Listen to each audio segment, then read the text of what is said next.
The month of courtship had wasted. Its very last hours were being numbered. There was no putting off the day that advanced, the bridal day, and all preparations for its arrival were complete.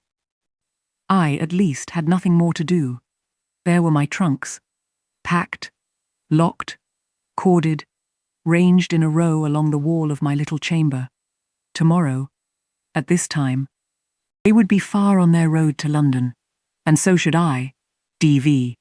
Or rather, not I, but one Jane Rochester, a person whom as yet I knew not. The cards of address alone remained to nail on. They lay, 4 little squares, in the drawer. Mr. Rochester had himself written the direction. Mrs. Rochester, Hotel, London, on each. I could not persuade myself to affix them, or to have them affixed. Mrs. Rochester. She did not exist. She would not be born till tomorrow, sometime after 8 o'clock a.m. And I would wait to be assured she had come into the world alive before I assigned to her all that property. It was enough that in yonder closet, opposite my dressing table, garments said to be hers had already displaced my black stuff, low-wood frock and straw bonnet. For not to me appertained that suit of wedding raiment, the pearl-coloured robe, the vapoury veil pendant from the usurped portmanteau. I shut the closet to conceal the strange, wraith-like apparel it contained, which, at this evening hour, 9 o'clock, gave out certainly a most ghostly shimmer through the shadow of my apartment. I will leave you by yourself, white dream, I said. I am feverish. I hear the wind blowing. I will go out of doors and feel it. It was not only the hurry of preparation that made me feverish, not only the anticipation of the great change, the new life which was to commence tomorrow. Both these circumstances had their share, doubtless, in producing that restless, excited mood which hurried me forth at this late hour into the darkening grounds. But a third cause influenced my mind more than they. I had at heart a strange and anxious thought. Something had happened which I could not comprehend. No one knew of or had seen the event but myself. It had taken place the preceding night. Mr. Rochester that night was absent from home, nor was he yet returned. Business had called him to a small estate of 2 or 3 farms he possessed 30 miles off. Business it was requisite he should settle in person, previous to his meditated departure from England. I waited now his return, eager to disburthen my mind, and to seek of him the solution of the enigma that perplexed me. Stay till he comes, reader, and when I disclose my secret to him, you shall share the confidence. I sought the orchard, driven to its shelter by the wind, which all day had blown strong and full from the south, without, however, bringing a speck of rain. Instead of subsiding as night drew on, it seemed to augment its rush and deepen its roar. The trees blew steadfastly one way, never writhing round, and scarcely tossing back their boughs once in an hour. So continuous was the strain bending their branchy heads northward.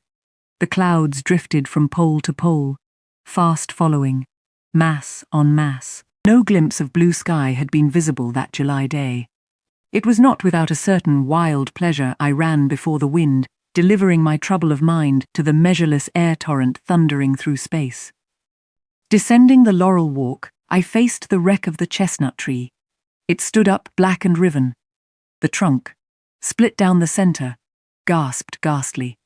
The cloven halves were not broken from each other, for the firm base and strong roots kept them unsundered below. Though community of vitality was destroyed, the sap could flow no more. Their great boughs on each side were dead, and next winter's tempests would be sure to fell one or both to earth.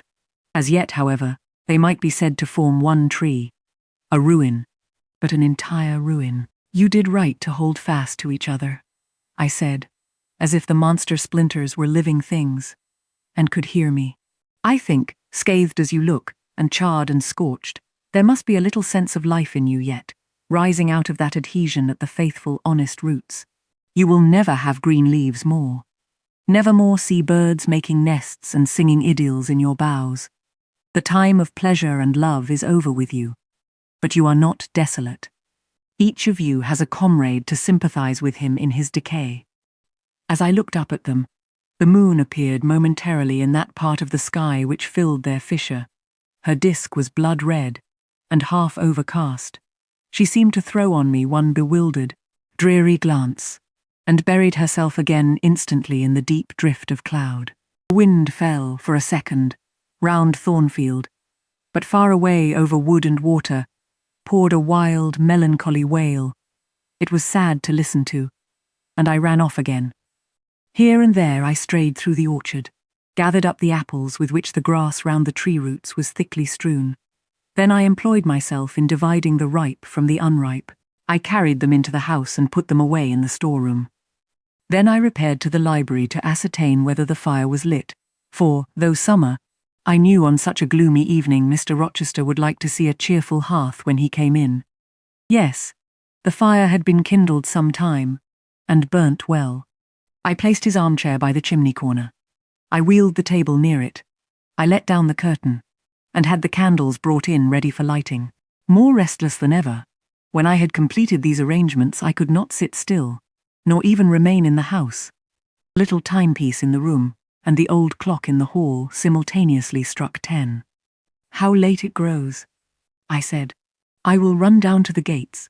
It is moonlight at intervals. I can see a good way on the road. He may be coming now, and to meet him will save some minutes of suspense." The wind roared high in the great trees which embowered the gates, but the road, as far as I could see, to the right hand and the left, was all still and solitary. Save for the shadows of clouds crossing it at intervals as the moon looked out, it was but a long pale line, unvaried by one moving speck.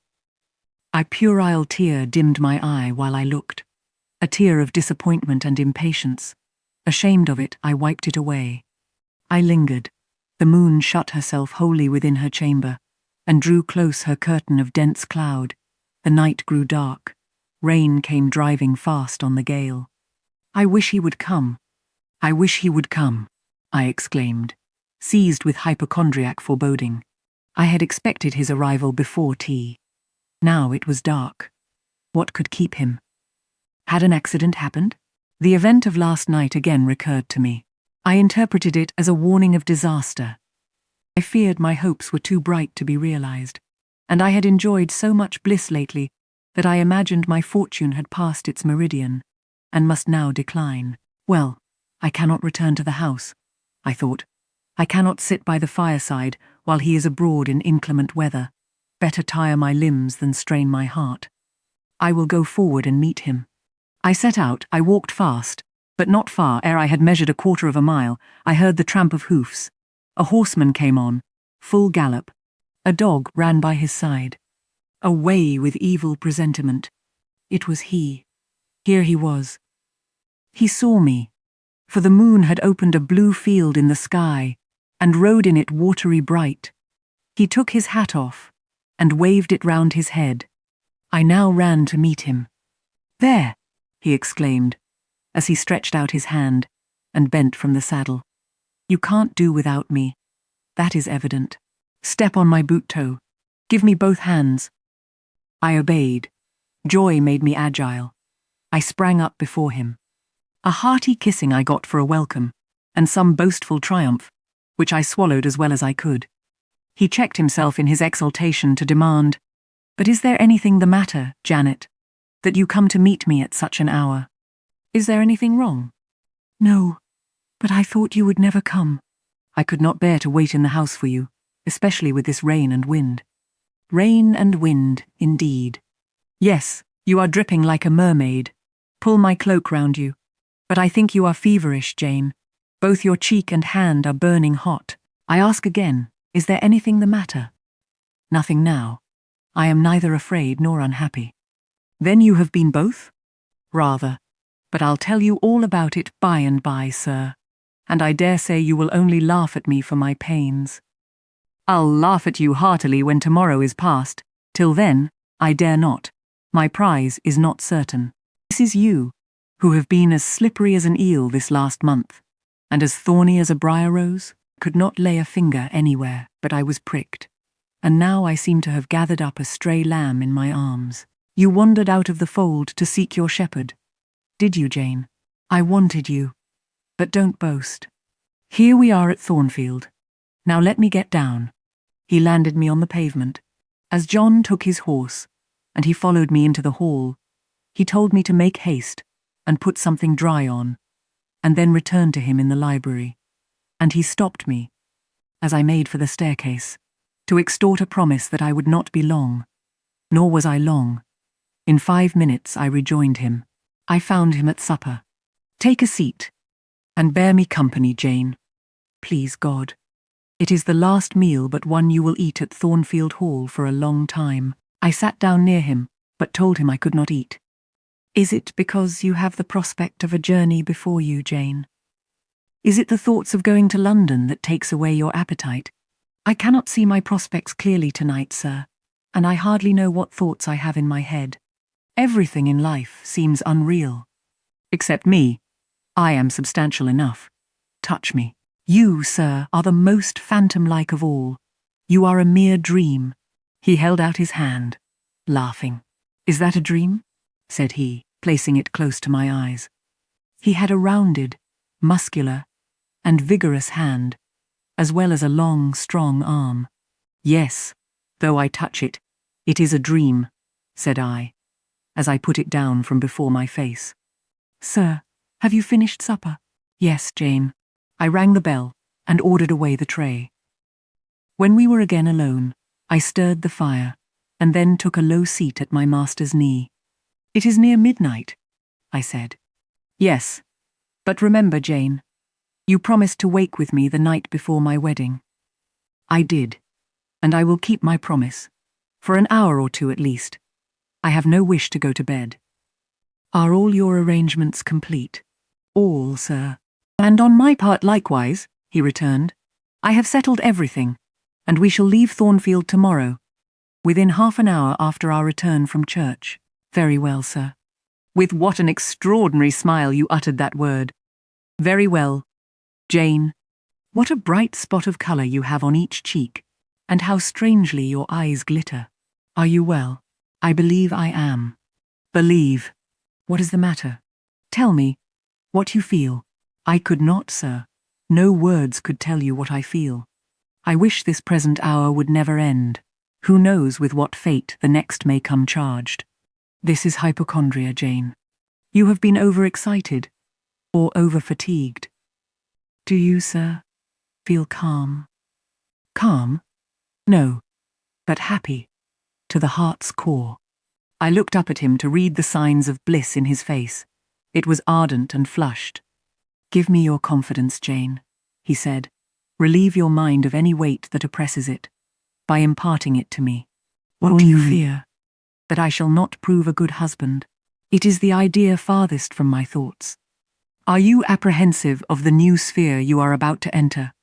Of the new life into which you are passing?" "No. You puzzle me, Jane. Your look and tone of sorrowful audacity perplex and pain me. I want an explanation." "Then, sir, you were from home last night?" "I was, I know that, and you hinted a while ago at something which had happened in my absence. Nothing, probably, of consequence. But, in short, it has disturbed you. Let me hear it. Mrs. Fairfax has said something, perhaps? Or you have overheard the servants' talk. Your sensitive self-respect has been wounded." "No, sir." It struck 12. I waited till the timepiece had concluded its silver chime, and the clock its hoarse, vibrating stroke. And then I proceeded. "All day yesterday I was very busy, and very happy in my ceaseless bustle, for I am not, as you seem to think, troubled by any haunting fears about the new sphere, etc. I think it a glorious thing to have the hope of living with you, because I love you. No, sir, don't caress me now. Let me talk undisturbed. Yesterday I trusted well in Providence, and believed that events were working together for your good and mine. It was a fine day. If you recollect, the calmness of the air and sky forbade apprehensions respecting your safety or comfort on your journey. I walked a little while on the pavement after tea, thinking of you, and I beheld you in imagination so near me, I scarcely missed your actual presence. I thought of the life that lay before me. Your life, sir, an existence more expansive and stirring than my own. As much more so as the depths of the sea to which the brook runs are, than the shallows of its own straight channel. I wondered why moralists call this world a dreary wilderness. For me, it blossomed like a rose. Just at sunset, the air turned cold and the sky cloudy. I went in. Sophie called me upstairs to look at my wedding dress, which they had just brought. And under it in the box I found your present, the veil which, in your princely extravagance, you sent for from London. Resolved, I suppose, since I would not have jewels, to cheat me into accepting something as costly.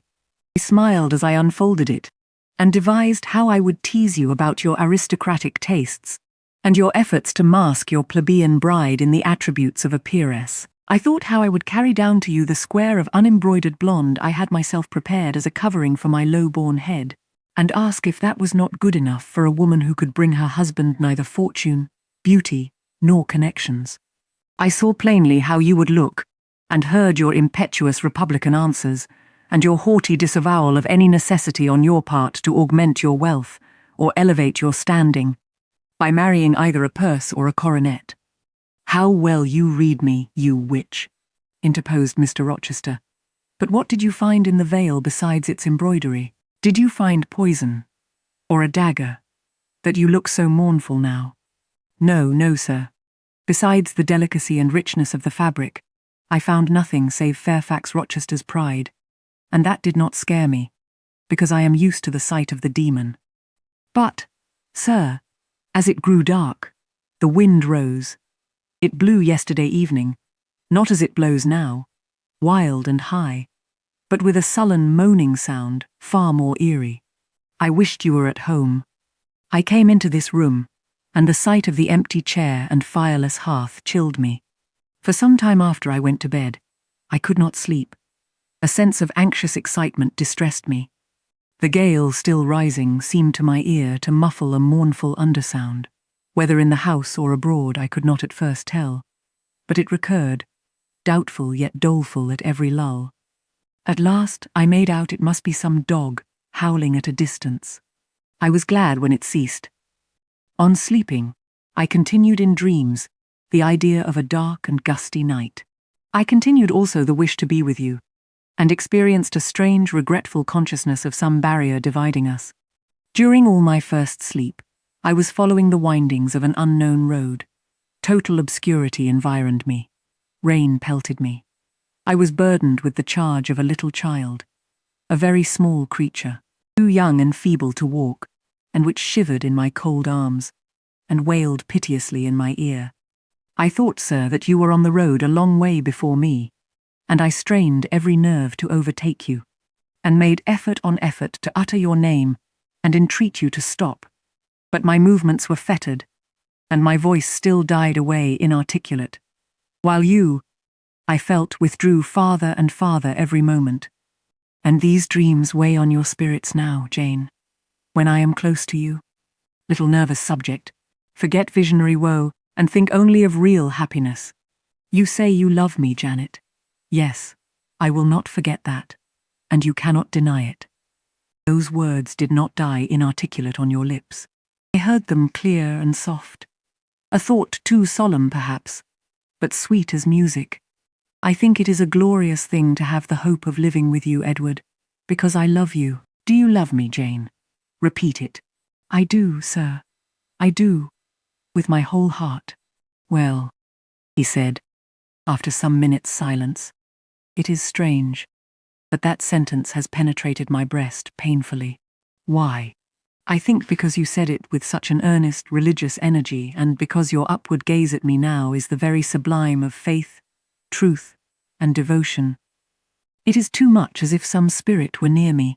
Look wicked, Jane, as you know well how to look. Coin one of your wild, shy, provoking smiles.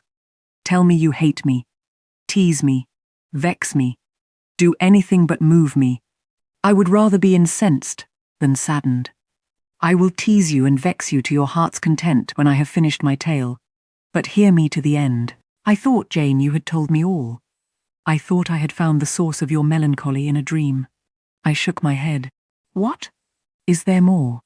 But I will not believe it to be anything important. I warn you of incredulity beforehand. Go on. The disquietude of his air, The somewhat apprehensive impatience of his manner surprised me, but I proceeded. I dreamt another dream, sir, that Thornfield Hall was a dreary ruin, the retreat of bats and owls. I thought that of all the stately front nothing remained but a shell-like wall, very high and very fragile-looking.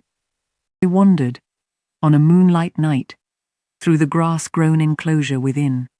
Here I stumbled over a marble hearth, and there over a fallen fragment of cornice. Wrapped up in a shawl, I still carried the unknown little child. I might not lay it down anywhere, however tired were my arms, however much its weight impeded my progress. I must retain it. I heard the gallop of a horse at a distance on the road. I was sure it was you, and you were departing for many years, and for a distant country. I climbed the thin wall with frantic, perilous haste, eager to catch one glimpse of you from the top. The stones rolled from under my feet. The ivy branches I grasped gave way. The child clung round my neck in terror and almost strangled me. At last I gained the summit. I saw you like a speck on a white track, lessening every moment. The blast blew so strong I could not stand. I sat down on the narrow ledge. I hushed the scared infant in my lap. You turned an angle of the road. I bent forward to take a last look. The wall crumbled. I was shaken. The child rolled from my knee. I lost my balance, fell, and woke. Now, Jane, that is all. All the preface, sir. The tale is yet to come. On waking, a gleam dazzled my eyes. But I was mistaken. It was only candlelight. Sophie, I supposed, had come in. There was a light in the dressing table, and the door of the closet, where, before going to bed, I had hung my wedding dress and veil, stood open. I heard a rustling there. I asked, "Sophie, what are you doing?" No one answered, but a form emerged from the closet. It took the light, held it aloft, and surveyed the garments pendant from the portmanteau. "Sophie, Sophie," I again cried, and still it was silent. I had risen up in bed. I bent forward. First surprise, then bewilderment came over me, and then my blood crept cold through my veins. Mr. Rochester, this was not Sophie, it was not Leah, it was not Mrs. Fairfax, it was not. No, I was sure of it, and am still. It was not even that strange woman, Grace Poole. It must have been one of them, interrupted my master. No, sir, I solemnly assure you to the contrary. The shape standing before me had never crossed my eyes within the precincts of Thornfield Hall before. The height, the contour were new to me. Describe it, Jane. It seemed, sir, a woman, tall and large, with thick and dark hair, hanging long down her back. I know not what dress she had on. It was white and straight, but whether gown, sheet, or shroud I cannot tell. Did you see her face? Not at first, but presently she took my veil from its place. She held it up, gazed at it long, and then she threw it over her own head and turned to the mirror. At that moment I saw the reflection of the visage and features quite distinctly in the dark oblong glass. And how were they? Fearful and ghastly to me, oh sir, I never saw a face like it. It was a discoloured face. It was a savage face. I wish I could forget the roll of the red eyes and the fearful blackened inflation of the lineaments. Ghosts are usually pale, Jane. This, sir, was purple. The lips were swelled and dark, the brow furrowed, the black eyebrows widely raised over the bloodshot eyes. Shall I tell you of what it reminded me? You may. Of the foul German spectre, the vampire. Ah! Sir, it removed my veil from its gaunt head, rent it in two parts, and flinging both on the floor, trampled on them. It removed my veil from its gaunt head, rent it in two parts, and flinging both on the floor, trampled on them. Afterwards, it drew aside the window curtain, and looked out. Perhaps it saw dawn approaching, for taking the candle, it retreated to the door. Just at my bedside, the figure stopped. The fiery eyes glared upon me. She thrust up her candle close to my face, and extinguished it under my eyes. I was aware her lurid visage flamed over mine, and I lost consciousness. For the second time in my life, only the second time, I became insensible from terror. Who was with you when you revived? No one, sir, but the broad day. I rose, bathed my head and face in water, drank a long draught, felt that though enfeebled I was not ill, and determined that to none but you would I impart this vision. Now, sir, tell me who and what that woman was. The creature of an overstimulated brain. I must be careful of you, my treasure. Nerves like yours were not made for rough handling. Sir, depend on it. My nerves were not in fault. The thing was real. The transaction actually took place. And your previous dreams, were they real too? Is Thornfield Hall a ruin? Am I severed from you by insuperable obstacles? Am I leaving you without a tear, without a kiss, without a word? Not yet. Am I about to do it? Why? The day is already commenced which is to bind us indissolubly, and when we are once united, there shall be no recurrence of these mental terrors. Mental terrors, sir? I wish I could believe them to be only such. I wish it more now than ever, since even you cannot explain to me the mystery of that awful visitant. And since I cannot do it, Jane, it must have been unreal. But, sir, when I said so to myself on rising this morning, and when I looked round the room to gather courage and comfort from the cheerful aspect of each familiar object in full daylight, there, on the carpet, I saw what gave the distinct lie to my hypothesis.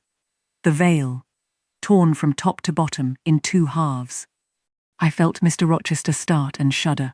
He hastily flung his arms round me. Thank God, he exclaimed, that if anything malignant did come near you last night, it was only the veil that was harmed. Oh, to think what might have happened. He drew his breath short and strained me so close to him I could scarcely pant. After some minutes' silence, he continued, cheerily, Now, Janet, I'll explain to you all about it. It was half dream, half reality. A woman did, I doubt not, enter your room, and that woman must have been, Grace Poole. You call her a strange being yourself. From all you know, you have reason so to call her. What did she do to me? What to Mason? In a state between sleeping and waking, you noticed her entrance and her actions. But feverish, almost delirious as you were, you ascribed to her a goblin appearance different from her own.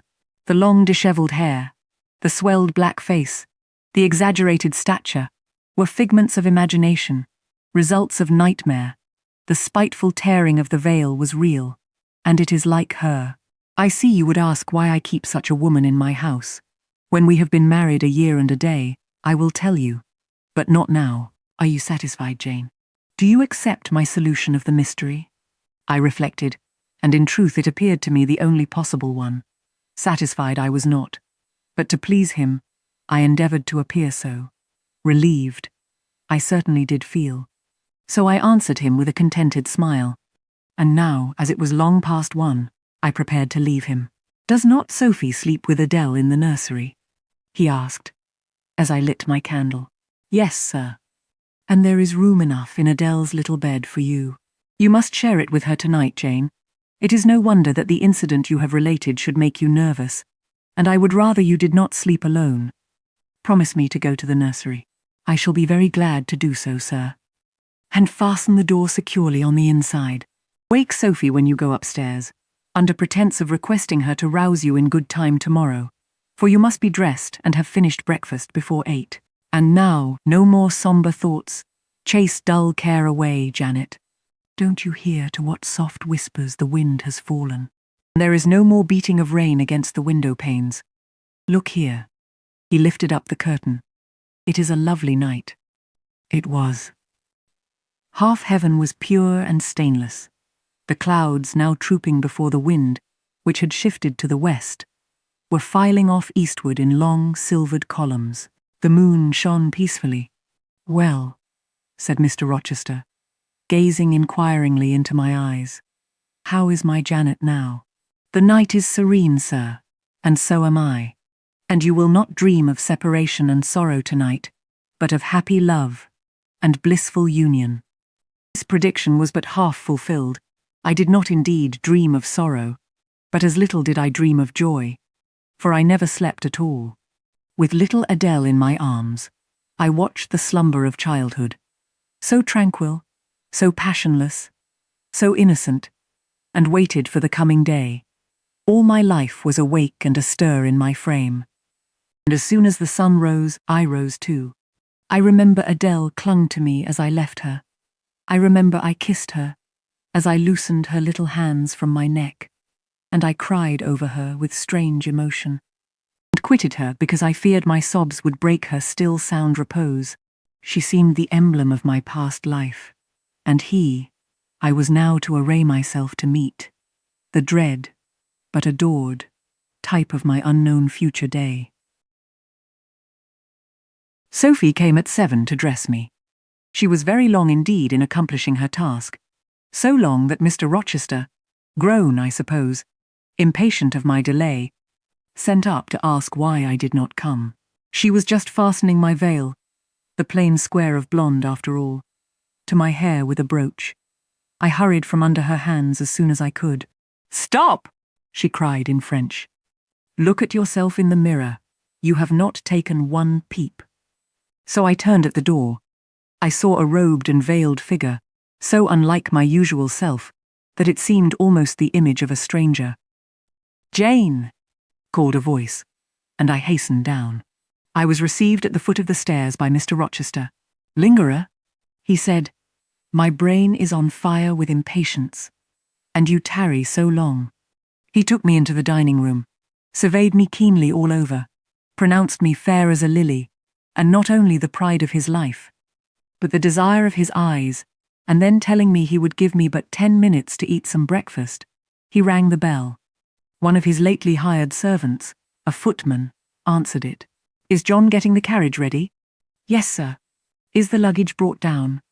"They are bringing it down, sir." "Go you to the church. See if Mr. Wood, the clergyman, and the clerk are there. Return and tell me." The church, as the reader knows, was but just beyond the gates. The footman soon returned.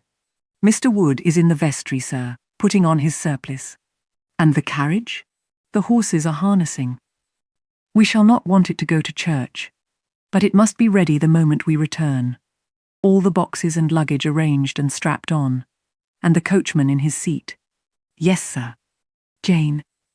I rose. There were no groomsmen, no bridesmaids, no relatives to wait for or marshal. None, but Mr. Rochester and I. Mrs. Fairfax stood in the hall as we passed. I would fain have spoken to her, but my hand was held by a grasp of iron. I was hurried along by a stride I could hardly follow. And to look at Mr. Rochester's face was to feel that not a second of delay would be tolerated for any purpose. I wonder what other bridegroom ever looked as he did, so bent up to a purpose, so grimly resolute, or who, under such steadfast brows, ever revealed such flaming and flashing eyes. I know not whether the day was fair or foul. In descending the drive, I gazed neither on sky nor earth. My heart was with my eyes, and both seemed migrated into Mr. Rochester's frame. I wanted to see the invisible thing on which, as we went along, he appeared to fasten a glance fierce and fell. I wanted to feel the thoughts whose force he seemed breasting and resisting. At the churchyard wicket he stopped. He discovered I was quite out of breath. "Am I cruel in my love?" he said. "Delay an instant, lean on me, Jane. Now I can recall the picture of the grey old house of God rising calm before me, of a rook wheeling round the steeple, of a ruddy morning sky beyond. I remember something, too, of the green grave mounds, and I have not forgotten either. 2 figures of strangers, straying amongst the low hillocks, and reading the mementos graven on the few mossy headstones. I noticed them, because, as they saw us, they passed round to the back of the church, and I doubted not they were going to enter by the side aisle door, and witness the ceremony. By Mr. Rochester they were not observed. He was earnestly looking at my face, from which the blood had, I dare say, momentarily fled, for I felt my forehead dewy, and my cheeks and lips cold. When I rallied, which I soon did, he walked gently with me up the path to the porch. We entered the quiet and humble temple. The priest waited in his white surplice at the lowly altar, the clerk beside him. All was still. 2 shadows only moved in a remote corner. My conjecture had been correct. The strangers had slipped in before us, and they now stood by the vault of the Rochesters, their backs towards us, viewing through the rails the old time-stained marble tomb, where a kneeling angel guarded the remains of Dama de Rochester, slain at Marston Moor in the time of the Civil Wars, and of Elizabeth, his wife. Our place was taken at the communion rails. Hearing a cautious step behind me, I glanced over my shoulder. One of the strangers, a gentleman, evidently, was advancing up the chancel. The service began. The explanation of the intent of matrimony was gone through, and then the clergyman came a step further forward, and, bending slightly towards Mr. Rochester, went on. I require and charge you both, as ye will answer at the dreadful day of judgment, when the secrets of all hearts shall be disclosed, that if either of you know any impediment why ye may not lawfully be joined together in matrimony, ye do now confess it. For be ye well assured, that so many as are coupled together otherwise than God's word doth allow, are not joined together by God, neither is their matrimony lawful. He paused, as the custom is. When is the pause after that sentence ever broken by reply? Not, perhaps, once in 100 years. The clergyman, who had not lifted his eyes from his book, and had held his breath but for a moment, was proceeding. His hand was already stretched towards Mr. Rochester, as his lips unclosed to ask, "Wilt thou have this woman for thy wedded wife?" when a distinct and near voice said, "The marriage cannot go on. I declare the existence of an impediment." The clergyman looked up at the speaker and stood mute. The clerk did the same. Mr. Rochester moved slightly, as if an earthquake had rolled under his feet. Taking a firmer footing, and not turning his head or eyes, he said, "Proceed."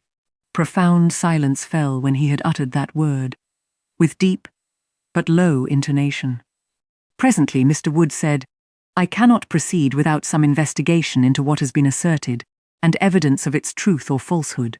"The ceremony is quite broken off," subjoined the voice behind us. "I am in a condition to prove my allegation. An insuperable impediment to this marriage exists." Mr. Rochester heard, but he did not. He stood stubborn and rigid, making no movement but to possess himself of my hand. What a hot and strong grasp he had, and how like quarried marble was his pale, firm, massive front at this moment. How his eye shone, still watchful, and yet wild beneath. Mr. Wood seemed at a loss. "What is the nature of the impediment?" he asked. "Perhaps it may be got over, explained away?" "Hardly," was the answer. "I have called it insuperable, and I speak advisedly." The speaker came forward and leaned on the rails. He continued, uttering each word distinctly, calmly, steadily, but not loudly. "It simply consists in the existence of a previous marriage. Mr. Rochester has a wife now living." My nerves vibrated to those low-spoken words, as they had never vibrated to thunder. My blood felt their subtle violence, as it had never felt frost or fire. But I was collected, and in no danger of swooning. I looked at Mr. Rochester. I made him look at me. His whole face was colourless rock, his eye was both spark and flint. He disavowed nothing. He seemed as if he would defy all things. Without speaking, without smiling, without seeming to recognise in me a human being, he only twined my waist with his arm and riveted me to his side. "Who are you?" he asked of the intruder. "My name is Briggs, a solicitor of—" "And you would thrust on me a wife. I would remind you of your lady's existence, sir, which the law recognises, if you do not. Favour me with an account of her, with her name, her parentage, her place of abode." "Certainly." Mr. Briggs calmly took a paper from his pocket and read out in a sort of official, nasal voice. "I affirm and can prove that on the 20th of October A.D., a date of 15 years back, Edward Fairfax Rochester, of Thornfield Hall, in the county of, and of Ferndean Manor, in Shire, England, was married to my sister, Bertha Antoinetta Mason, daughter of Jonas Mason, merchant, and of Antoinetta his wife, a Creole, at Church, Spanish Town, Jamaica. Record of the marriage will be found in the register of that church. A copy of it is now in my possession. Signed, Richard Mason. That, if a genuine document, may prove I have been married, but it does not prove that the woman mentioned therein, as my wife, is still living. She was living 3 months ago, returned the lawyer. How do you know? I have a witness to the fact, whose testimony even you, sir, will scarcely controvert. Produce him, or go to hell. I will produce him first. He is on the spot. Mr. Mason, have the goodness to step forward. Mr. Rochester, on hearing the name, set his teeth. He experienced, too, a sort of strong, convulsive quiver, near to him as I was. I felt the spasmodic movement of fury or despair run through his frame. The second stranger, who had hitherto lingered in the background, now drew near. A pale face looked over the solicitor's shoulder. Yes, it was Mason himself. Mr. Rochester turned and glared at him. His eye, as I have often said, was a black eye. It had now a tawny, nay, a bloody light in its gloom, and his face flushed. Olive cheek and hueless forehead received a glow as from spreading, ascending heart fire, and he stirred, lifted his strong arm. He could have struck Mason, dashed him on the church floor, shocked by ruthless blow the breath from his body. But Mason shrank away and cried faintly, "Good God!" Contempt fell cool on Mr. Rochester. His passion died as if a blight had shriveled it up. He only asked, "What have you to say?" An inaudible reply escaped Mason's white lips. "The devil is in it if you cannot answer distinctly. I again demand, what have you to say?" "Sir, interrupted the clergyman, "do not forget you are in a sacred place." Then, addressing Mason, he inquired gently, "Are you aware, sir, whether or not this gentleman's wife is still living?" "Courage," urged the lawyer. "Speak out." "She is now living at Thornfield Hall," said Mason, in more articulate tones. "I am her brother." "At Thornfield Hall?" ejaculated the clergyman. "Impossible. I am an old resident in this neighbourhood, sir, and I never heard of a Mrs. Rochester at Thornfield Hall." I saw a grim smile contort Mr. Rochester's lips, and he muttered, "No, by God. I took care that none should hear of it, or of her under that name." He mused. For 10 minutes he held counsel with himself. He formed his resolve, and announced it. "Enough. All shall bolt out at once, like the bullet from the barrel. Wood, close your book, and take off your surplice, John Green," to the clerk. "Leave the church. There will be no wedding today." The man obeyed. Mr. Rochester continued, hardily and recklessly, "Bigamy is an ugly word. I meant, however, to be a bigamist. But fate has outmaneuvered me, or Providence has checked me. Perhaps the last. I am little better than a devil at this moment, and, as my pastor there would tell me, deserve no doubt the sternest judgments of God, even to the quenchless fire and deathless worm. Gentlemen, my plan is broken up. What this lawyer and his client say is true. I have been married, and the woman to whom I was married lives.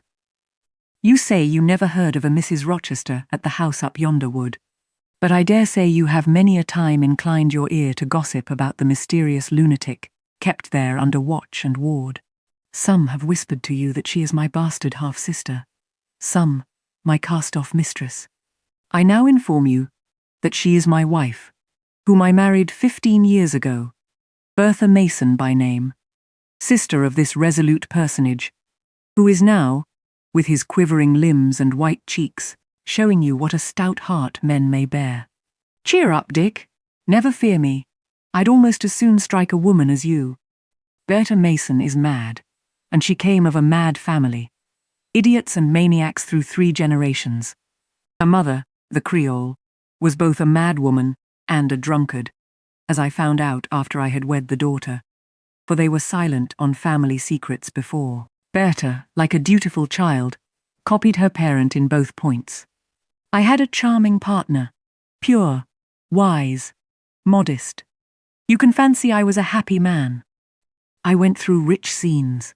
Oh, my experience has been heavenly, if you only knew it.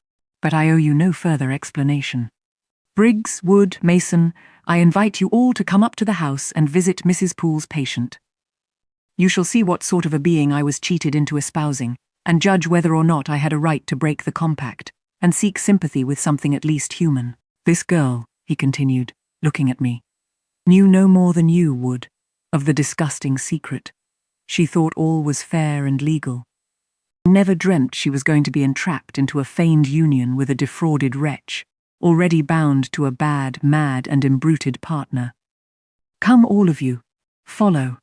Still holding me fast, he left the church. The three gentlemen came after. At the front door of the hall, we found the carriage. Take it back to the coach-house, John, said Mr. Rochester coolly. It will not be wanted today. At our entrance, Mrs. Fairfax, Adele. To the right about, cried the master. Who wants them? Not I. They are 15 years too late. He passed on and ascended the stairs, still holding my hand, and still beckoning the gentlemen to follow him, which they did. We mounted the first staircase, passed up the gallery, proceeded to the third story. The low, black door, opened by Mr. Rochester's master key, admitted us to the tapestried room, with its great bed and its pictorial cabinet. You know this place, Mason, said our guide. She bit and stabbed you here. He lifted the hangings from the wall, uncovering the second door. This, too, he opened. In a room without a window, there burnt a fire guarded by a high and strong fender, and a lamp suspended from the ceiling by a chain. Grace Poole bent over the fire, apparently cooking something in a saucepan. In the deep shade, at the farther end of the room, a figure ran backwards and forwards. What it was, whether beast or human being, one could not, at first sight, tell. It grovelled, seemingly, on all fours. It snatched and growled, like some strange wild animal. But it was covered with clothing, and a quantity of dark, grizzled hair, wild as a mane, hid its head and face. Good morrow, Mrs. Poole, said Mr. Rochester. How are you? And how is your charge today? We're tolerable, sir, I thank you, replied Grace, lifting the boiling mess carefully onto the hob. Rather snappish, but not rageous. A fierce cry seemed to give the lie to her favourable report.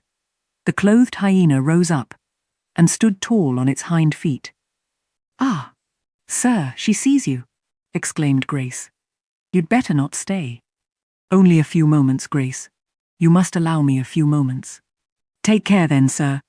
For God's sake, take care, the maniac bellowed. She parted her shaggy locks from her visage, and gazed wildly at her visitors. I recognized well that purple face, those bloated features. Mrs. Poole advanced. Keep out of the way, said Mr. Rochester, thrusting her aside. She has no knife now, I suppose, and I'm on my guard. One never knows what she has, sir. She is so cunning. It is not in mortal discretion to fathom her craft. We had better leave her, whispered Mason. Go to the devil, was his brother-in-law's recommendation. Where? Cried Grace. The three gentlemen retreated simultaneously. Mr. Rochester flung me behind him. The lunatic sprang and grappled his throat viciously, and laid her teeth to his cheek. They struggled. She was a big woman, in stature almost equalling her husband, and corpulent besides. She showed virile force in the contest. More than once she almost throttled him. Athletic as he was, he could have settled her with a well-planted blow, but he would not strike. He would only wrestle. At last he mastered her arms. Grace Poole gave him a cord, and he pinioned them behind her. With more rope, which was at hand, he bound her to a chair. The operation was performed amidst the fiercest yells and the most convulsive plunges. Mr. Rochester then turned to the spectators. He looked at them with a smile both acrid and desolate. That is my wife, said he. Such is the sole conjugal embrace I am ever to know. Such are the endearments which are to solace my leisure hours. And this is what I wished to have, laying his hand on my shoulder. This young girl, who stands so grave and quiet at the mouth of hell, looking collectedly at the gambols of a demon. I wanted her just as a change after that fierce ragout. Wood and Briggs, look at the difference. Compare these clear eyes with the red balls yonder, this face with that mask, this form with that bulk. Then judge me, priest of the gospel and man of the law, and remember with what judgment ye judge ye shall be judged. Off with you now. I must shut up my prize. We all withdrew. Mr. Rochester stayed a moment behind us, to give some further order to Grace Poole. The solicitor addressed me as he descended the stair. You, madam, said he, are cleared from all blame. Your uncle will be glad to hear it, if, indeed, he should be still living, when Mr. Mason returns to Madeira. My uncle! What of him? Do you know him? Mr. Mason does. Mr. Eyre has been the punctual correspondent of his house for some years. When your uncle received your letter intimating the contemplated union between yourself and Mr. Rochester, Mr. Mason, who was staying at Madeira to recruit his health, on his way back to Jamaica, happened to be with him. Mr. Eyre mentioned the intelligence, for he knew that my client here was acquainted with a gentleman of the name of Rochester. Mr. Mason, astonished and distressed as you may suppose, revealed the real state of matters. Your uncle, I am sorry to say, is now on a sick bed, from which, considering the nature of his disease, decline, and the stage it has reached, it is unlikely he will ever rise. He could not then hasten to England himself, to extricate you from the snare into which you had fallen. But he implored Mr. Mason to lose no time in taking steps to prevent the false marriage. He referred him to me for assistance. I used all dispatch, and am thankful I was not too late, as you doubtless must be also. Were I not morally certain that your uncle will be dead ere you reach Madeira, I would advise you to accompany Mr. Mason back, but as it is, I think you had better remain in England till you can hear further, either from or of Mr. Eyre. Have we anything else to stay for? He inquired of Mr. Mason. No, no, let us be gone, was the anxious reply, and without waiting to take leave of Mr. Rochester, they made their exit at the hall door. The clergyman stayed to exchange a few sentences, either of admonition or reproof, with his haughty parishioner. This duty done, he too departed. I heard him go as I stood at the half-open door of my own room, to which I had now withdrawn. The house cleared, I shut myself in, fastened the bolt that none might intrude, and proceeded, not to weep, not to mourn. I was yet too calm for that, but, mechanically to take off the wedding dress, and replace it by the stuff gown I had worn yesterday, as I thought, for the last time. I then sat down. I felt weak and tired. I leaned my arms on a table, and my head dropped on them. And now I thought, till now I had only heard, seen, moved, followed up and down where I was led or dragged, watched event rush on event, disclosure open beyond disclosure. But now, the morning had been a quiet morning enough, all except the brief scene with the lunatic. The transaction in the church had not been noisy. There was no explosion of passion, no loud altercation, no dispute, no defiance or challenge, no tears, no sobs. A few words had been spoken, a calmly pronounced objection to the marriage made, some stern, short questions put by Mr. Rochester, answers, explanations given, evidence adduced. An open admission of the truth had been uttered by my master. Then the living proof had been seen. The intruders were gone, and all was over. I was in my own room as usual, just myself, without obvious change. Nothing had smitten me, or scathed me, or maimed me. And yet where was the Jane Eyre of yesterday? Where was her life? Where were her prospects? Jane Eyre, who had been an ardent, expectant woman, almost a bride, was a cold, solitary girl again. Her life was pale. Her prospects were desolate. A Christmas frost had come at midsummer. A white December storm had whirled over June. Ice glazed the ripe apples. Drifts crushed the blowing roses. On hayfield and cornfield lay a frozen shroud, which last night blushed full of flowers, today were pathless with untrodden snow, and the woods, which 12 hours since waved leafy and fragrant as groves between the tropics, now spread, waste, wild, and white as pine forests in wintry Norway. My hopes were all dead, struck with a subtle doom, such as, in one night, fell on all the firstborn in the land of Egypt. I looked on my cherished wishes, yesterday so blooming and glowing. They lay stark, chill, livid corpses that could never revive. I looked at my love, that feeling which was my master's, which he had created. It shivered in my heart, like a suffering child in a cold cradle. Sickness and anguish had seized it. It could not seek Mr. Rochester's arms. It could not derive warmth from his breast. Oh, never more could it turn to him, for faith was blighted, confidence destroyed. Mr. Rochester was not to me what he had been, for he was not what I had thought him. I would not ascribe vice to him. I would not say he had betrayed me, but the attribute of stainless truth was gone from his idea, and from his presence I must go, that I perceived well. When, how, whither, I could not yet discern, but he himself, I doubted not, would hurry me from Thornfield. Real affection, it seemed, he could not have for me. It had been only fitful passion that was balked. He would want me no more. I should fear even to cross his path now. My view must be hateful to him. Oh, how blind had been my eyes! How weak my conduct! My eyes were covered and closed. Eddying darkness seemed to swim round me, and reflection came in as black and confused a flow. Self-abandoned, relaxed and effortless, I seemed to have laid me down in the dried-up bed of a great river. I heard a flood loosened in remote mountains, and felt the torrent come. To rise I had no will, to flee I had no strength. I lay faint, longing to be dead. One idea only still throbbed lifelike within me, a remembrance of God. It begot an unuttered prayer. These words went wandering up and down in my rayless mind, as something that should be whispered, but no energy was found to express them. Be not far from me, for trouble is near. There is none to help. It was near, and as I had lifted no petition to heaven to avert it, as I had neither joined my hands, nor bent my knees, nor moved my lips, in full heavy swing, the torrent poured over me.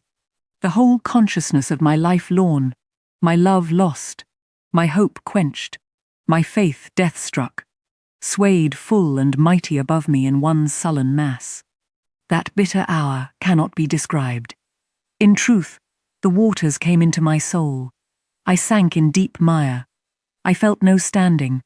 I came into deep waters. The floods overflowed me. Sometime in the afternoon I raised my head, and looking round and seeing the western sun gilding the sign of its decline on the wall, I asked, "What am I to do?"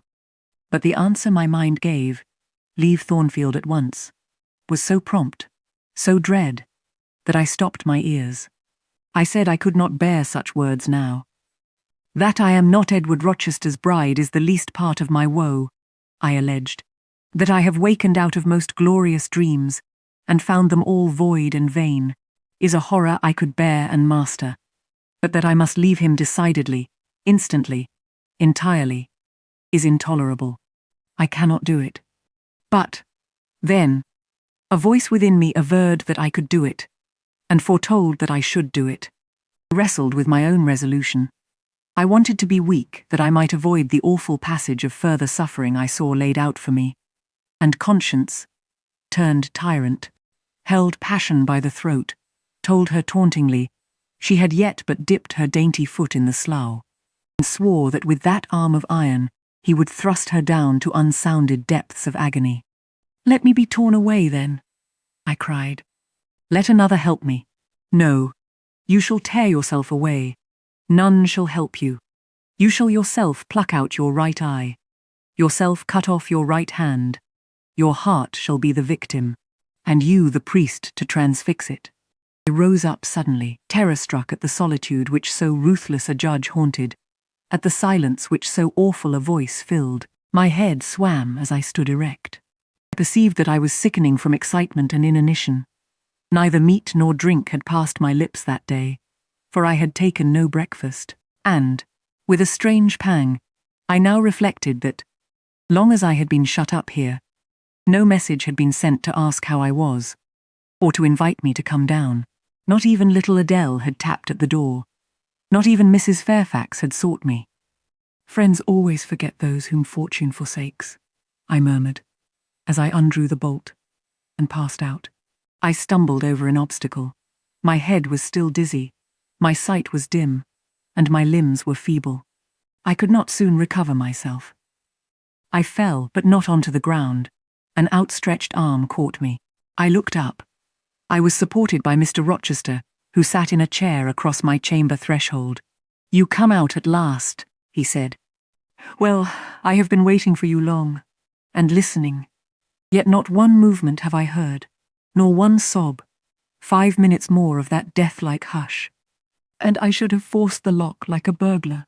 So you shun me, you shut yourself up, and grieve alone. I would rather you had come and upbraided me with vehemence. You are passionate. I expected a scene of some kind. I was prepared for the hot rain of tears, only I wanted them to be shed on my breast.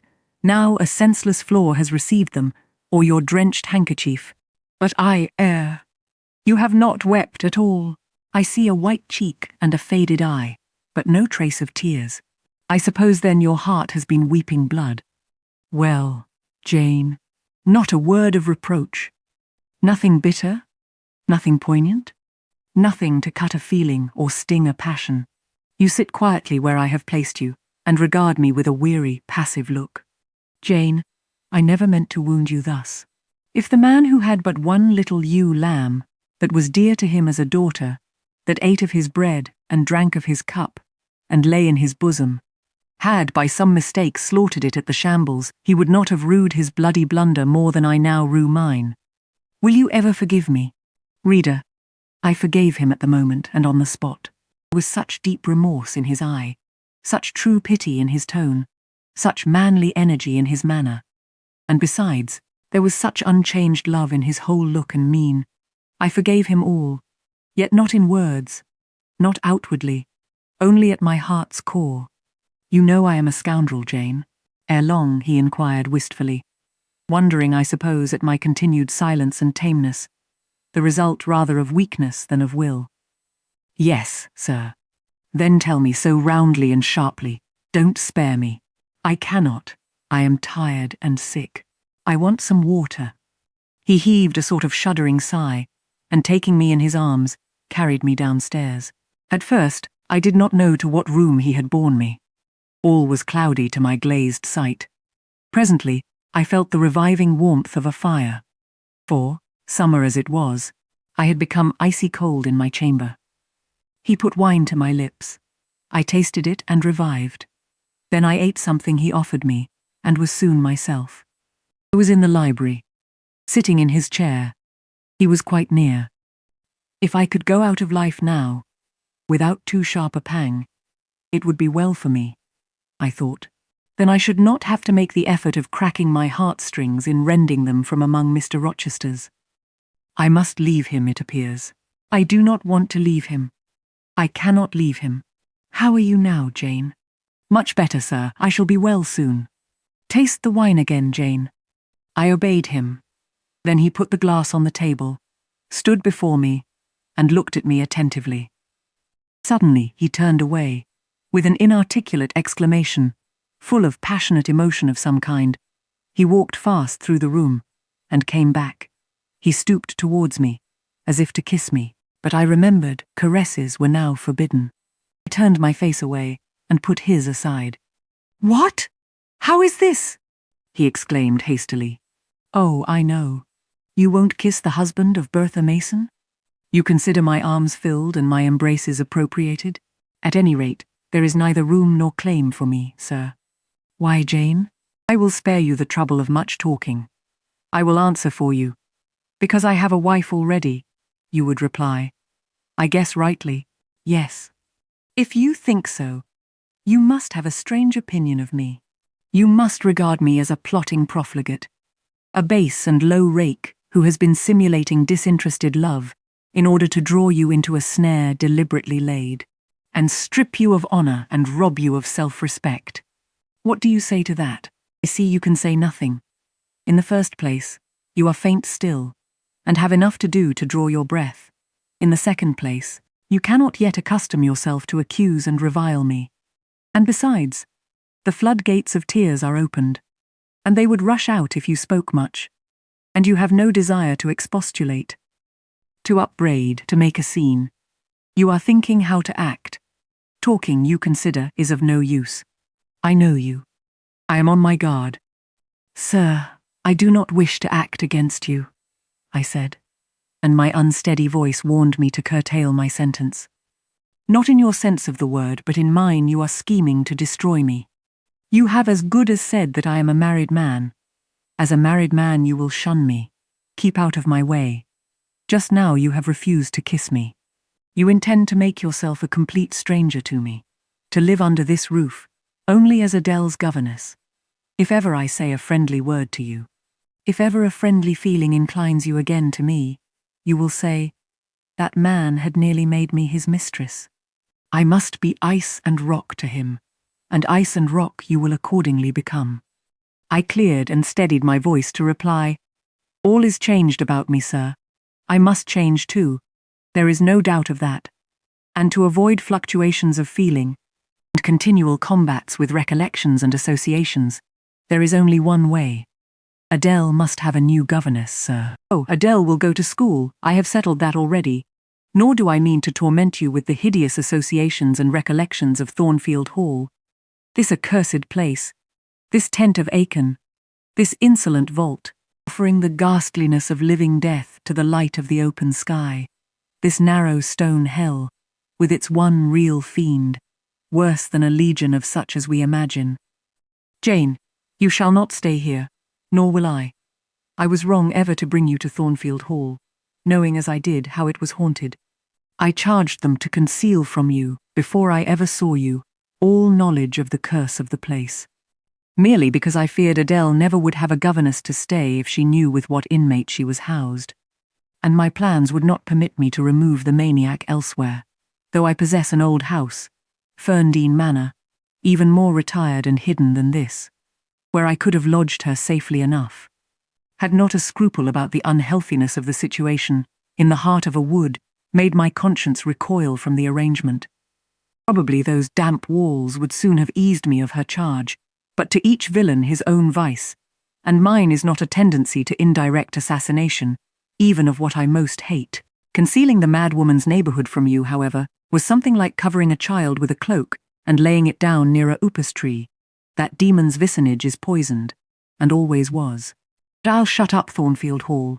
I'll nail up the front door and board the lower windows. I'll give Mrs. Poole 200 a year to live here with my wife, as you term that fearful hag.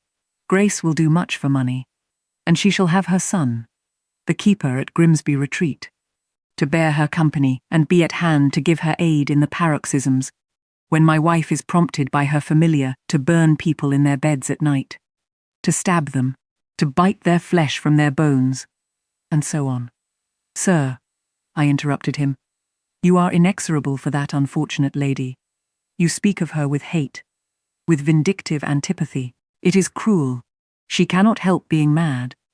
Jane, my little darling. So I will call you, for so you are. You don't know what you are talking about. You misjudge me again. It is not because she is mad I hate her. If you were mad, do you think I should hate you? I do indeed, sir. Then you are mistaken, and you know nothing about me, and nothing about the sort of love of which I am capable. Every atom of your flesh is as dear to me as my own. In pain and sickness it would still be dear. Your mind is my treasure, and if it were broken, it would be my treasure still.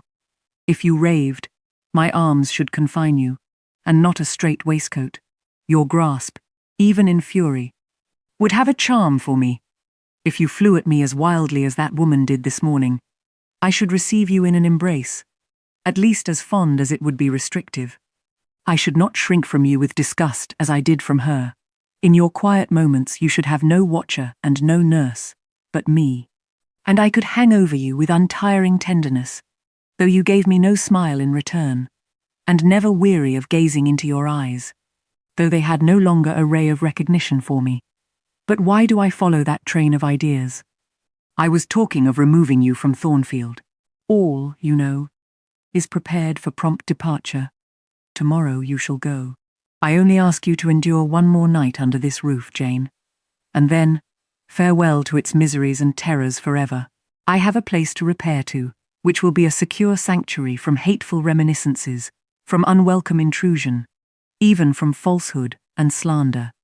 And take Adele with you, sir, I interrupted. She will be a companion for you. What do you mean, Jane? I told you I would send Adele to school, and what do I want with a child for a companion, and not my own child, a French dancer's bastard? Why do you importune me about her? I say, why do you assign Adele to me for a companion? You spoke of a retirement, sir, and retirement and solitude are dull. Too dull for you. Solitude! Solitude, he reiterated with irritation.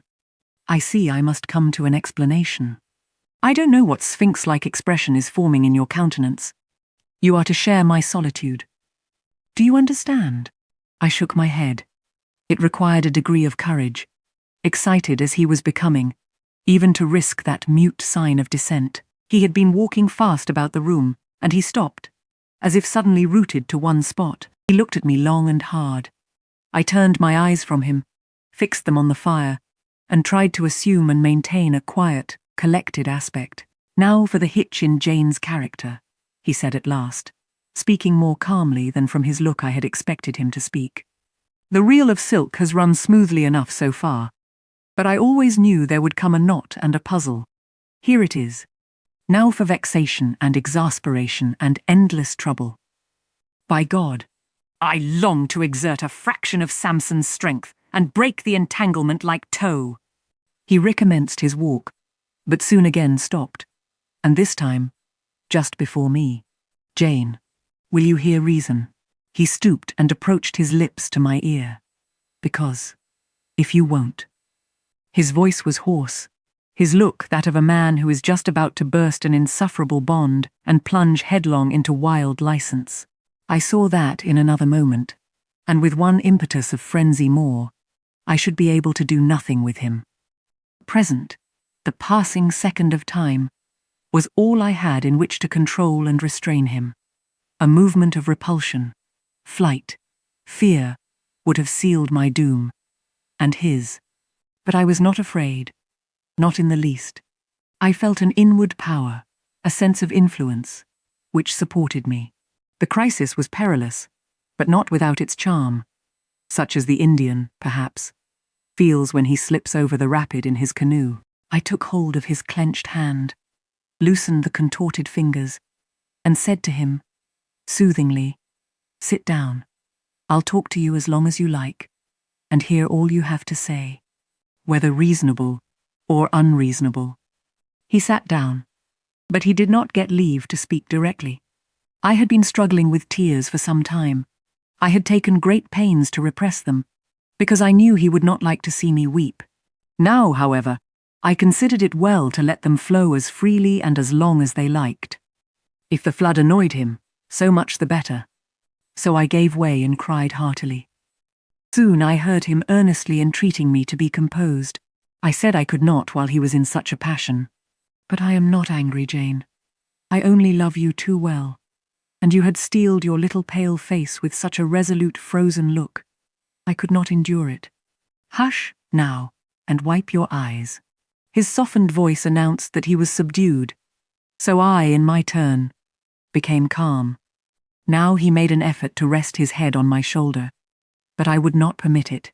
Then he would draw me to him. No. Jane, Jane, he said, in such an accent of bitter sadness it thrilled along every nerve I had. You don't love me then. It was only my station and the rank of my wife that you valued. Now that you think me disqualified to become your husband, you recoil from my touch as if I were some toad or ape. These words cut me. Yet what could I do, or I say? I ought probably to have done or said nothing, but I was so tortured by a sense of remorse at thus hurting his feelings. I could not control the wish to drop balm where I had wounded. I do love you. I said, more than ever. But I must not show or indulge the feeling, and this is the last time I must express it. The last time, Jane. What? Do you think you can live with me and see me daily, and yet, if you still love me, be always cold and distant? No, sir, that I am certain I could not, and therefore I see there is but one way. But you will be furious if I mention it. Oh, mention it.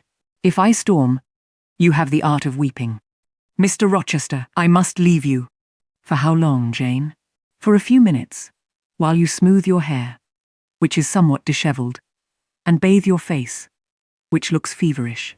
I must leave Adele and Thornfield. I must part with you for my whole life. I must begin a new existence among strange faces and strange scenes.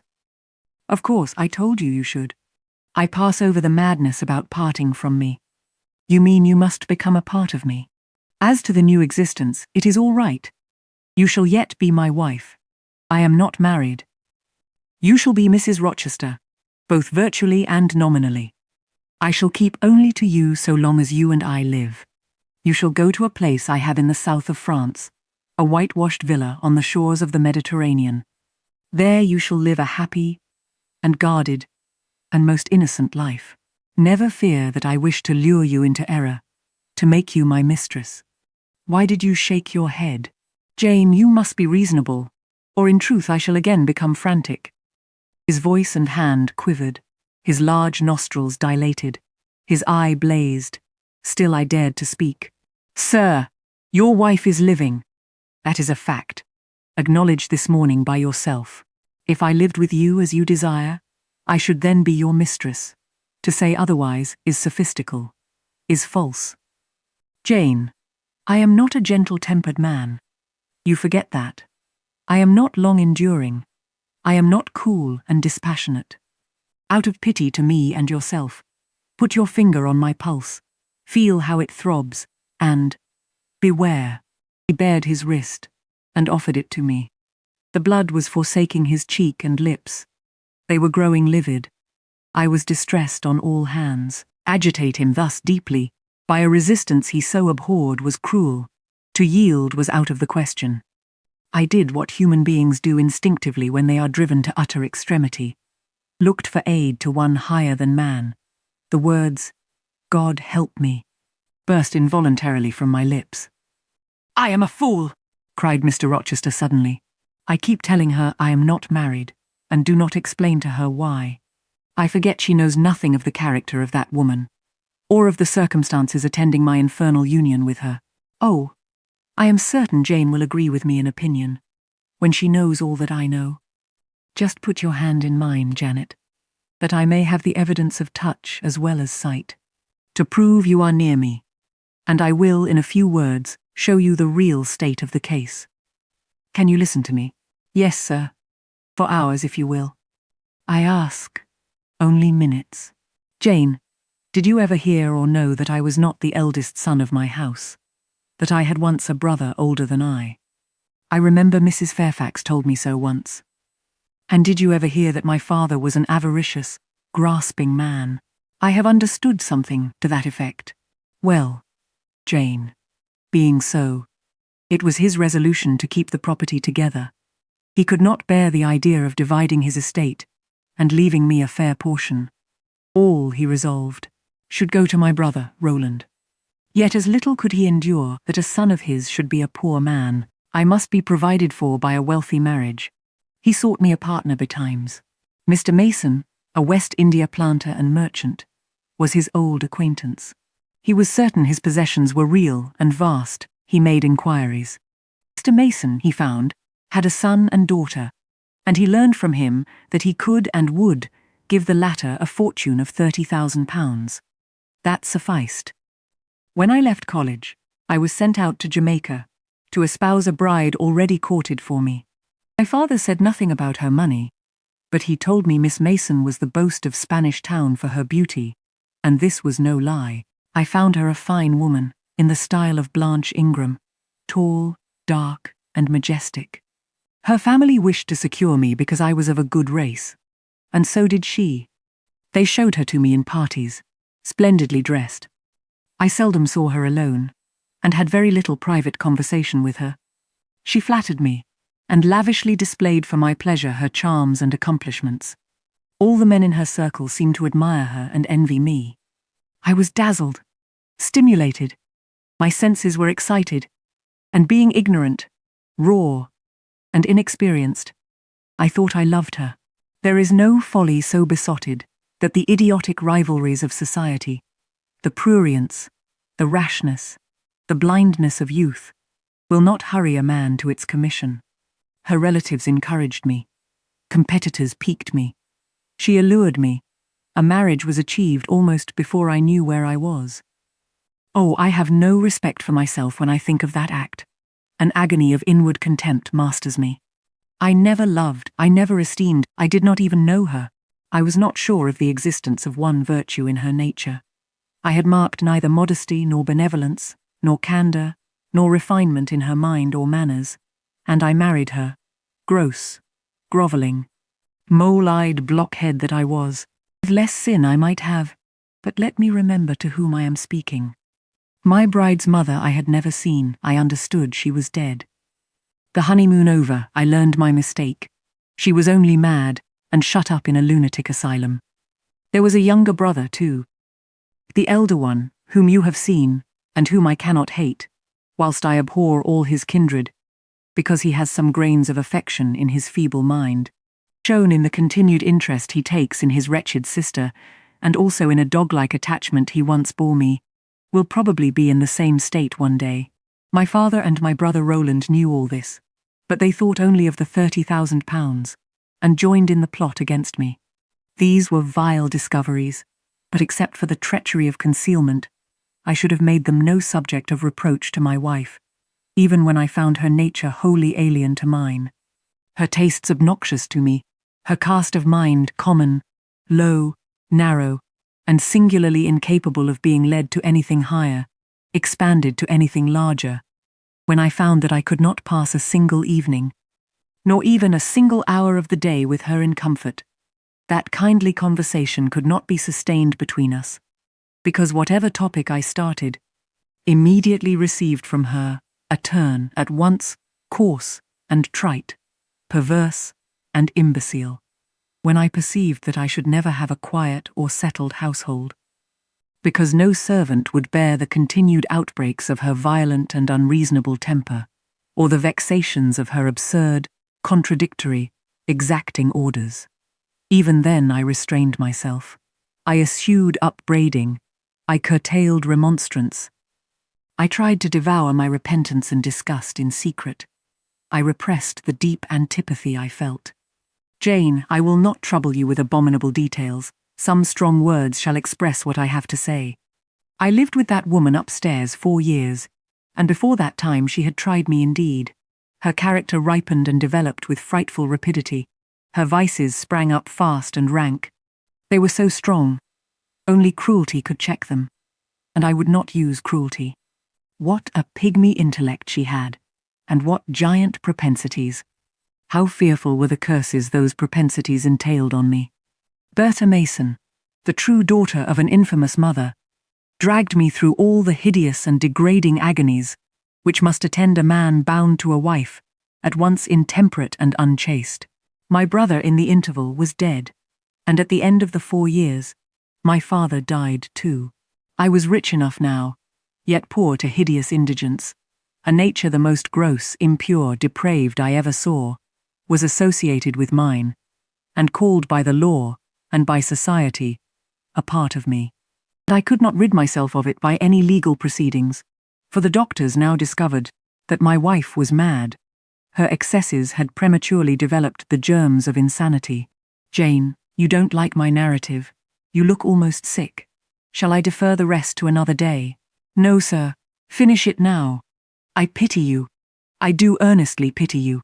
Pity, Jane, from some people is a noxious and insulting sort of tribute, which one is justified in hurling back in the teeth of those who offer it.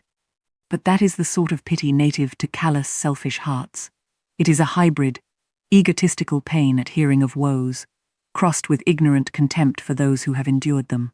But that is not your pity, Jane. It is not the feeling of which your whole face is full at this moment. with which your eyes are now almost overflowing, with which your heart is heaving, with which your hand is trembling in mine. Your pity, my darling, is the suffering mother of love. Its anguish is the very natal pang of the divine passion. I accept it, Jane. Let the daughter have free advent. My arms wait to receive her. Now, sir, proceed. What did you do when you found she was mad? Jane, I approached the verge of despair. A remnant of self-respect was all that intervened between me and the gulf. In the eyes of the world, I was doubtless covered with grimy dishonor. But I resolved to be clean in my own sight. And to the last, I repudiated the contamination of her crimes, and wrenched myself from connection with her mental defects. Still, society associated my name and person with hers. I yet saw her and heard her daily, something of her breath, mixed with the air I breathed. And besides, I remembered I had once been her husband. That recollection was then, and is now, inexpressibly odious to me. Moreover, I knew that while she lived I could never be the husband of another and better wife, and, though 5 years my senior, her family and her father had lied to me even in the particular of her age, she was likely to live as long as I, being as robust in frame as she was infirm in mind. Thus, at the age of 26, I was hopeless. One night I had been awakened by her yells. Since the medical men had pronounced her mad, she had, of course, been shut up. One of the description that frequently precede the hurricanes of those climates. Being unable to sleep in bed, I got up and opened the window. The air was like sulphur steams. I could find no refreshment anywhere. Mosquitoes came buzzing in and hummed sullenly round the room. The sea, which I could hear from thence, rumbled dull like an earthquake. Black clouds were casting up over it. The moon was setting in the waves, broad and red, like a hot cannonball. She threw her last bloody glance over a world quivering with the ferment of tempest. I was physically influenced by the atmosphere and scene, and my ears were filled with the curses the maniac still shrieked out, wherein she momentarily mingled my name with such a tone of demon hate. With such language, no professed harlot ever had a fouler vocabulary than she. Though 2 rooms off, I heard every word, the thin partitions of the West India house, opposing but slight obstruction to her wolfish cries. This life, said I at last, is hell. This is the air. Those are the sounds of the bottomless pit. I have a right to deliver myself from it if I can. The sufferings of this mortal state will leave me with the heavy flesh that now cumbers my soul. Of the fanatic's burning eternity I have no fear. There is not a future state worse than this present one. Let me break away, and go home to God. I said this whilst I knelt down at and unlocked a trunk, which contained a brace of loaded pistols. I meant to shoot myself. I only entertained the intention for a moment. For not being insane, the crisis of exquisite and unalloyed despair, which had originated the wish and design of self-destruction, was past in a second.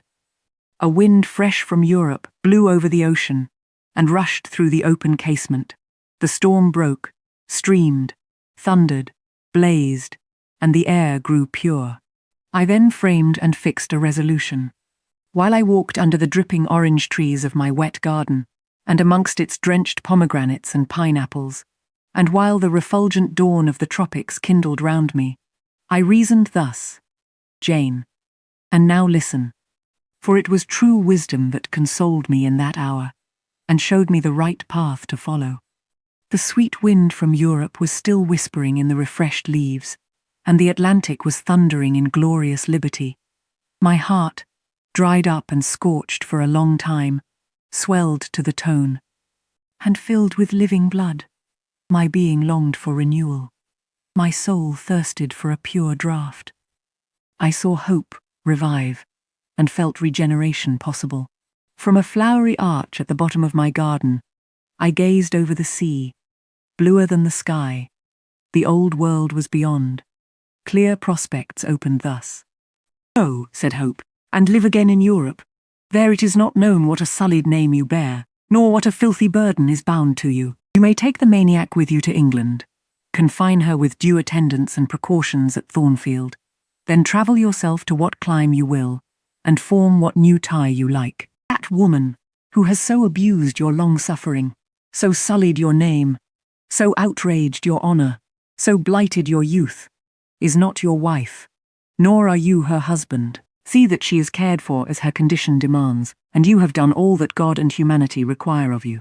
Let her identity, her connection with yourself, be buried in oblivion. You are bound to impart them to no living being. Place her in safety and comfort. Shelter her degradation with secrecy, and leave her. I acted precisely on this suggestion.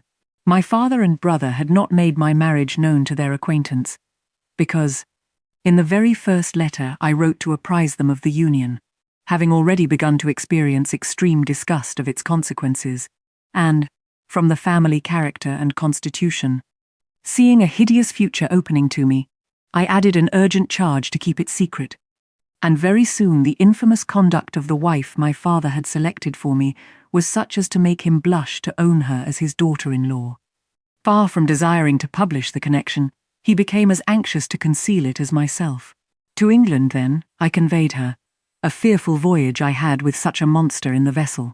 Glad was I when I at last got her to Thornfield, and saw her safely lodged in that third-story room, of whose secret inner cabinet she has now for 10 years made a wild beast's den, a goblin's cell. I had some trouble in finding an attendant for her, as it was necessary to select one on whose fidelity dependence could be placed, for her ravings would inevitably betray my secret. Besides, she had lucid intervals of days, sometimes weeks, which she filled up with abuse of me. At last, I hired Grace Poole from the Grimsby retreat. She and the surgeon, Carter, who dressed Mason's wounds that night he was stabbed and worried, are the only two I have ever admitted to my confidence. Mrs. Fairfax may indeed have suspected something, but she could have gained no precise knowledge as to facts. Grace has, on the whole, proved a good keeper, though owing partly to a fault of her own, of which it appears nothing can cure her, and which is incident to her harassing profession. Her vigilance has been more than once lulled and baffled. The lunatic is both cunning and malignant. She has never failed to take advantage of her guardian's temporary lapses, once to secrete the knife with which she stabbed her brother, and twice to possess herself of the key of her cell, and issue therefrom in the night time. On the first of these occasions, she perpetrated the attempt to burn me in my bed. On the second, she paid that ghastly visit to you. I thank Providence, who watched over you, that she then spent her fury on your wedding apparel, which perhaps brought back vague reminiscences of her own bridal days, but on what might have happened. I cannot endure to reflect. When I think of the thing which flew at my throat this morning, hanging its black and scarlet visage over the nest of my dove, my blood curdles. And what, sir, I asked, while he paused, did you do when you had settled her here? Where did you go? What did I do, Jane? I transformed myself into a will-o'-the-wisp. Where did I go? I pursued wanderings as wild as those of the March spirit. I sought the continent, and went devious through all its lands. My fixed desire was to seek and find a good and intelligent woman, whom I could love, a contrast to the fury I left at Thornfield. I had determined and was convinced that I could and ought. It was not my original intention to deceive as I have deceived you. I meant to tell my tale plainly and make my proposals openly, and it appeared to me so absolutely rational that I should be considered free to love and be loved. I never doubted some woman might be found willing and able to understand my case and accept me, in spite of the curse with which I was burdened. Well, sir, when you are inquisitive, Jane, you always make me smile. You open your eyes like an eager bird, and make every now and then a restless movement, as if answers in speech did not flow fast enough for you, and you wanted to read the tablet of one's heart. But before I go on, tell me what you mean by your... Well, sir, it is a small phrase very frequent with you, and which many a time has drawn me on and on through interminable talk. I mean, what next? How did you proceed? What came of such an event? Precisely. And what do you wish to know now? Whether you found anyone you liked, whether you asked her to marry you, and what she said. I can tell you whether I found anyone I liked, and whether I asked her to marry me, but what she said is yet to be recorded in the book of fate. For 10 long years I roved about, living first in one capital, then another, sometimes in St. Petersburg, oftener in Paris, occasionally in Rome, Naples, and Florence. Provided with plenty of money and the passport of an old name, I could choose my own society. No circles were closed against me. I sought my ideal of a woman amongst English ladies, French countesses, Italian signoras, and German Gräfinnen. I could not find her. Sometimes, for a fleeting moment, I thought I caught a glance, heard a tone, beheld a form, which announced the realization of my dream. You are not to suppose that I desired perfection, either of mind or person. I longed only for what suited me, for the antipodes of the Creole, and I longed vainly. Amongst them all, I found not one whom, had I been ever so free, I, warned as I was of the risks, the horrors, the loathings of incongruous unions, would have asked to marry me. Disappointment made me reckless. I tried dissipation, never debauchery, that I hated and hate. That was my Indian Messalina's attribute, rooted disgust at it, and her restrained me much, even in pleasure. Any enjoyment that bordered on riot seemed to approach me to her and her vices, and I eschewed it. Yet I could not live alone, so I tried the companionship of mistresses. The first I chose was Céline Varens, another of those steps which make a man spurn himself when he recalls them. You already know what she was, and how my liaison with her terminated. She had 2 successors, an Italian, Giacinta, and a German, Clara, both considered singularly handsome. What was their beauty to me in a few weeks? Giacinta was unprincipled and violent. I tired of her in 3 months. Clara was honest and quiet, but heavy, mindless, and unimpressible. Not one whit to my taste. I was glad to give her a sufficient sum to set her up in a good line of business, and so get decently rid of her. But, Jane, I see by your face you are not forming a very favourable opinion of me just now. You think me an unfeeling, loose-principled rake, don't you? I don't like you so well as I have done sometimes, indeed, sir. Did it not seem to you in the least wrong to live in that way, first with one mistress and then another? You talk of it as a mere matter of course. It was with me, and I did not like it. It was a grovelling fashion of existence. I should never like to return to it. Hiring a mistress is the next worst thing to buying a slave. Both are often by nature, and always by position, inferior, and to live familiarly with inferiors is degrading. I now hate the recollection of the time I passed with Céline, Giacinta, and Clara. I felt the truth of these words, and I drew from them the certain inference that if I were so far to forget myself and all the teaching that had ever been instilled into me, as, under any pretext, with any justification, through any temptation, to become the successor of these poor girls, he would one day regard me with the same feeling which now in his mind desecrated their memory. I did not give utterance to this conviction. It was enough to feel it. I impressed it on my heart that it might remain there to serve me as aid in the time of trial. Now, Jane, why don't you say, "Well, sir"? I have not done. You are looking grave. You disapprove of me still, I see. But let me come to the point. Last January, rid of all mistresses, in a harsh, bitter frame of mind, the result of a useless, roving, lonely life, corroded with disappointment, sourly disposed against all men, and especially against all womankind. For I began to regard the notion of an intellectual, faithful, loving woman as a mere dream, recalled by business. I came back to England. On a frosty winter afternoon, I rode in sight of Thornfield Hall. Abhorred spot. I expected no peace, no pleasure there. On a stile in Hay Lane, I saw a quiet little figure sitting by itself. I passed it as negligently as I did the pollard willow opposite to it.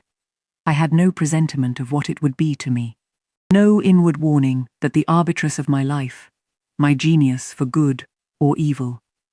I did not know it, even when, on the occasion of Mesrour's accident, it came up and gravely offered me help. childish and slender creature. It seemed as if a linnet had hopped to my foot and proposed to bear me on its tiny wing. I was surly, but the thing would not go. It stood by me with strange perseverance, and looked and spoke with a sort of authority. I must be aided, and by that hand, and aided I was. When once I had pressed the frail shoulder, something new, a fresh sap and sense, stole into my frame. It was well I had learnt that this elf must return to me, that it belonged to my house down below, or I could not have felt it pass away from under my hand, and seen it vanish behind the dim hedge, without singular regret. I heard you come home that night, Jane, though probably you were not aware that I thought of you, or watched for you. The next day I observed you, myself unseen, for half an hour, while you played with Adele in the gallery. It was a snowy day, I recollect, and you could not go out of doors. I was in my room. The door was ajar. I could both listen and watch. Adele claimed your outward attention for a while, yet I fancied your thoughts were elsewhere. But you were very patient with her, my little Jane. You talked to her, and amused her a long time. When at last she left you, you lapsed at once into deep reverie. You betook yourself slowly to pace the gallery. Now and then, in passing a casement, you glanced out at the thick-falling snow. You listened to the sobbing wind, and again, you paced gently on, and dreamed. I think those day visions were not dark. There was a pleasurable illumination in your eye occasionally, a soft excitement in your aspect, which told of no bitter, bilious, hypochondriac brooding. Your look revealed rather the sweet musings of youth, when its spirit follows on willing wings the flight of hope, up and on to an ideal heaven. The voice of Mrs. Fairfax, speaking to a servant in the hall, wakened you. And how curiously you smiled to and at yourself, Janet. There was much sense in your smile. It was very shrewd, and seemed to make light of your own abstraction. It seemed to say, my fine visions are all very well, but I must not forget they are absolutely unreal. I have a rosy sky and a green flowery Eden in my brain, but without, I am perfectly aware, lies at my feet, a rough tract to travel, and around me gather black tempests to encounter. You ran downstairs and demanded of Mrs. Fairfax some occupation, the weekly house accounts to make up, or something of that sort, I think it was. I was vexed with you for getting out of my sight. Impatiently, I waited for evening, when I might summon you to my presence. An unusual, to me, a perfectly new character I suspected was yours. I desired to search it deeper and know it better. You entered the room with a look and air at once shy and independent. You were quaintly dressed, much as you are now. Made you talk. Ere long I found you full of strange contrasts. Your garb and manner were restricted by rule. Your air was often diffident, and altogether that of one refined by nature, but absolutely unused to society, and a good deal afraid of making herself disadvantageously conspicuous by some solecism or blunder. Yet when addressed, you lifted a keen, a daring, and a glowing eye to your interlocutor's face. There was penetration and power in each glance you gave. When plied by close questions, you found ready and round answers.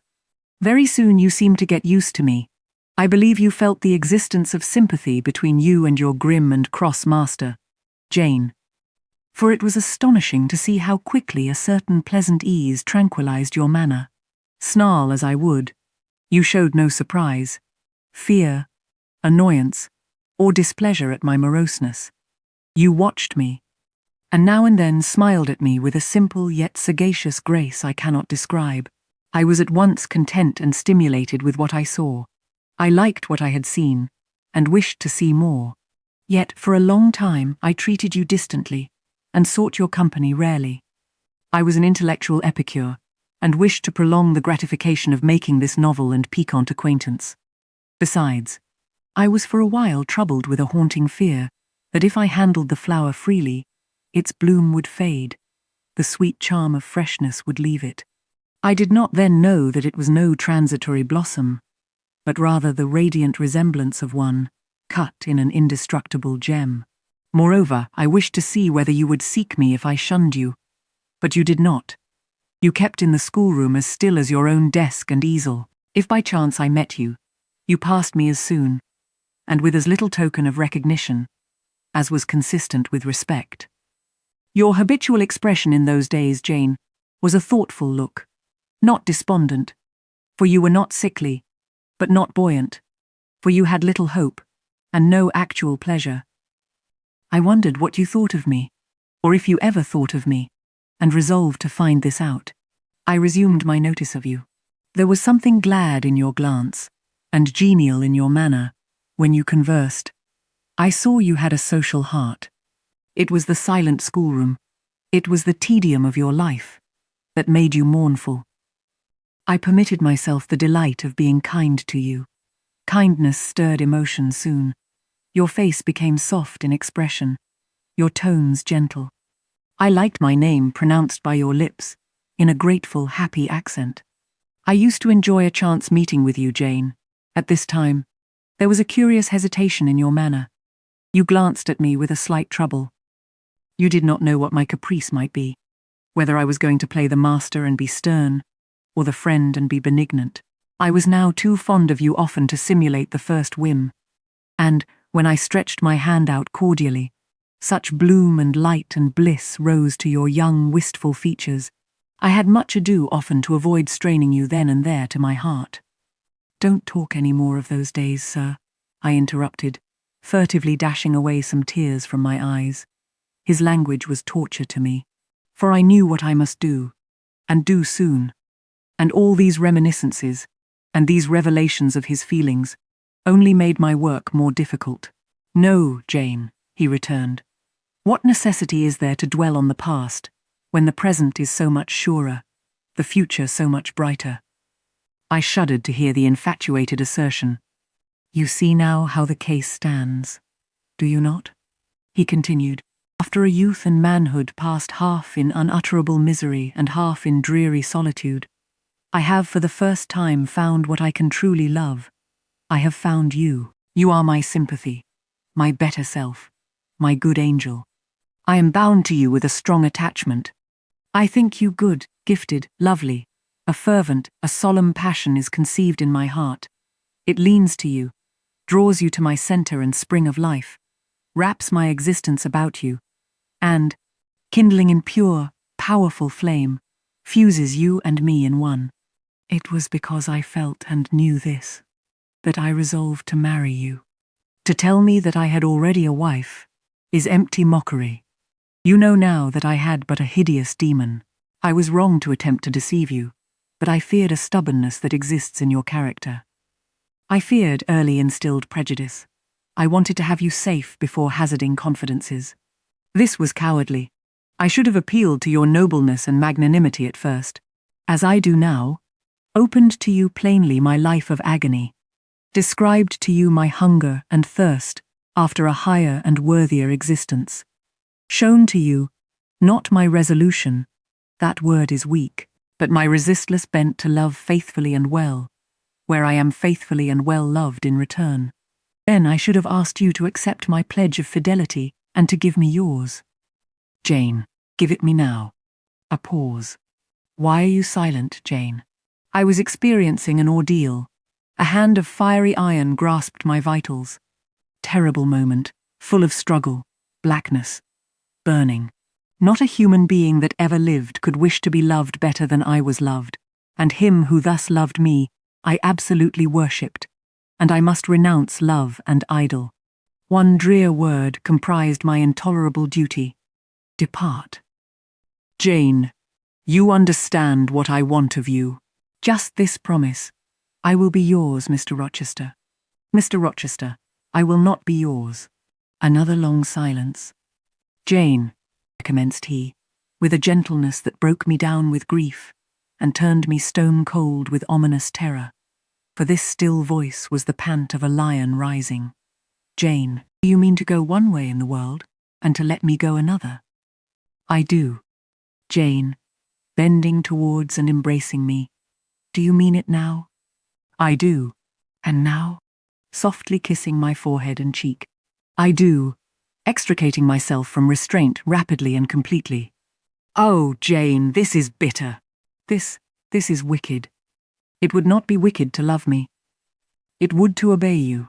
A wild look raised his brows, crossed his features. He rose, but he forbore yet. I laid my hand on the back of a chair for support. I shook, I feared, but I resolved. "One instant, Jane. Give one glance to my horrible life when you are gone. All happiness will be torn away with you. What then is left? For a wife I have but the maniac upstairs. As well might you refer me to some corpse in yonder churchyard. What shall I do, Jane? Where turn for a companion? And for some hope? Do as I do. Trust in God. Believe in heaven. Hope to meet again there. Then you will not yield? No. Then you condemn me to live wretched and to die accursed." His voice rose. "I advise you to live sinless, and I wish you to die tranquil. Then you snatch love and innocence from me. You fling me back on lust for a passion, vice for an occupation. Mr. Rochester, I no more assign this fate to you than I grasp at it for myself. We were born to strive and endure. You as well as I. Do so. You will forget me before I forget you." "You make me a liar by such language. You sully my honor." I declared I could not change. "You tell me to my face I shall change soon. And what a distortion in your judgment, what a perversity in your ideas, is proved by your conduct. Is it better to drive a fellow creature to despair than to transgress a mere human law, no man being injured by the breach? For you have neither relatives nor acquaintances whom you need fear to offend by living with me." This was true, and while he spoke my very conscience and reason turned traitors against me, and charged me with crime in resisting him. They spoke almost as loud as feeling, and that clamoured wildly. "Oh, comply," it said. "Think of his misery, think of his danger. Look at his state when left alone. Remember his headlong nature. Consider the recklessness following on despair. Soothe him, save him, love him. Tell him you love him, and will be his. Who in the world cares for you, or who will be injured by what you do?" Still indomitable was the reply. "The more solitary, the more friendless, the more unsustained I am, the more I will respect myself. I will keep the law given by God, sanctioned by man. I will hold to the principles received by me when I was sane, and not mad, as I am now. Laws and principles are not for the times when there is no temptation. They are for such moments as this, when body and soul rise in mutiny against their rigour. Stringent are they. Inviolate they shall be. If at my individual convenience I might break them, what would be their worth? They have a worth, so I have always believed. And if I cannot believe it now, it is because I am insane, quite insane, with my veins running fire, and my heart beating faster than I can count its throbs. Preconceived opinions, foregone determinations, are all I have at this hour to stand by. There I plant my foot. I did. Mr. Rochester, reading my countenance, saw I had done so. His fury was wrought to the highest. He must yield to it for a moment, whatever followed. He crossed the floor and seized my arm and grasped my waist. He seemed to devour me with his flaming glance. Physically, I felt, at the moment, powerless, as stubble exposed to the draught and glow of a furnace. Mentally, I still possessed my soul, and with it the certainty of ultimate safety. The soul, fortunately, has an interpreter, often an unconscious but still a truthful interpreter, in the eye. My eye rose to his, and while I looked in his fierce face, I gave an involuntary sigh. His gripe was painful, and my overtaxed strength almost exhausted. "Never," said he, as he ground his teeth, "never was anything at once so frail and so indomitable. A mere reed she feels in my hand," and he shook me with the force of his hold. "I could bend her with my finger and thumb, and what good would it do if I bent, if I uptore, if I crushed her? Consider that eye. Consider the resolute, wild, free thing looking out of it, defying me, with more than courage, with a stern triumph. Whatever I do with its cage, I cannot get at it, the savage, beautiful creature. If I tear, if I rend the slight prison, my outrage will only let the captive loose. Conqueror I might be of the house, but the inmate would escape to heaven before I could call myself possessor of its clay dwelling place.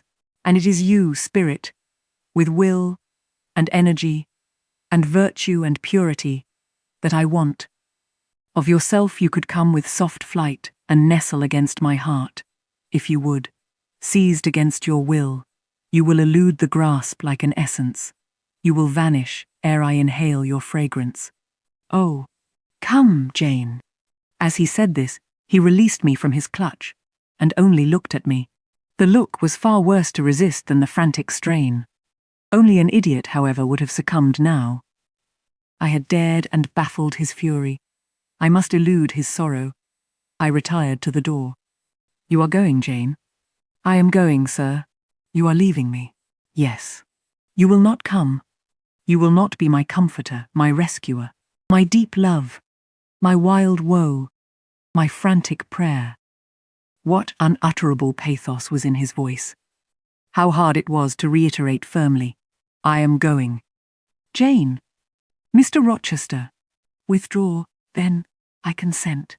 But remember, go up to your own room, think over all I have said, and, Jane, cast a glance on my sufferings. Think of me. He turned away. He threw himself on his face on the sofa. Oh, Jane! My hope, my love, my life, broke in anguish from his lips. Then came a deep, strong sob. I had already gained the door, but reader, I walked back as determinedly as I had retreated. I knelt down by him. I turned his face from the cushion to me. I kissed his cheek. I smoothed his hair with my hand. God bless you, my dear master, I said. God keep you from harm and wrong, direct you, solace you, reward you well for your past kindness to me. Little Jane's love would have been my best reward, he answered. Without it, my heart is broken. But Jane will give me her love, yes, nobly, generously. The blood rushed to his face. Forth flashed the fire from his eyes. Erect he sprang. He held his arms out, but I evaded the embrace, and at once quitted the room. Farewell, was the cry of my heart as I left him. Despair added, farewell forever. That night I never thought to sleep, but a slumber fell on me as soon as I lay down in bed. I was transported in thought to the scenes of childhood. I dreamt I lay in the red room at Gateshead, that the night was dark, and my mind impressed with strange fears. Light that long ago had struck me into syncope, recalled in this vision, seemed glidingly to mount the wall, and tremblingly to pause in the centre of the obscured ceiling. I lifted up my head to look. The roof resolved to clouds high and dim. The gleam was such as the moon imparts to vapours she is about to sever. I watched her come, watched with the strangest anticipation, as though some word of doom were to be written on her disk. She broke forth as never moon yet burst from cloud. A hand first penetrated the sable folds and waved them away. Then, not a moon, but a white human form shone in the azure. Inclining a glorious brow earthward, it gazed and gazed on me. It spoke to my spirit. Immeasurably distant was the tone, yet so near, it whispered in my heart. My daughter. Mother, I will. So I answered after I had waked from the trance-like dream. It was yet night, but July nights are short.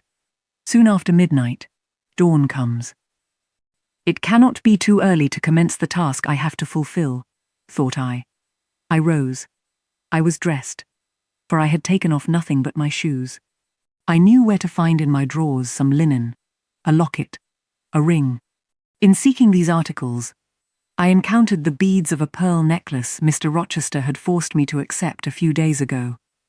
I left that. It was not mine. It was the visionary bride's who had melted in air. The other articles I made up in a parcel, my purse, containing 20 shillings. It was all I had. I put in my pocket. I tied on my straw bonnet, pinned my shawl. took the parcel and my slippers, which I would not put on yet, and stole from my room. "Farewell, kind Mrs. Fairfax," I whispered as I glided past her door. "Farewell, my darling Adele," I said as I glanced towards the nursery. No thought could be admitted of entering to embrace her. I had to deceive a fine ear. For aught I knew, it might now be listening. I would have got past Mr. Rochester's chamber without a pause, but my heart momentarily stopping its beat at that threshold, my foot was forced to stop also. No sleep was there. The inmate was walking restlessly from wall to wall, and again he sighed while I listened.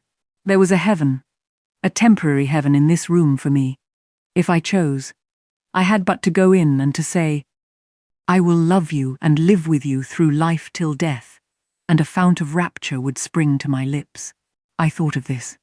That kind master, who could not sleep now, was waiting with impatience for day. He would send for me in the morning. I should be gone. He would have me sought for, vainly. He would feel himself forsaken, his love rejected. He would suffer. I thought of this too. My hand moved towards the lock. I caught it back and glided on. Drearily I wound my way downstairs. I knew what I had to do, and I did it mechanically. I sought the key of the side door in the kitchen. I sought, too, a phial of oil and a feather. I oiled the key and the lock. I got some water, I got some bread, for perhaps I should have to walk far, and my strength, sorely shaken of late, must not break down. All this I did without one sound. I opened the door, passed out, shut it softly. Dim dawn glimmered in the yard. The great gates were closed and locked, but a wicket in one of them was only latched. Through that I departed, it, too, I shut, and now I was out of Thornfield.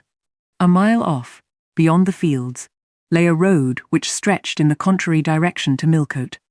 A road I had never travelled, but often noticed. Thither I bent my steps. No reflection was to be allowed now. Not one glance was to be cast back. Not even one forward. Not one thought was to be given either to the past or the future. The first was a page so heavenly sweet, so deadly sad, that to read one line of it would dissolve my courage and break down my energy. The last was an awful blank, something like the world, when the deluge was gone by. I skirted fields, and hedges, and lanes till after sunrise. I believe it was a lovely summer morning. I know my shoes, which I had put on when I left the house, were soon wet with dew, but I looked neither to rising sun, nor smiling sky, nor wakening nature. He who is taken out to pass through a fair scene to the scaffold thinks not of the flowers that smile on his road, but of the block and axe edge, the disseverment of bone and vein, of the grave gaping at the end. And I thought of drear flight and homeless wandering. And oh, with agony I thought of what I left. I could not help it. I thought of him now, in his room, watching the sunrise, hoping I should soon come to say I would stay with him and be his. I longed to be his. I panted to return. It was not too late. I could yet spare him the bitter pang of bereavement. As yet my flight, I was sure, was undiscovered. I could go back and be his comforter, his pride, his redeemer from misery, perhaps from ruin. Oh, that fear of his self-abandonment, far worse than my abandonment. It was a barbed arrowhead in my breast. It tore me when I tried to extract it. It sickened me when remembrance thrust it farther in. Birds began singing in brake and copse. Birds were faithful to their mates. Birds were emblems of love. In the midst of my pain of heart and frantic effort of principle, I abhorred myself. I had no solace from self-approbation, none even from self-respect. I had injured, wounded, left my master. I was hateful in my own eyes.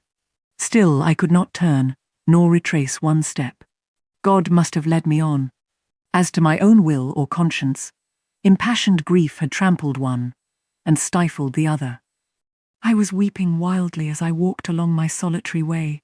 Fast, fast I went like one delirious. Weakness beginning inwardly, extending to the limbs, seized me, and I fell.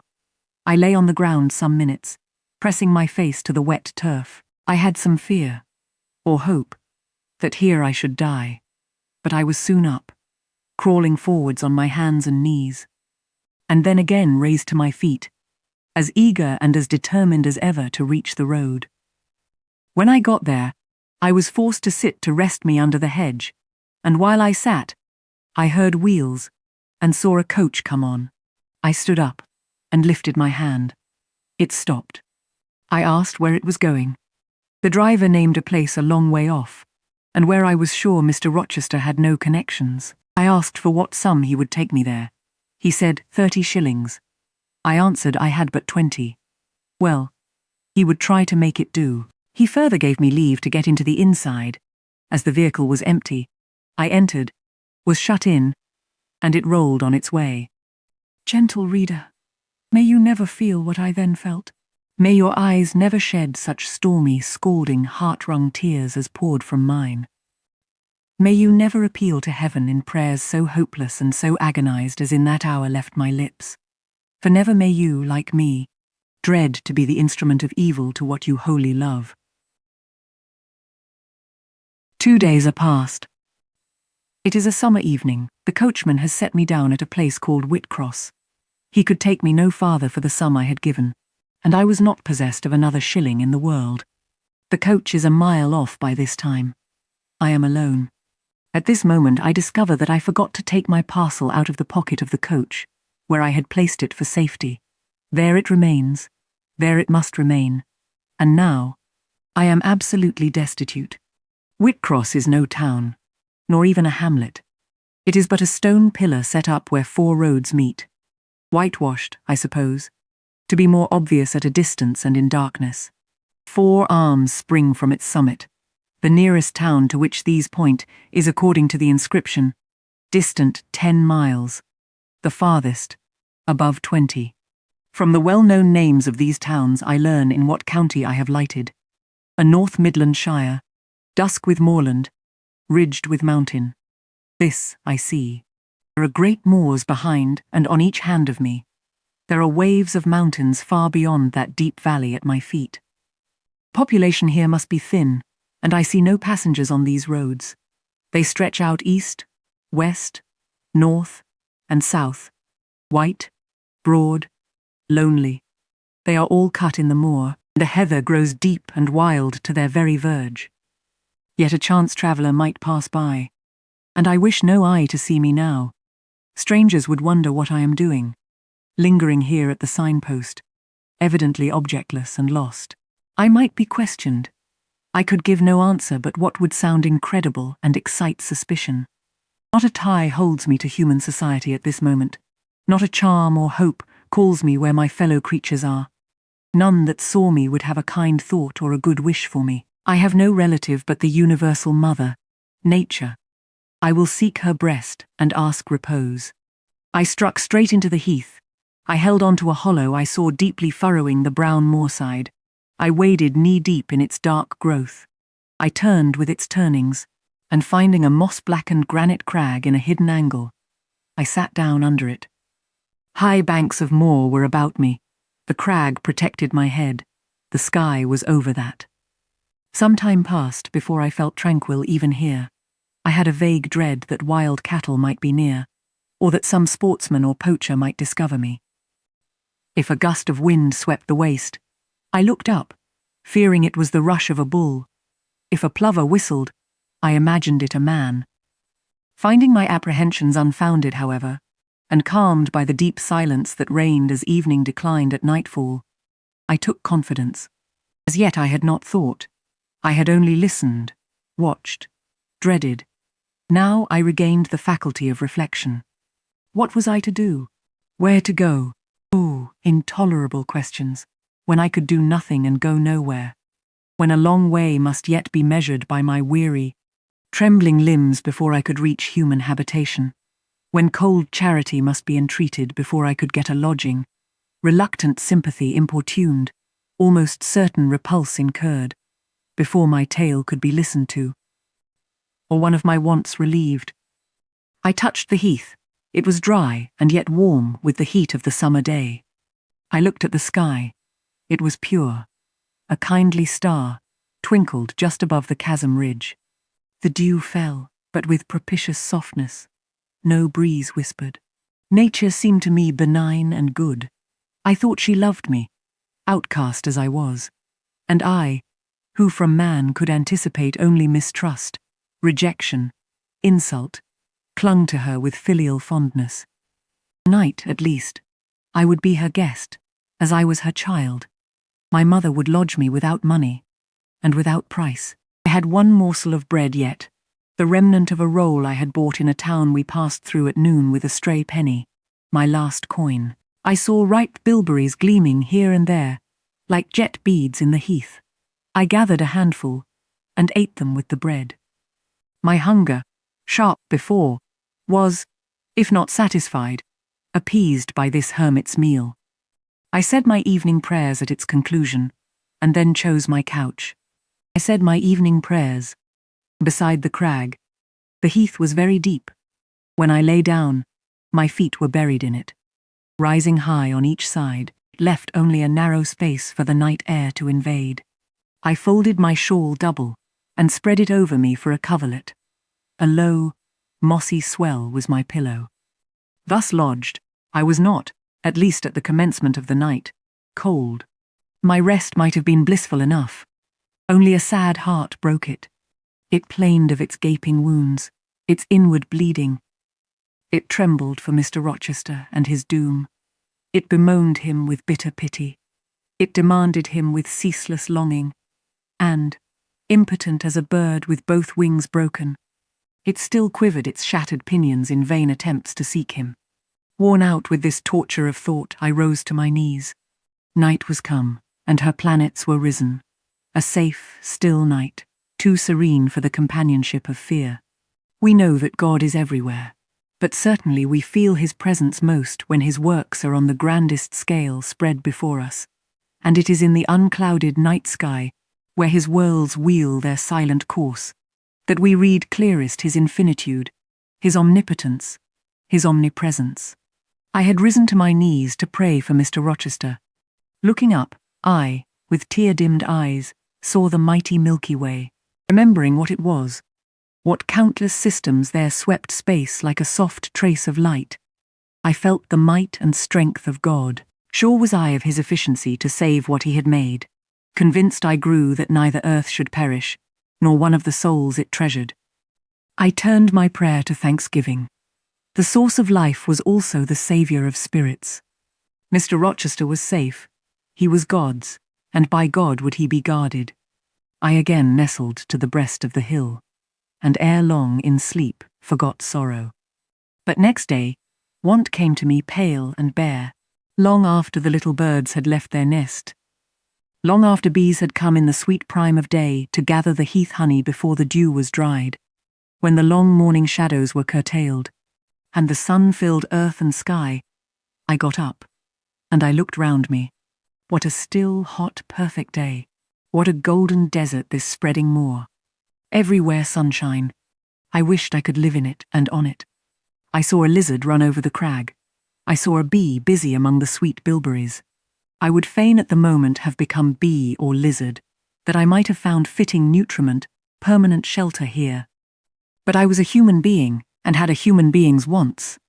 I must not linger where there was nothing to supply them. I rose. I looked back at the bed I had left.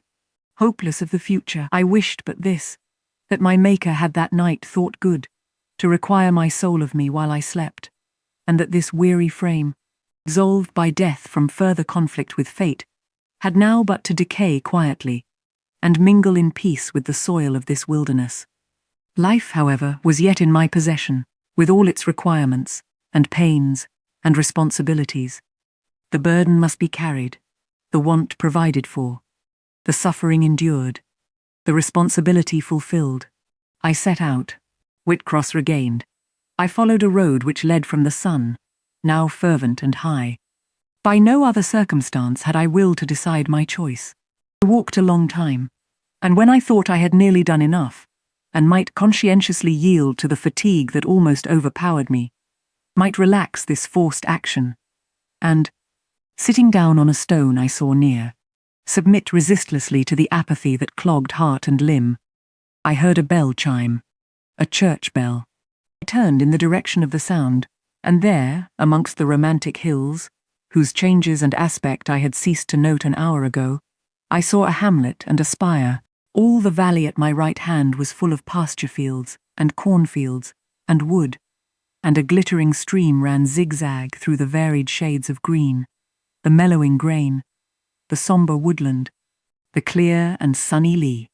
Recalled by the rumbling of wheels to the road before me, I saw a heavily laden wagon labouring up the hill, and not far beyond were 2 cows and their drover. Human life and human labour were near. I must struggle on, strive to live and bend to toil like the rest. About 2:00 p.m. I entered the village. At the bottom of its one street there was a little shop with some cakes of bread in the window. I coveted a cake of bread. With that refreshment, I could perhaps regain a degree of energy. Without it, it would be difficult to proceed. The wish to have some strength and some vigour returned to me as soon as I was amongst my fellow beings. I felt it would be degrading to faint with hunger on the causeway of a hamlet. Had I nothing about me I could offer in exchange for one of these rolls?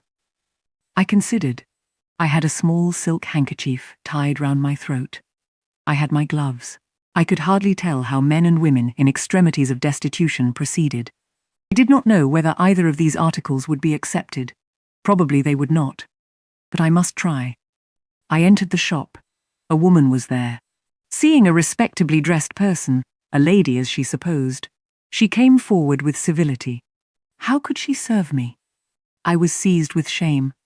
My tongue would not utter the request I had prepared. I dared not offer her the half-worn gloves, the creased handkerchief. Besides, I felt it would be absurd. I only begged permission to sit down a moment, as I was tired. Disappointed in the expectation of a customer, she coolly acceded to my request. She pointed to a seat. I sank into it. I felt sorely urged to weep, but conscious how unseasonable such a manifestation would be, I restrained it. Soon I asked her if there were any dressmaker or plain workwoman in the village. Yes, 2 or 3. Quite as many as there was employment for. I reflected. I was driven to the point now. I was brought face to face with necessity. I stood in the position of one without a resource, without a friend, without a coin. I must do something. What? I must apply somewhere. Where? Did she know of any place in the neighbourhood where a servant was wanted? Nay, she couldn't say. What was the chief trade in this place? What did most of the people do? Some were farm labourers.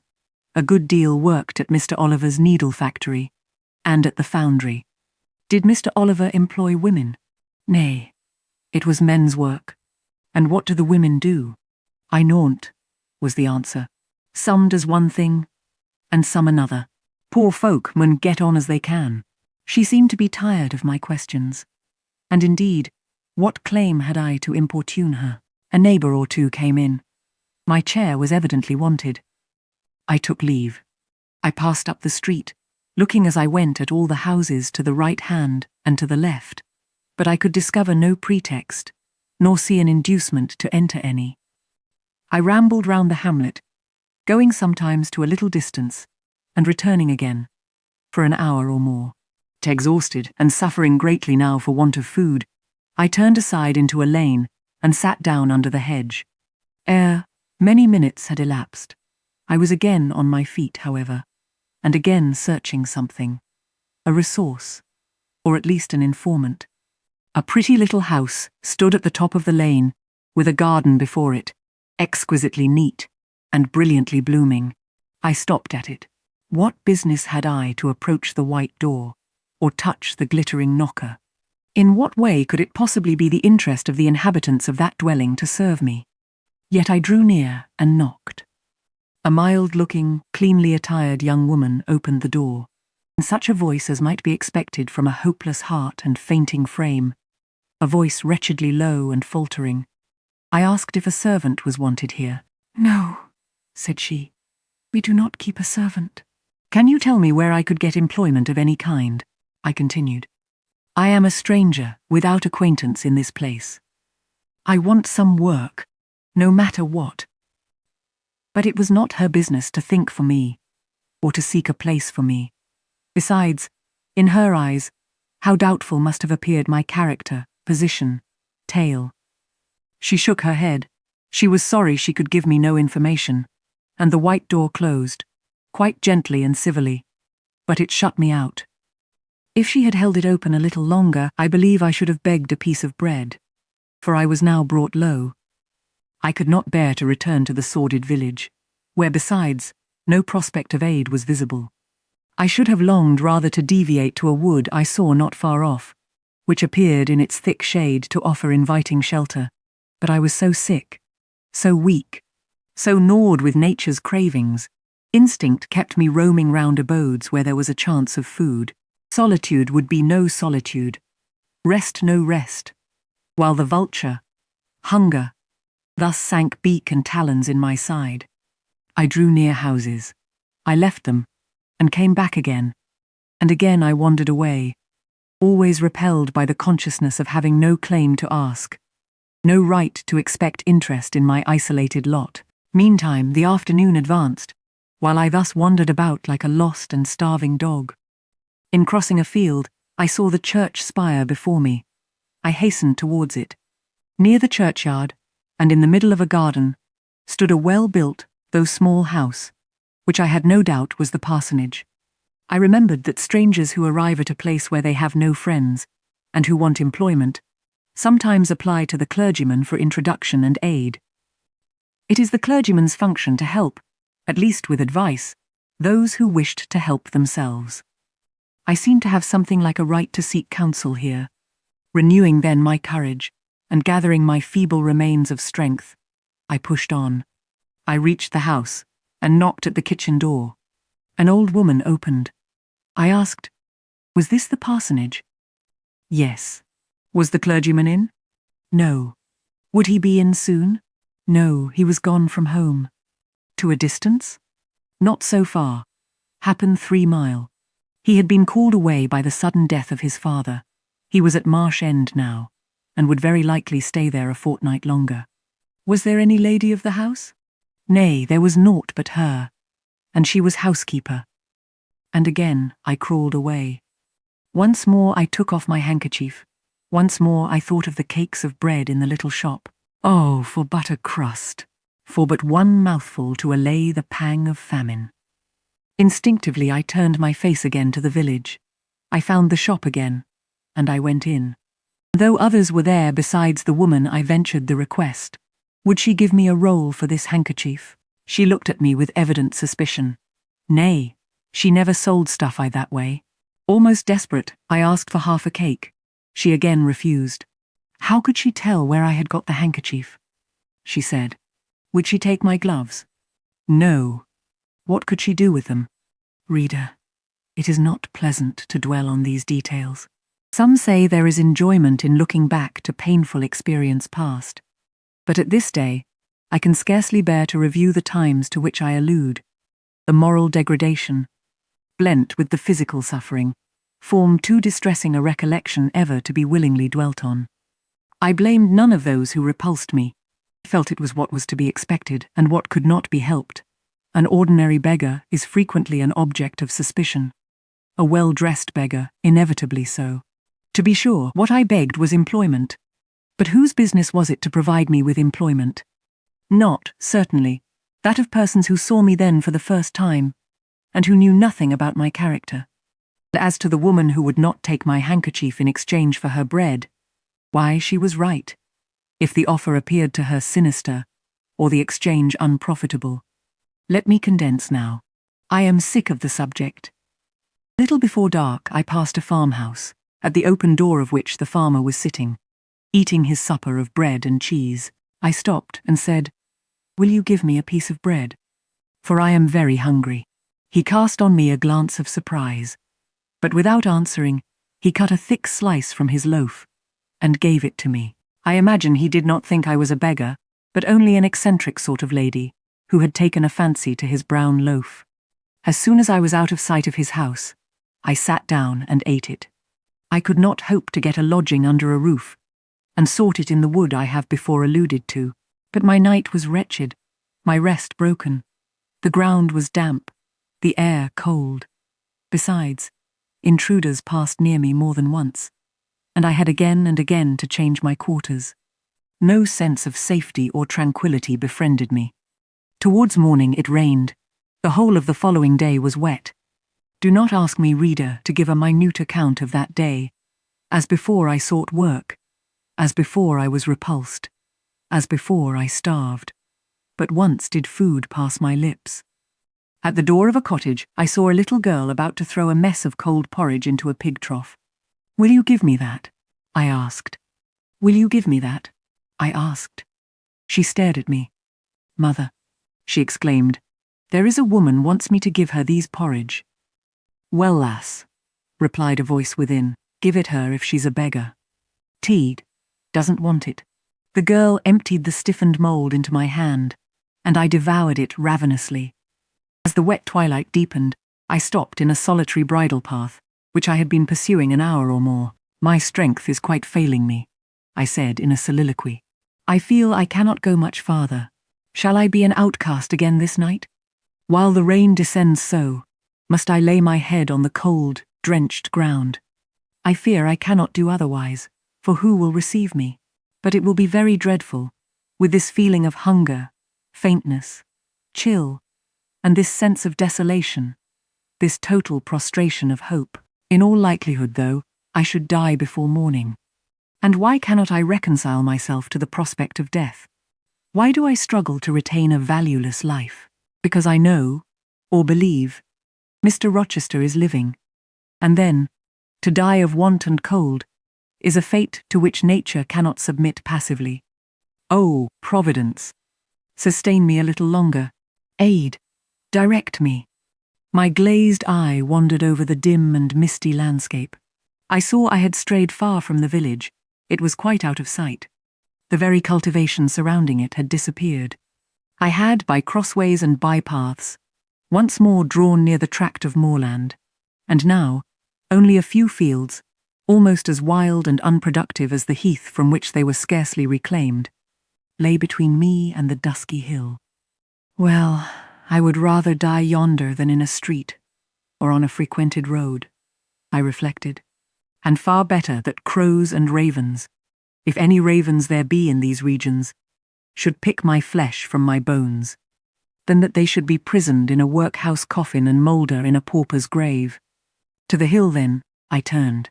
I reached it. It remained now only to find a hollow where I could lie down, and feel at least hidden, if not secure. But all the surface of the waste looked level. It showed no variation but of tint. Green, where rush and moss overgrew the marshes. Black, where the dry soil bore only heath. Dark as it was getting, I could still see these changes, though but as mere alternations of light and shade, for colour had faded with the daylight.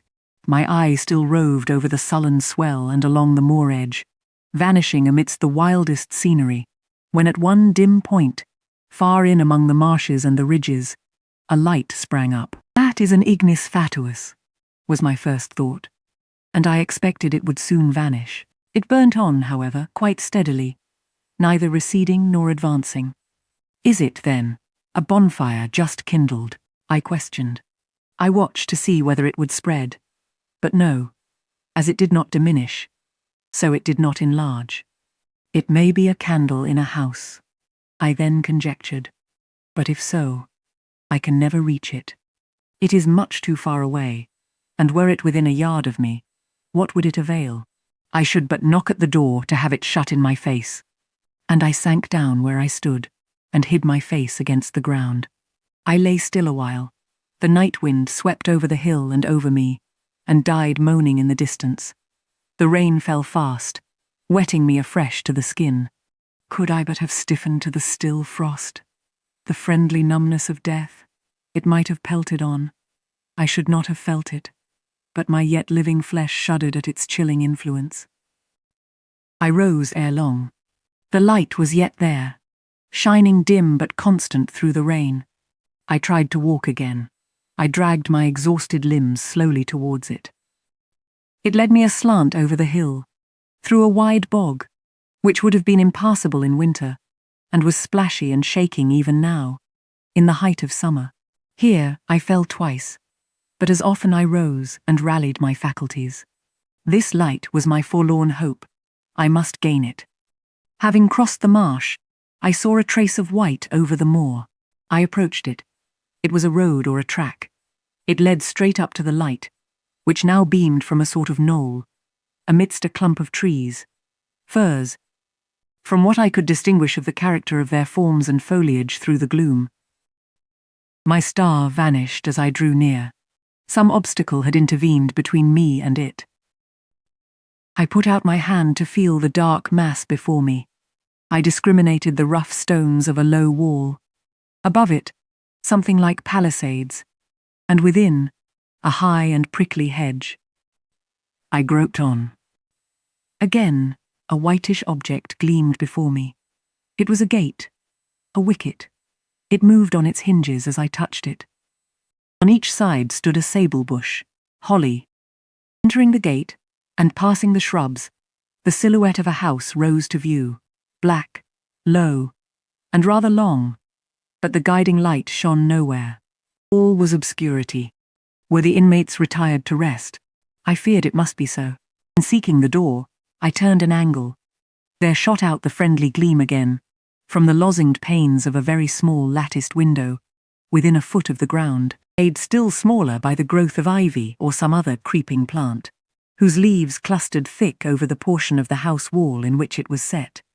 The aperture was so screened and narrow that curtain or shutter had been deemed unnecessary, and when I stooped down and put aside the spray of foliage shooting over it, I could see all within.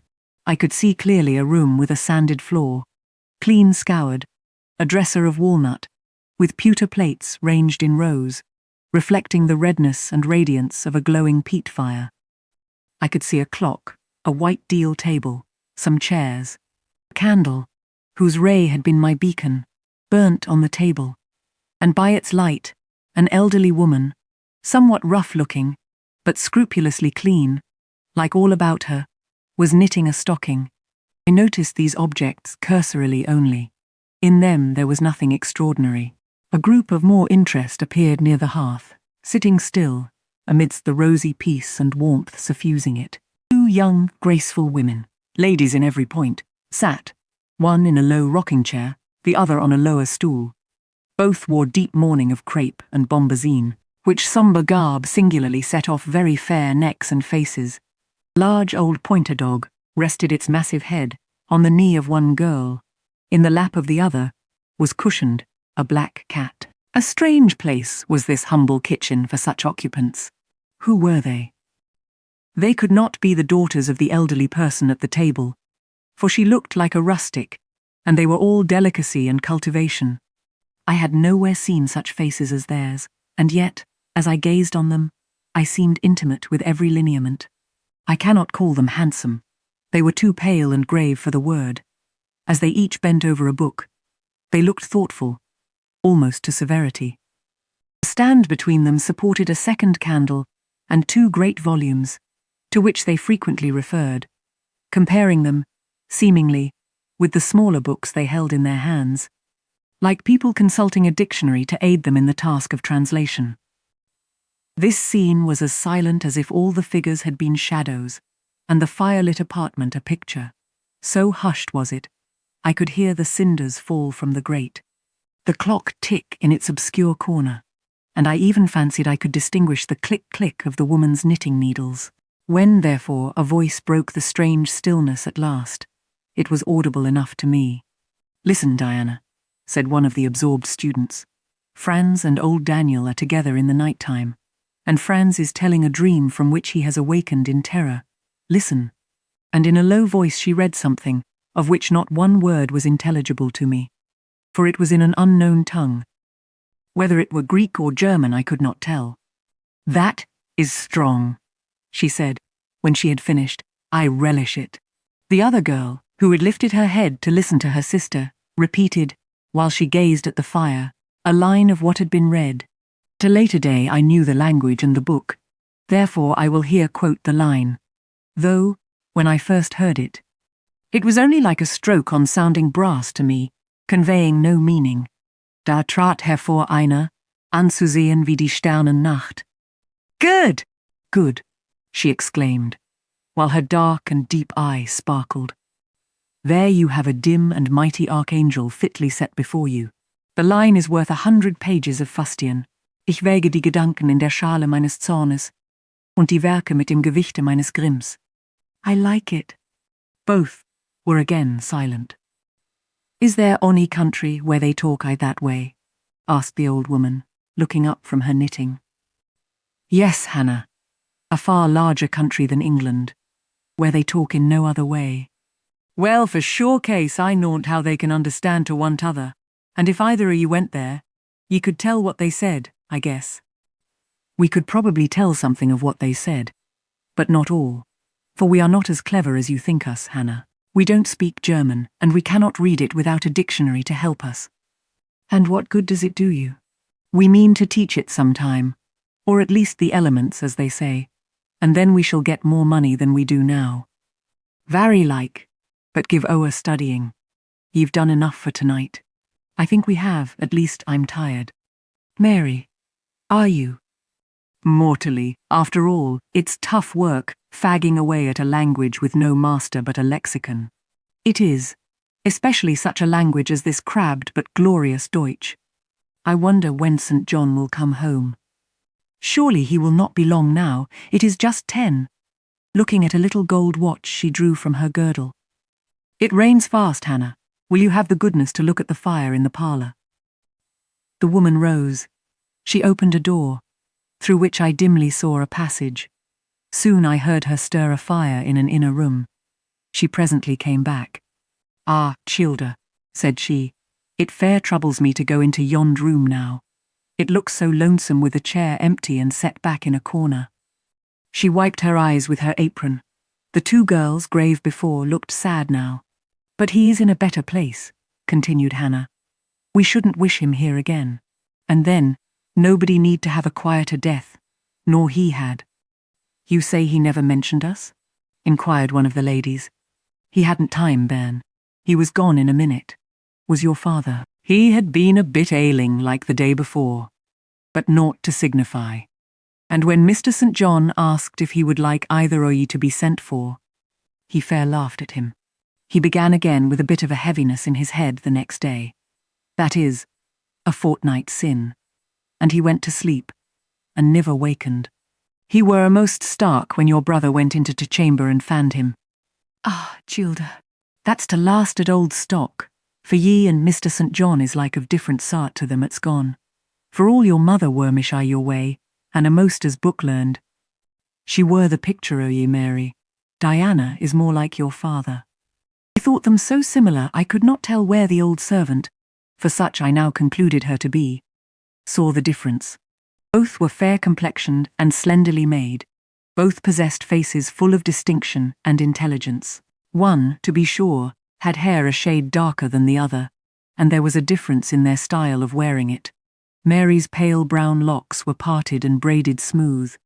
Diana's duskier tresses covered her neck with thick curls. The clock struck 10. Ye'll want your supper, I am sure, observed Hannah, and so will Mr. St. John when he comes in, and she proceeded to prepare the meal. The ladies rose. They seemed about to withdraw to the parlour. Till this moment, I had been so intent on watching them. Their appearance and conversation had excited in me so keen an interest. I had half forgotten my own wretched position. Now it recurred to me. More desolate, more desperate than ever, it seemed from contrast. And how impossible did it appear to touch the inmates of this house with concern on my behalf. To make them believe in the truth of my wants and woes, to induce them to vouchsafe a rest for my wanderings. As I groped out the door, and knocked at it hesitatingly, I felt that last idea to be a mere chimera. Hannah opened. "What do you want?" she inquired, in a voice of surprise, as she surveyed me by the light of the candle she held. "May I speak to your mistresses?" I said. "You had better tell me what you have to say to them." "Where do you come from?" I am a stranger. What is your business here at this hour? I want a night's shelter in an outhouse or anywhere, and a morsel of bread to eat. Distrust, the very feeling I dreaded, appeared in Hannah's face. I'll give you a piece of bread, she said, after a pause. But we can't take in a vagrant to lodge. It isn't likely. Do let me speak to your mistresses. No, not I. What can they do for you? You should not be roving about now. It looks very ill. But where shall I go if you drive me away? What shall I do? Oh! I'll warrant you know where to go and what to do. Mind you don't do wrong. That's all. Here is a penny. Now go. A penny cannot feed me, and I have no strength to go farther. Don't shut the door. Oh, don't, for God's sake.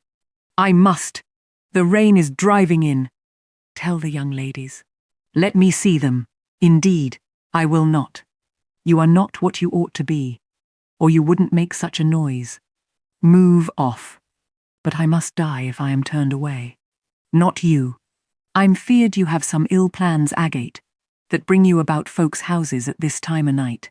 If you've any followers, housebreakers or such like, anywhere near, you may tell them we are not by ourselves in the house.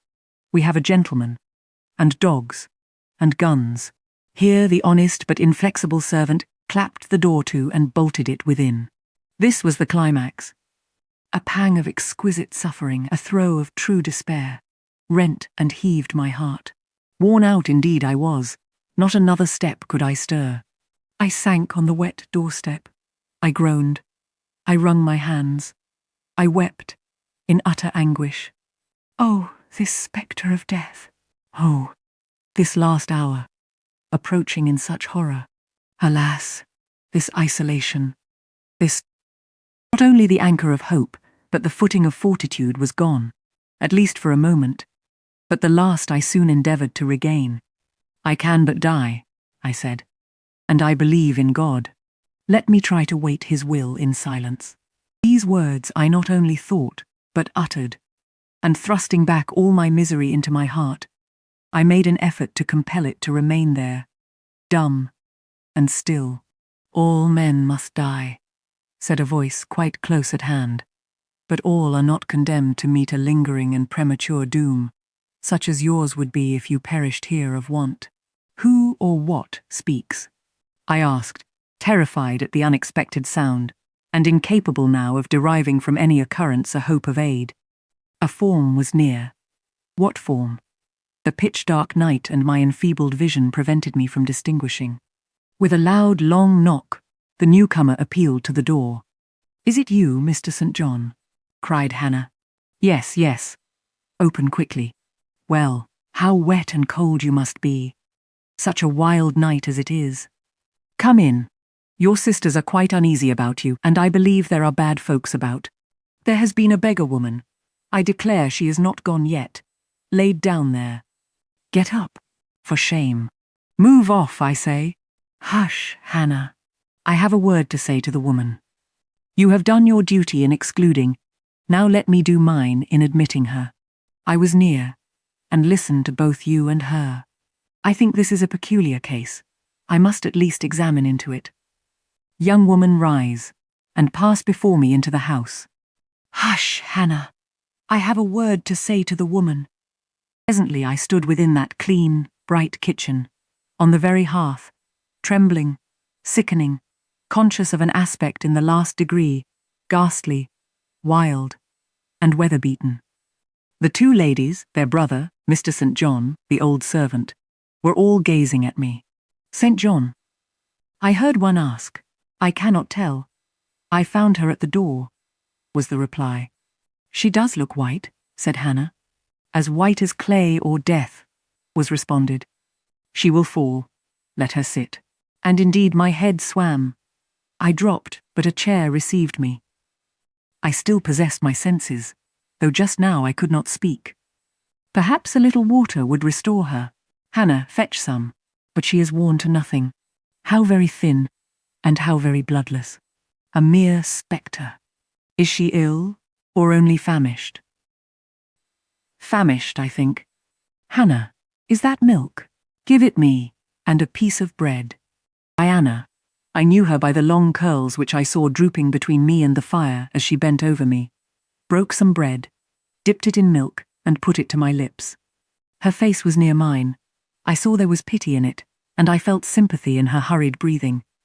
In her simple words, too, the same balm-like emotion spoke. Try to eat. Yes, try, repeated Mary gently, and Mary's hand removed my sodden bonnet and lifted my head. I tasted what they offered me, feebly at first, eagerly soon. Not too much at first. Restrain her. And he withdrew the cup of milk and the plate of bread. A little more, St. John. Look at the avidity in her eyes. No more at present, sister. Try if she can speak now. Ask her name. I felt I could speak, and I answered. My name is Jane Elliot. Anxious as ever to avoid discovery, I had before resolved to assume an alias. And where do you live? Where are your friends? I was silent. Can we send for anyone you know? I shook my head. What account can you give of yourself? Somehow, now that I had once crossed the threshold of this house, and once was brought face to face with its owners, I felt no longer outcast, vagrant and disowned by the wide world. I dared to put off the mendicant, to resume my natural manner and character. I began once more to know myself, and when Mr. St. John demanded an account, which at present I was far too weak to render, I said after a brief pause, Sir, I can give you no details tonight. But what then? Said he. Do you expect me to do for you? Nothing, I replied. My strength sufficed for but short answers. Diana took the word. Do you mean, she asked, that we have now given you what aid you require, and that we may dismiss you to the moor and the rainy night? I looked at her. She had, I thought, a remarkable countenance, instinct both with power and goodness. I took sudden courage. Answering her compassionate gaze with a smile, I said, If I were a masterless and stray dog, I know that you would not turn me from your hearth tonight. As it is, I really have no fear. Do with me and for me as you like, but excuse me from much discourse. My breath is short. I feel a spasm when I speak. All three surveyed me, and all three were silent. Hannah, said Mr. St. John at last, let her sit there at present, and ask her no questions. In 10 minutes more, give her the remainder of that milk and bread. Mary and Diana, let us go into the parlour and talk the matter over. They withdrew. One of the ladies returned. I could not tell which. A kind of pleasant stupor was stealing over me as I sat by the genial fire. In an undertone, she gave some directions to Hannah. Ere long, with the servant's aid, I contrived to mount a staircase. My dripping clothes were removed. Soon a warm, dry bed received me. I thanked God, experienced amidst unutterable exhaustion a glow of grateful joy, and slept. Recollection of about 3 days and nights succeeding this is very dim in my mind. I can recall some sensations felt in that interval, but few thoughts framed, and no actions performed. I knew I was in a small room and in a narrow bed. That bed I seemed to have grown. I lay on it motionless as a stone, and to have torn me from it would have been almost to kill me. I took no note of the lapse of time, of the change from morning to noon, from noon to evening. I observed when anyone entered or left the apartment. I could even tell who they were. I could understand what was said when the speaker stood near to me, but I could not answer. To open my lips, or move my limbs, was equally impossible. Hannah, the servant, was my most frequent visitor. Her coming disturbed me. I had a feeling that she wished me away, that she did not understand me or my circumstances, that she was prejudiced against me. Diana and Mary appeared in the chamber once or twice a day. They would whisper sentences of this sort at my bedside. It is very well we took her in. Yes, she would certainly have been found dead at the door in the morning had she been left out all night. I wonder what she has gone through. Strange hardships, I imagine. Poor, emaciated, pallid wanderer. She is not an uneducated person, I should think, by her manner of speaking. Her accent was quite pure, and the clothes she took off, though splashed and wet, were little worn and fine. She has a peculiar face, Fleshless and haggard as it is, I rather like it, and when in good health and animated, I can fancy her physiognomy would be agreeable. Never once in their dialogues did I hear a syllable of regret at the hospitality they had extended to me, or of suspicion of, or aversion to, myself. I was comforted. Mr. St. John came but once. He looked at me, and said my state of lethargy was the result of reaction from excessive and protracted fatigue. He pronounced it needless to send for a doctor. Nature, he was sure, would manage best, left to herself. He said every nerve had been overstrained in some way, and the whole system must sleep torpid a while. There was no disease. He imagined my recovery would be rapid enough when once commenced. These opinions he delivered in a few words, in a quiet, low voice, and added after a pause, in the tone of a man little accustomed to expansive comment, rather an unusual physiognomy. Certainly, not indicative of vulgarity or degradation. Far otherwise, responded Diana. To speak truth, St. John, my heart rather warms to the poor little soul. I wish we may be able to benefit her permanently. That is hardly likely, was the reply. You will find she is some young lady who has had a misunderstanding with her friends, and has probably injudiciously left them. We may, perhaps, succeed in restoring her to them, if she is not obstinate, but I trace lines of force in her face which make me sceptical of her tractability. He stood considering me some minutes, then added, She looks sensible, but not at all handsome. She is so ill, St. John. Ill or well, she would always be plain. The grace and harmony of beauty are quite wanting in those features. On the third day I was better. On the fourth, I could speak, move, rise in bed and turn. Hannah had brought me some gruel and dry toast, about, as I supposed, the dinner hour. I had eaten with relish. The food was good, void of the feverish flavour which had hitherto poisoned what I had swallowed. When she left me, I felt comparatively strong and revived. Ere long, satiety of repose and desire for action stirred me. I wished to rise, but what could I put on? Only my damp and bemired apparel, in which I had slept on the ground and fallen in the marsh. I felt ashamed to appear before my benefactors so clad. I was spared the humiliation. On a chair by the bedside were all my own things, clean and dry. My black silk frock hung against the wall. Traces of the bog were removed from it, the creases left by the wet smoothed out.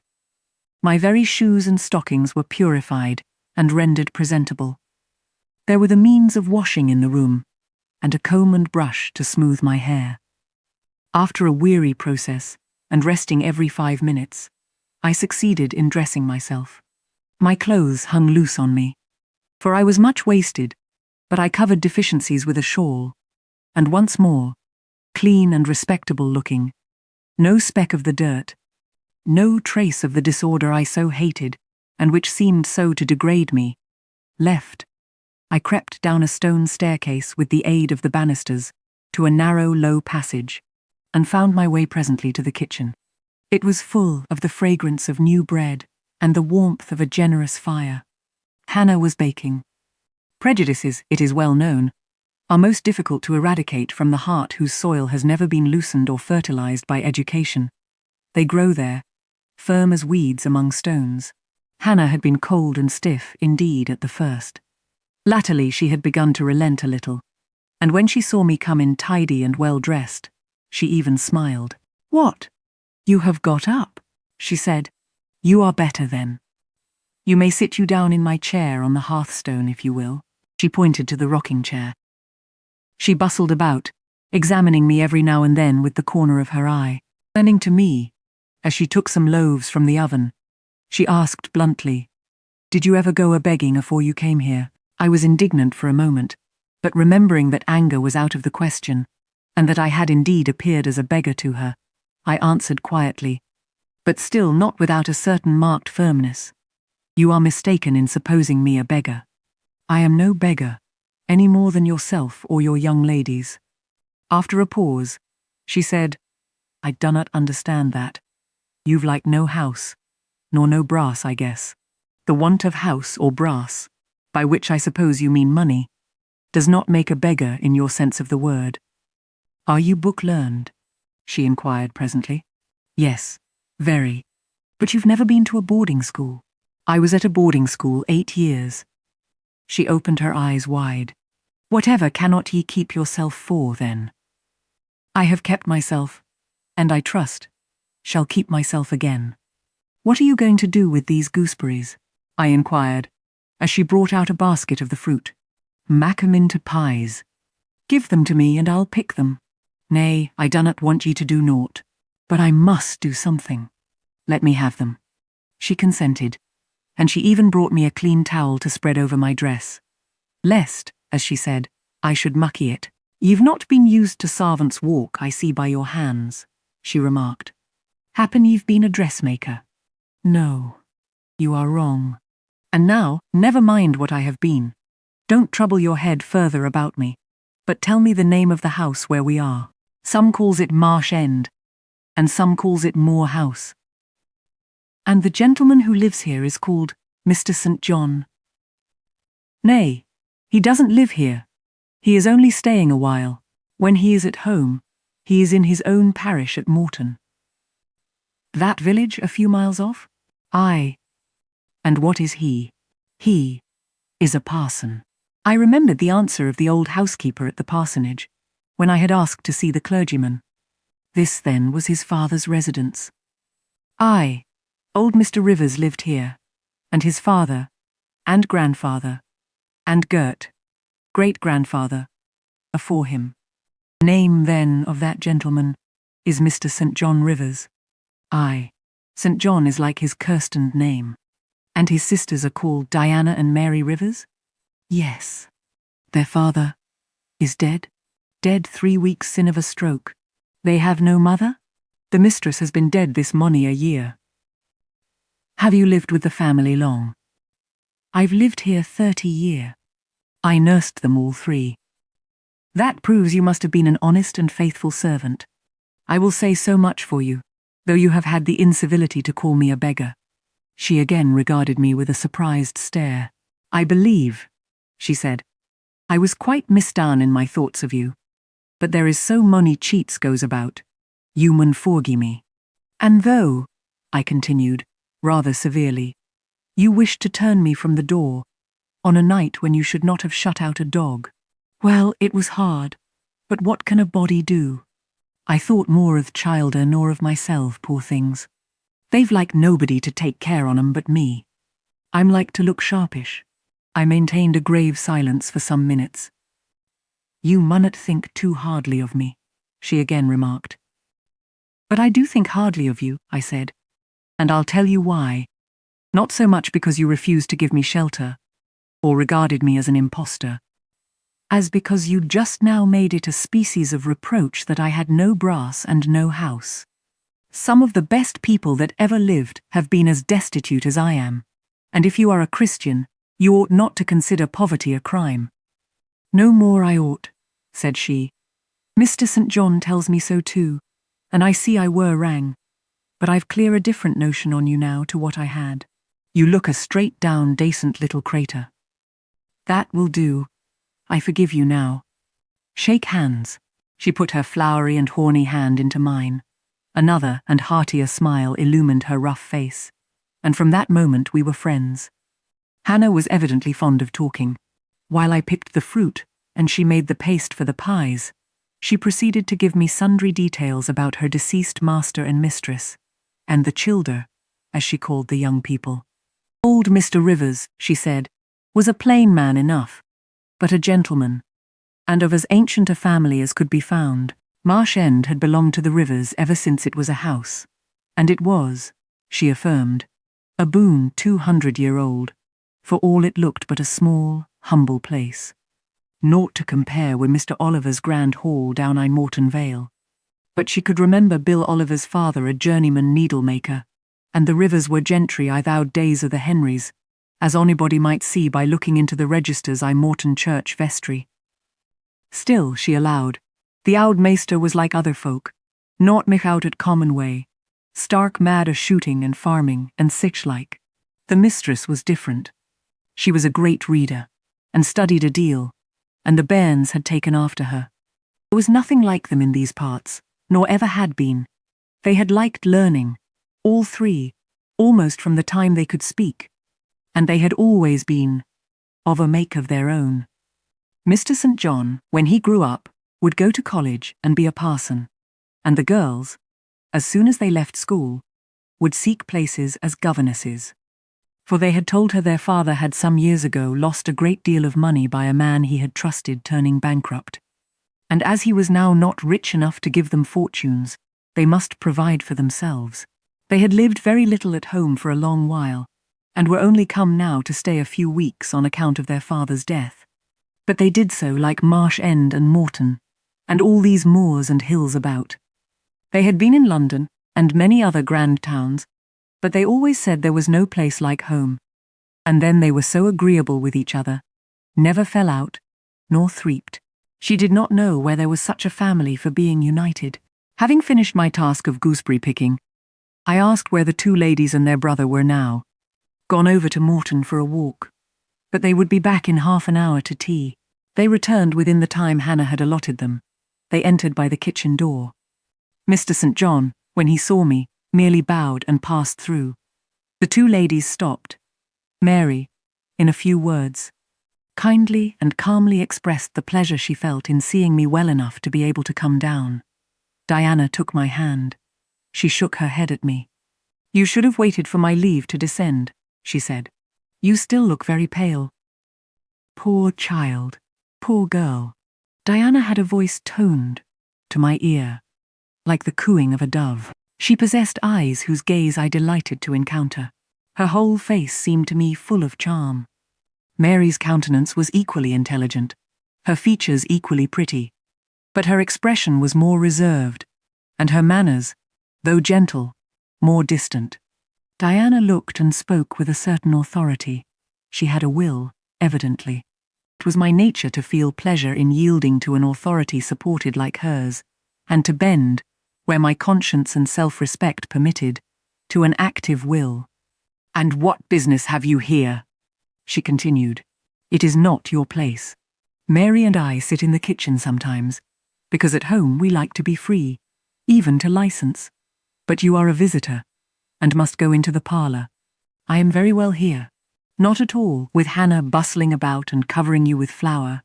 "Besides, the fire is too hot for you," interposed Mary. "To be sure. Come, you must be obedient." And still holding my hand, she made me rise, and led me into the inner room. "Sit there," she said, placing me on the sofa, "while we take our things off and get the tea ready.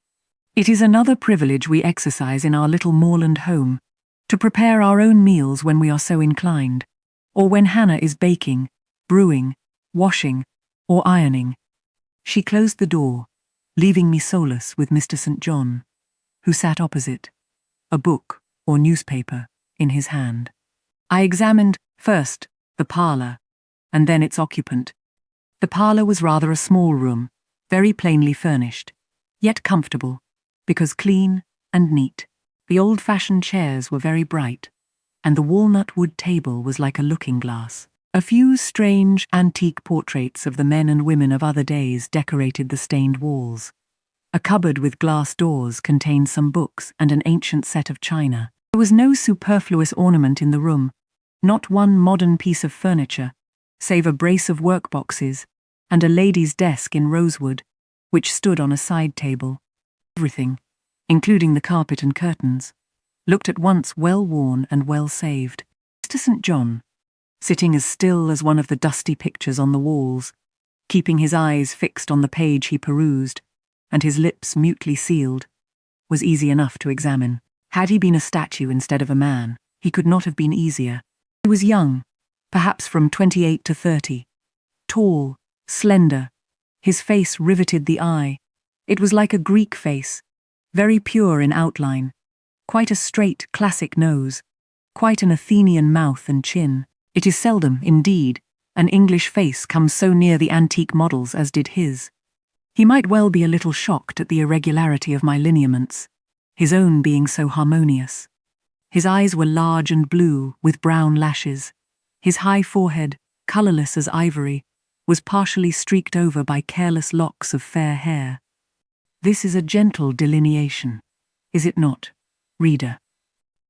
Yet he whom it describes scarcely impressed one with the idea of a gentle, a yielding, an impressible, or even of a placid nature. Quiescent as he now sat, there was something about his nostril, his mouth, his brow, which to my perceptions indicated elements within either restless or hard.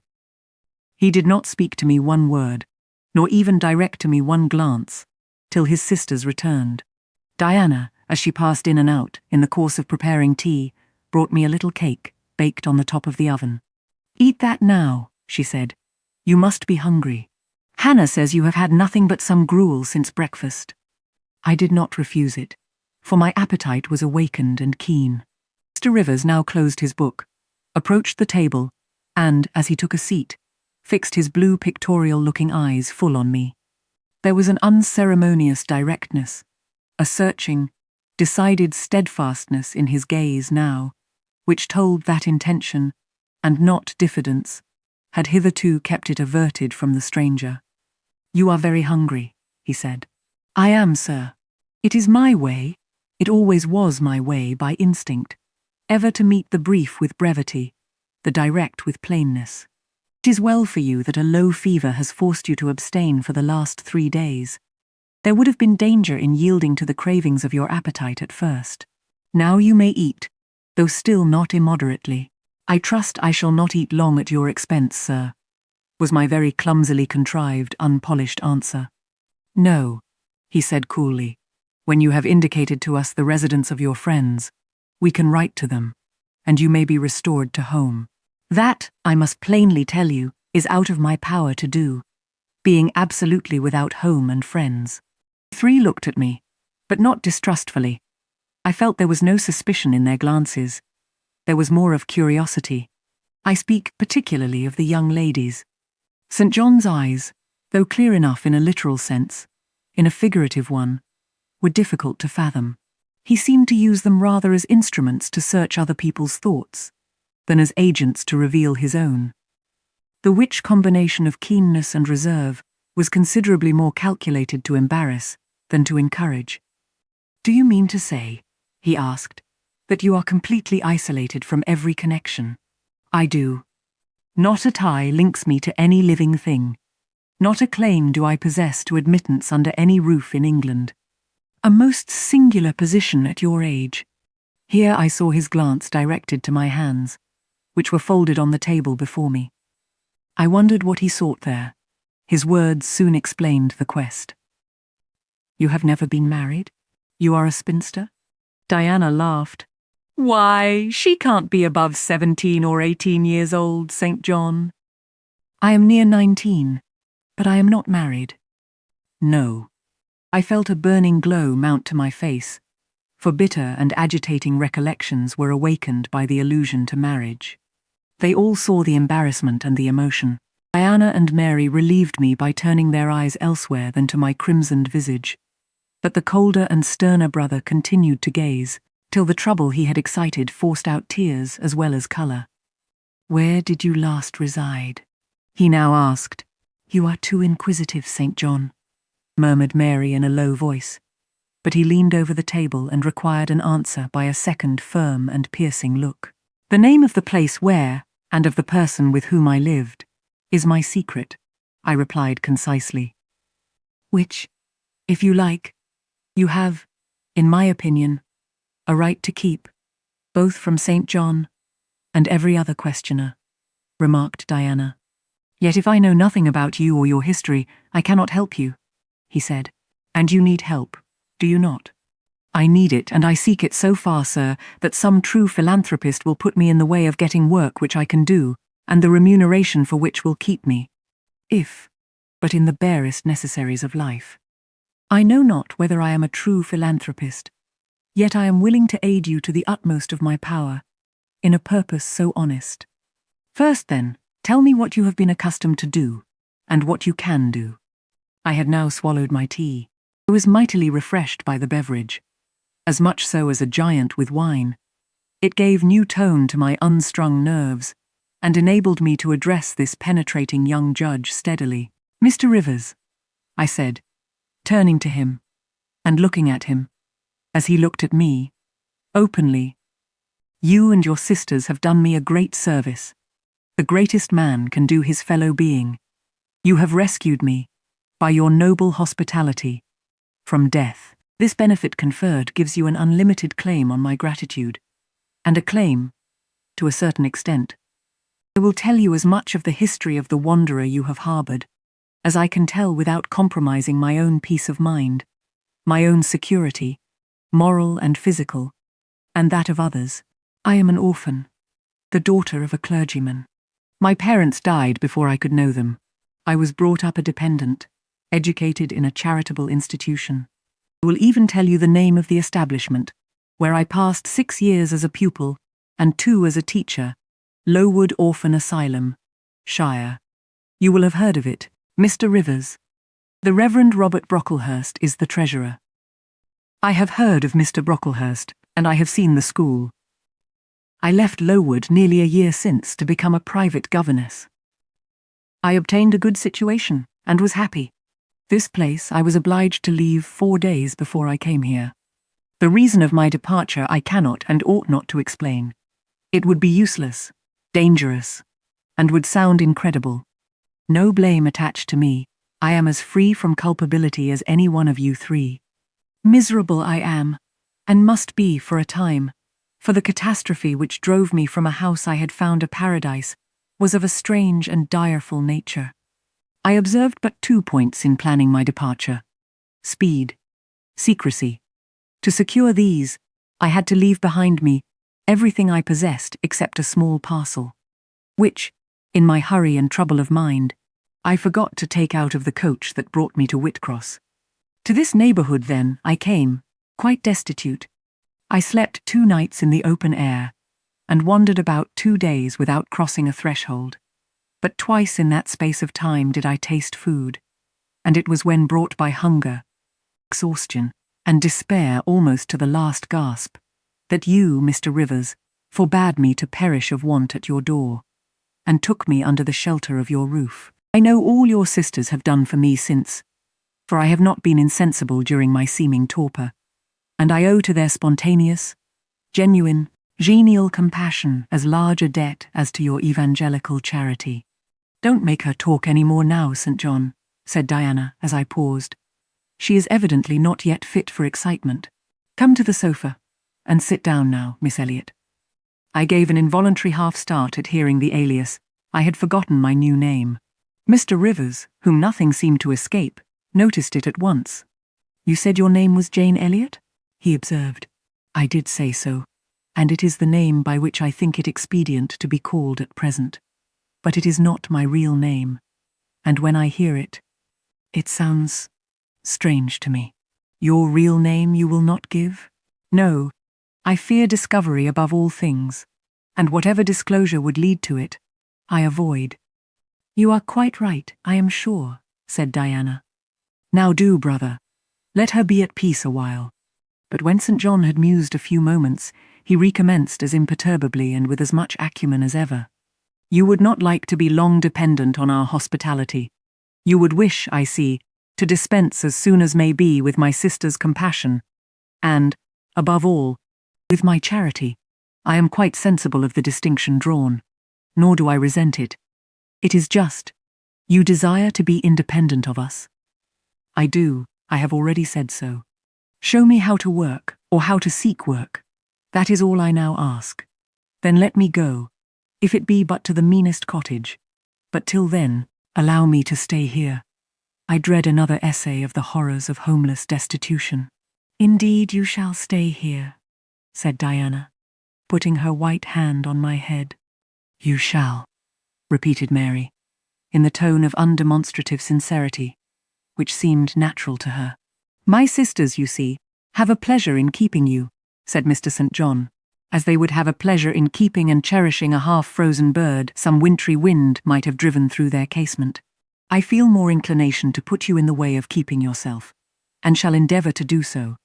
But observe, my sphere is narrow. I am but the incumbent of a poor country parish. My aid must be of the humblest sort. And if you are inclined to despise the day of small things, seek some more efficient succor than such as I can offer. She has already said that she is willing to do anything honest she can do, answered Diana for me. And you know, St. John, she has no choice of helpers. She is forced to put up with such crusty people as you. I will be a dressmaker. I will be a plain workwoman. I will be a servant, a nurse girl, if I can be no better, I answered. Right, said Mr. St. John, quite coolly. If such is your spirit, I promise to aid you, in my own time and way. He now resumed the book with which he had been occupied before tea. I soon withdrew, for I had talked as much and sat up as long as my present strength would permit. The more I knew of the inmates of Moor House, the better I liked them. In a few days I had so far recovered my health that I could sit up all day and walk out sometimes. I could join with Diana and Mary in all their occupations, converse with them as much as they wished, and aid them when and where they would allow me. There was a reviving pleasure in this intercourse, of a kind now tasted by me for the first time, the pleasure arising from perfect congeniality of tastes, sentiments, and principles.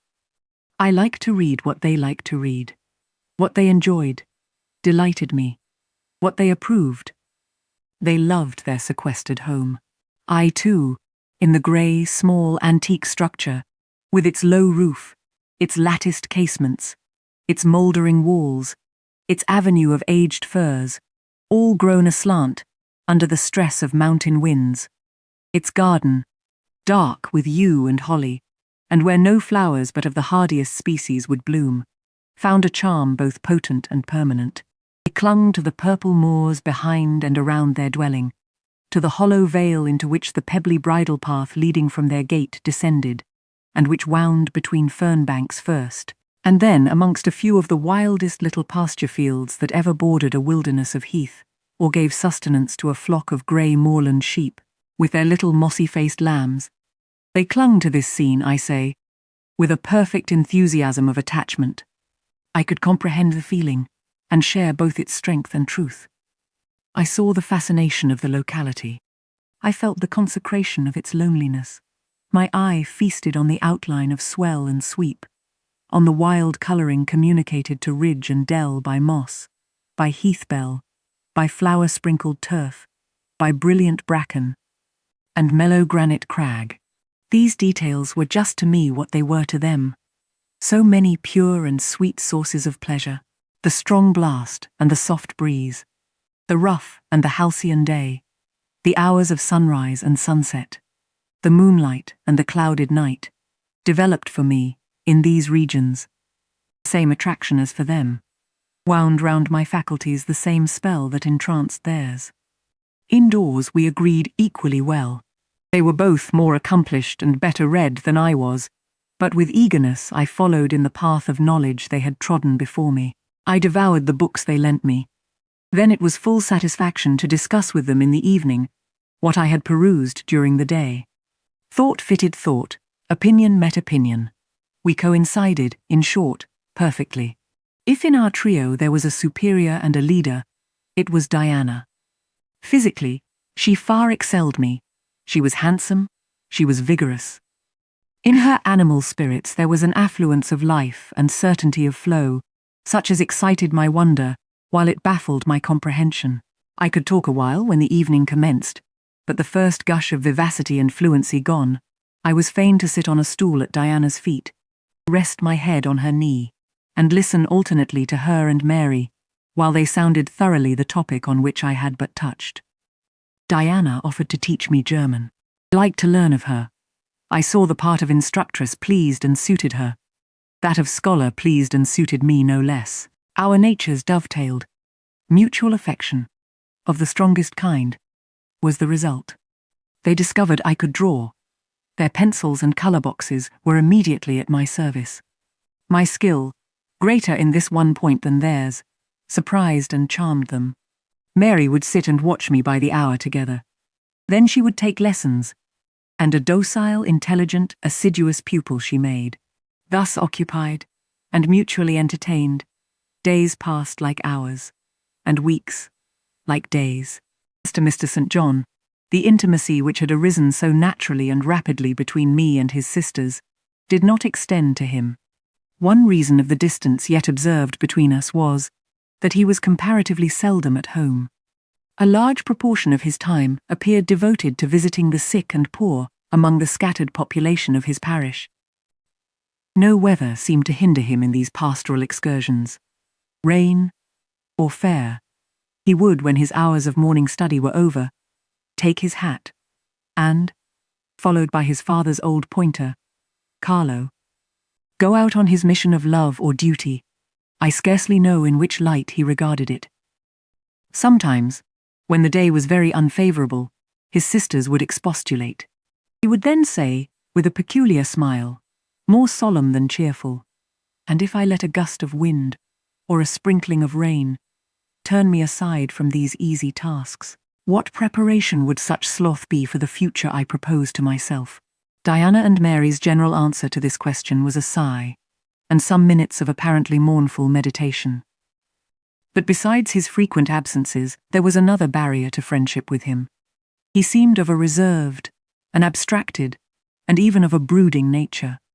Zealous in his ministerial labours, blameless in his life and habits, he yet did not appear to enjoy that mental serenity, that inward content, which should be the reward of every sincere Christian and practical philanthropist. Often, of an evening, when he sat at the window, his desk and papers before him, he would cease reading or writing, rest his chin on his hand, deliver himself up to I know not what course of thought, but that it was perturbed and exciting might be seen in the frequent flash and changeful dilation of his eye. I think, moreover, that nature was not to him that treasury of delight it was to his sisters. He expressed once, and but once in my hearing, a strong sense of the rugged charm of the hills, and an inborn affection for the dark roof and hoary walls he called his home. But there was more of gloom than pleasure in the tone and words in which the sentiment was manifested. Never did he seem to roam the moors for the sake of their soothing silence, never seek out or dwell upon the thousand peaceful delights they could yield. Incommunicative as he was, some time elapsed before I had an opportunity of gauging his mind. I first got an idea of its calibre when I heard him preach in his own church at Morton. I wish I could describe that sermon, but it is past my power. I cannot even render faithfully the effect it produced on me. It began calm, and indeed, as far as delivery and pitch of voice went, it was calm to the end. An earnestly felt, yet strictly restrained zeal, breathed soon in the distinct accents, and prompted the nervous language. This grew to force, compressed, condensed, controlled. The heart was thrilled, the mind astonished, by the power of the preacher. Neither were softened. Throughout there was a strange bitterness, an absence of consolatory gentleness, stern allusions to Calvinistic doctrines, election, predestination, reprobation, were frequent, and each reference to these points sounded like a sentence pronounced for doom. When he had done, instead of feeling better, calmer, more enlightened by his discourse, I experienced an inexpressible sadness. For it seemed to me, I know not whether equally so to others, that the eloquence to which I had been listening had sprung from a depth where lay turbid dregs of disappointment, where moved troubling impulses of insatiate yearnings and disquieting aspirations. I was sure St. John Rivers, pure-lived, conscientious, zealous as he was, had not yet found that peace of God which passeth all understanding. He had no more found it, I thought, than had I with my concealed and racking regrets for my broken idol and lost Elysium. Regrets to which I have latterly avoided referring, but which possessed me and tyrannized over me ruthlessly. Meantime a month was gone. Diana and Mary were soon to leave Moor House and return to the far different life and scene which awaited them, as governesses in a large, fashionable, south of England city, where each held a situation in families, by whose wealthy and haughty members they were regarded only as humble dependents, and who neither knew nor sought out their innate excellences, and appreciated only their acquired accomplishments as they appreciated the skill of their cook or the taste of their waiting woman. Mr. St. John had said nothing to me yet about the employment he had promised to obtain for me, yet it became urgent that I should have a vocation of some kind. One morning, being left alone with him a few minutes in the parlour, I ventured to approach the window recess, which his table, chair, and desk consecrated as a kind of study, and I was going to speak, though not very well knowing in what words to frame my inquiry, for it is at all times difficult to break the ice of reserve glassing over such natures as his, when he saved me the trouble, by being the first to commence a dialogue. Looking up as I drew near, "You have a question to ask of me," he said. "Yes. I wish to know whether you have heard of any service I can offer myself to undertake. I found or devised something for you 3 weeks ago, but as you seemed both useful and happy here, as my sisters had evidently become attached to you, and your society gave them unusual pleasure, I deemed it inexpedient to break in on your mutual comfort till their approaching departure from Marsh End should render yours necessary." "And they will go in 3 days now," I said.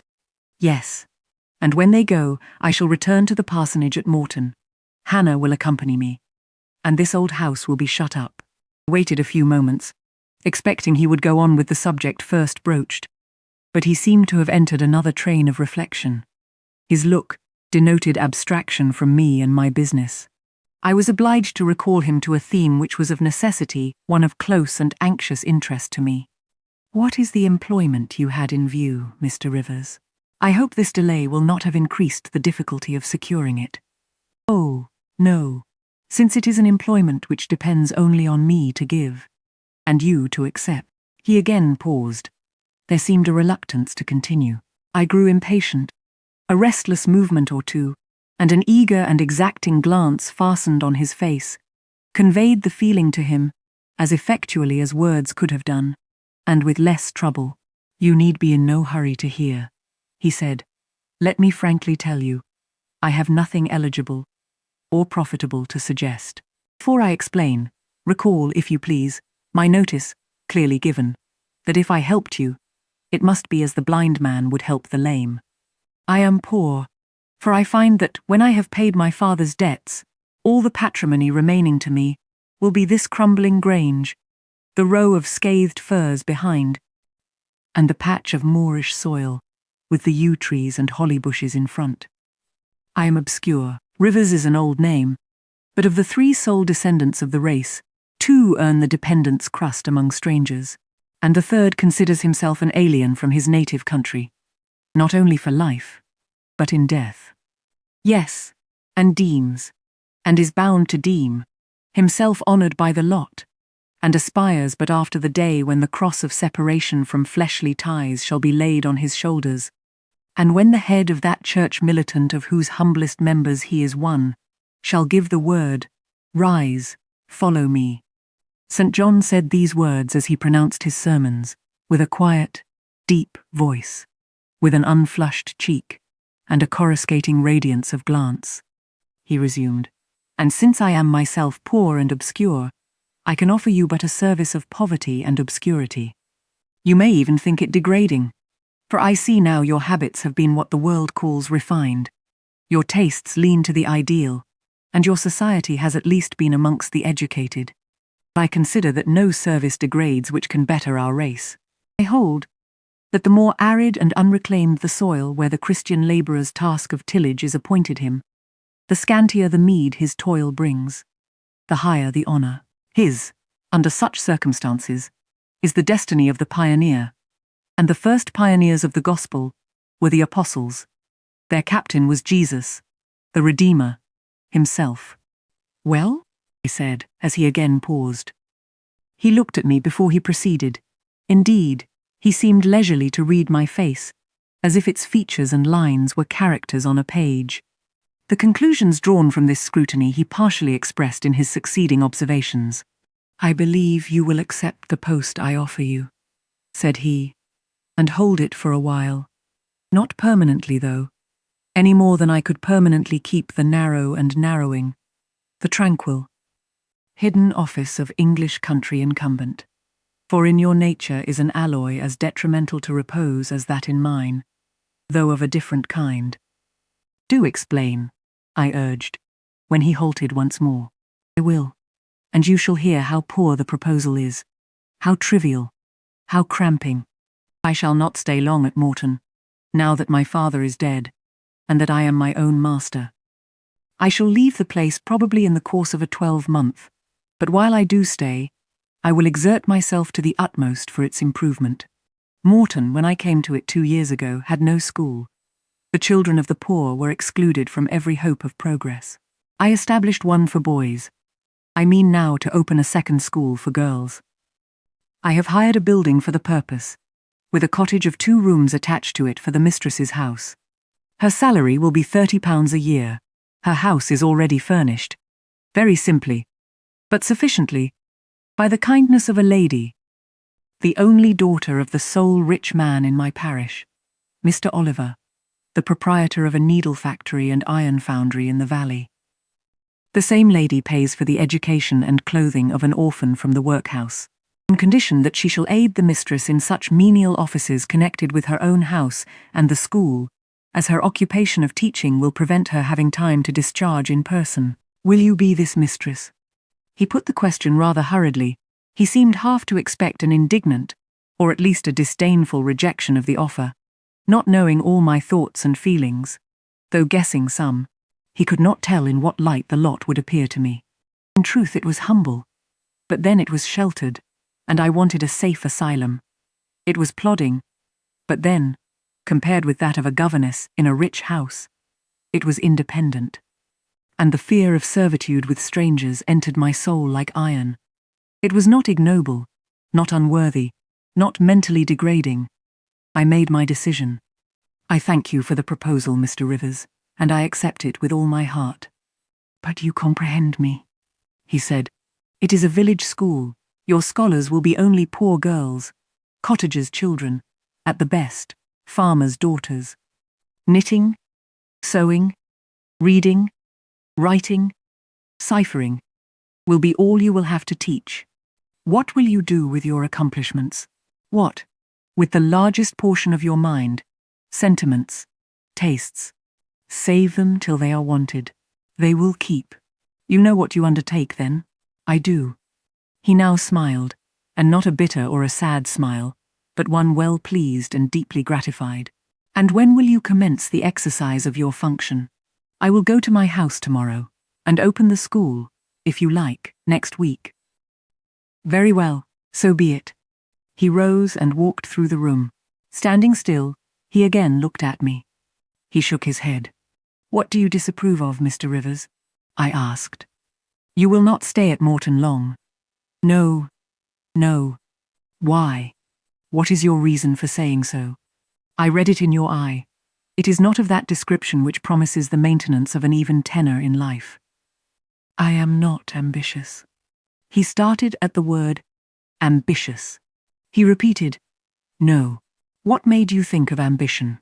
Who is ambitious? I know I am, but how did you find it out? I was speaking of myself. Well, if you are not ambitious, you are... He paused. What? I was going to say impassioned, but perhaps you would have misunderstood the word and been displeased. I mean that human affections and sympathies have a most powerful hold on you. I am sure you cannot long be content to pass your leisure in solitude, and to devote your working hours to a monotonous labor, wholly void of stimulus, any more than I can be content, he added, with emphasis, to live here, buried in morass, pent in with mountains, my nature, that God gave me, contravened, my faculties, heaven bestowed, paralyzed, made useless. You hear now how I contradict myself. I, who preached contentment with a humble lot, and justified the vocation even of hewers of wood and drawers of water in God's service. I, his ordained minister, almost rave in my restlessness. Well, propensities and principles must be reconciled by some means. He left the room. In this brief hour I had learnt more of him than in the whole previous month, yet still he puzzled me. Diana and Mary Rivers became more sad and silent as the day approached for leaving their brother and their home. They both tried to appear as usual, but the sorrow they had to struggle against was one that could not be entirely conquered or concealed. Diana intimated that this would be a different parting from any they had ever yet known. It would probably, as far as St. John was concerned, be a parting for years. It might be a parting for life. "He will sacrifice all to his long-framed resolves," she said. "Natural affection, and feelings more potent still. St. John looks quiet, Jane, but he hides a fever in his vitals. You would think him gentle, yet in some things he is inexorable as death, and the worst of it is, my conscience will hardly permit me to dissuade him from his severe decision. Certainly, I cannot for a moment blame him for it. It is right, noble, Christian. Yet it breaks my heart." And the tears gushed to her fine eyes. Mary bent her head low over her work. "We are now without father. We shall soon be without home and brother." At that moment, a little accident supervened, which seemed decreed by fate purposely to prove the truth of the adage, that misfortunes never come singly, and to add to their distresses, the vexing one of the slip between the cup and the lip.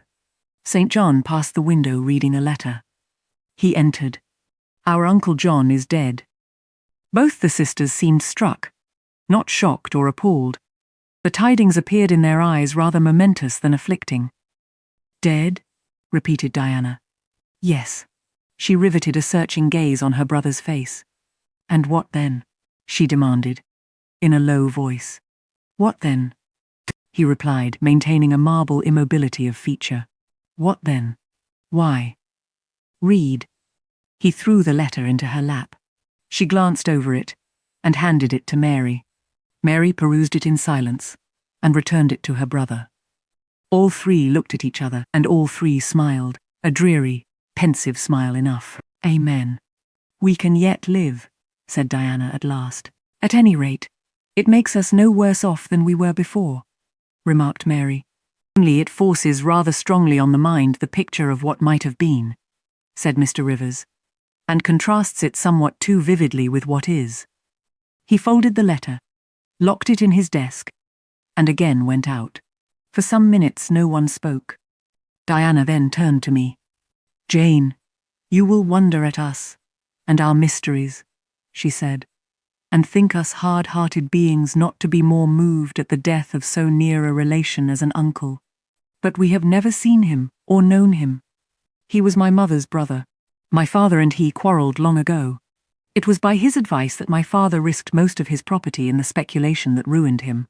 Mutual recrimination passed between them. They parted in anger, and were never reconciled. My uncle engaged afterwards in more prosperous undertakings. It appears he realized a fortune of £20,000. He was never married, and had no near kindred but ourselves and one other person, not more closely related than we.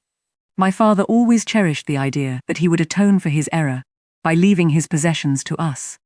That letter informs us that he has bequeathed every penny to the other relation, with the exception of 30 guineas, to be divided between St. John, Diana, and Mary Rivers, for the purchase of 3 mourning rings. He had a right, of course, to do as he pleased, and yet a momentary damp is cast on the spirits by the receipt of such news. Mary and I would have esteemed ourselves rich with £1,000 each, and to St. John, such a sum would have been valuable, for the good it would have enabled him to do. This explanation given, the subject was dropped, and no further reference made to it by either Mr. Rivers or his sisters. The next day I left Marsh End for Morton. The day after, Diana and Mary quitted it for distant B. In a week, Mr. Rivers and Hannah repaired to the parsonage, and so the old grange was abandoned. My home, then, when I at last find a home, is a cottage, a little room with whitewashed walls and a sanded floor, containing 4 painted chairs and a table, a clock, a cupboard, with 2 or 3 plates and dishes, and a set of tea things in delf. Above, a chamber of the same dimensions as the kitchen, with a deal bedstead and chest of drawers, small, yet too large to be filled with my scanty wardrobe, though the kindness of my gentle and generous friends has increased that, by a modest stock of such things as are necessary. It is evening. I have dismissed, with the fee of an orange, the little orphan who serves me as a handmaid. I am sitting alone on the hearth. This morning, the village school opened. I had 20 scholars, but 3 of the number can read, none write or cipher. Several knit, and a few sew a little. They speak with the broadest accent of the district. At present, they and I have a difficulty in understanding each other's language. Some of them are unmannered, rough, intractable, as well as ignorant, but others are docile, have a wish to learn, and evince a disposition that pleases me. I must not forget that these coarsely clad little peasants are of flesh and blood as good as the scions of gentlest genealogy, and that the germs of native excellence, refinement, intelligence, kind feeling, are as likely to exist in their hearts as in those of the best born.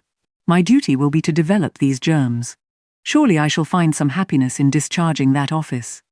Much enjoyment I do not expect in the life opening before me, yet it will, doubtless, if I regulate my mind, and exert my powers as I ought, yield me enough to live on from day to day.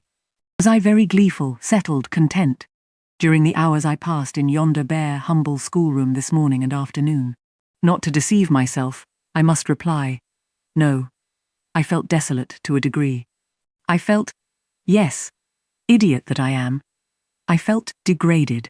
I doubted I had taken a step which sank, instead of raising me in the scale of social existence. I was weakly dismayed at the ignorance, the poverty, the coarseness of all I heard and saw round me. But let me not hate and despise myself too much for these feelings. I know them to be wrong. That is a great step gained. I shall strive to overcome them. Tomorrow, I trust, I shall get the better of them partially, and in a few weeks, perhaps, they will be quite subdued. In a few months, it is possible, the happiness of seeing progress, and a change for the better in my scholars, may substitute gratification for disgust. Meantime, let me ask myself one question. Which is better, to have surrendered to temptation, listened to passion, made no painful effort, no struggle, but to have sunk down in the silken snare, fallen asleep on the flowers covering it, wakened in a southern clime, amongst the luxuries of a pleasure villa, to have been now living in France, Mr. Rochester's mistress, delirious with his love half my time, for he would, oh yes, he would have loved me well for a while. He did love me. No one will ever love me so again. I shall never more know the sweet homage given to beauty, youth, and grace, for never to anyone else shall I seem to possess these charms. He was fond and proud of me. It is what no man besides will ever be. But where am I wandering? And what am I saying? And above all, feeling? Whether is it better, I ask, to be a slave in a fool's paradise at Marseille, fevered with delusive bliss one hour, suffocating with the bitterest tears of remorse and shame the next, free and honest, in a breezy mountain nook in the healthy heart of England? Yes, I feel now that I was right when I adhered to principle and law, and scorned and crushed the insane promptings of a frenzied moment. God directed me to a correct choice. I thank His providence for the guidance. Having brought my eventide musings to this point, I rose, went to my door, and looked at the sunset of the harvest day, and at the quiet fields before my cottage, which, with the school, was distant 1/2 mile from the village. The birds were singing their last strains, the air was mild, the dew was balm. While I looked, I thought myself happy, and was surprised to find myself ere long weeping. And why? For the doom which had reft me from adhesion to my master. For him I was no more to see. For the desperate grief and fatal fury, consequences of my departure, which might now, perhaps, be dragging him from the path of right, too far to leave hope of ultimate restoration thither. At this thought, I turned my face aside from the lovely sky of Eve, and lonely vale of Morton. I say lonely, for in that bend of it visible to me, there was no building apparent save the church and the parsonage, half hid in trees, and, quite at the extremity, the roof of Vale Hall, where the rich Mr. Oliver and his daughter lived. I hid my eyes, and leant my head against the stone frame of my door. But soon a slight noise near the wicket which shut in my tiny garden from the meadow beyond it made me look up. Dog, old Carlo, Mr. Rivers' pointer, as I saw in a moment, was pushing the gate with his nose, and St. John himself leant upon it with folded arms, his brow knit, his gaze, grave almost to displeasure, fixed on me. I asked him to come in. No, I cannot stay. I have only brought you a little parcel my sisters left for you. I think it contains a colour box, pencils, and paper. I approached to take it. A welcome gift it was. He examined my face, I thought, with austerity as I came near. The traces of tears were doubtless very visible upon it. Have you found your first day's work harder than you expected? He asked. Oh, no. On the contrary, I think in time I shall get on with my scholars very well. But perhaps your accommodations, your cottage, your furniture, have disappointed your expectations. They are, in truth, scanty enough. But, I interrupted, my cottage is clean and weatherproof, my furniture sufficient and commodious. All I see has made me thankful, not despondent. I am not absolutely such a fool and sensualist as to regret the absence of a carpet, a sofa, and silver plate. Besides, 5 weeks ago I had nothing. I was an outcast, a beggar, a vagrant. Now I have acquaintance, a home, a business. I wonder at the goodness of God, the generosity of my friends, the bounty of my lot. I do not repine. But you feel solitude and oppression. The little house there behind you is dark and empty. I have hardly had time yet to enjoy a sense of tranquility, much less to grow impatient under one of loneliness. Very well. I hope you feel the content you express. At any rate, your good sense will tell you that it is too soon yet to yield to the vacillating fears of Lot's wife. What you had left before I saw you, of course I do not know, but I counsel you to resist firmly every temptation which would incline you to look back. Pursue your present career steadily, for some months at least. It is what I mean to do, I answered. St. John continued, it is hard work to control the workings of inclination and turn the bent of nature, but that it may be done, I know from experience. God has given us, in a measure, the power to make our own fate, and when our energies seem to demand a sustenance they cannot get, when our will strains after a path we may not follow, we need neither starve from inanition, nor stand still in despair. We have but to seek another nourishment for the mind, as strong as the forbidden food it longed to taste, and perhaps purer, and to hew out for the adventurous foot a road as direct and broad as the one fortune has blocked up against us, if rougher than it. A year ago I was myself intensely miserable, because I thought I had made a mistake in entering the ministry. I burnt for the more active life of the world, for the more exciting toils of a literary career, for the destiny of an artist, author, orator, anything rather than that of a priest. Yes, the heart of a politician, of a soldier, of a votary of glory, a lover of renown, a luster after power, beat under my curate's surplice. I considered, my life was so wretched, it must be changed, or I must die. After a season of darkness and struggling, light broke, and relief fell. My cramped existence all at once spread out to a plain without bounds. My powers heard a call from heaven to rise, gather their full strength, spread their wings, and mount beyond ken. God had an errand for me, to bear which afar, to deliver it well, skill and strength, courage and eloquence, the best qualifications of soldier, statesman, and orator, were all needed. For these all center in the good missionary. A missionary I resolved to be. From that moment, my state of mind changed. The fetters dissolved and dropped from every faculty, leaving nothing of bondage but its galling soreness, which time only can heal. My father, indeed, imposed the determination, but since his death, I have not a legitimate obstacle to contend with. Some affairs settled, a successor for Morton provided, an entanglement or two of the feelings broken through or cut asunder, a last conflict with human weakness, in which I know I shall overcome, because I have vowed that I will overcome, and I leave Europe for the East." He said this, in his peculiar, subdued, yet emphatic voice, looking, when he had ceased speaking, not at me, but at the setting sun, at which I looked too. Both he and I had our backs towards the path leading up the field to the wicket. We had heard no step on that grass-grown track. The water running in the vale was the one lulling sound of the hour and scene. We might well then start when a gay voice, sweet as a silver bell, exclaimed, "Good evening, Mr. Rivers." "And good evening, old Carlo. Your dog is quicker to recognize his friends than you are, sir. He pricked his ears and wagged his tail when I was at the bottom of the field. And you have your back towards me now." It was true.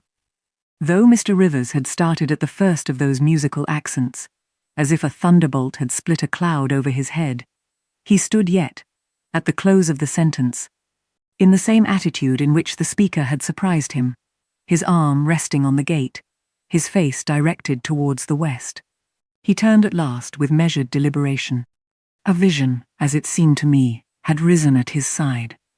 There appeared, within 3 feet of him, a form, clad in pure white, a youthful, graceful form, full, yet fine in contour, and when, after bending to caress Carlo, it lifted up its head and threw back a long veil, there bloomed under his glance a face of perfect beauty. Perfect beauty is a strong expression, but I do not retrace or qualify it. As sweet features as ever the temperate clime of Albion moulded, as pure hues of rose and lily as ever her humid gales and vapoury skies, generated and screened, justified, in this instance, the term. No charm was wanting, no defect was perceptible.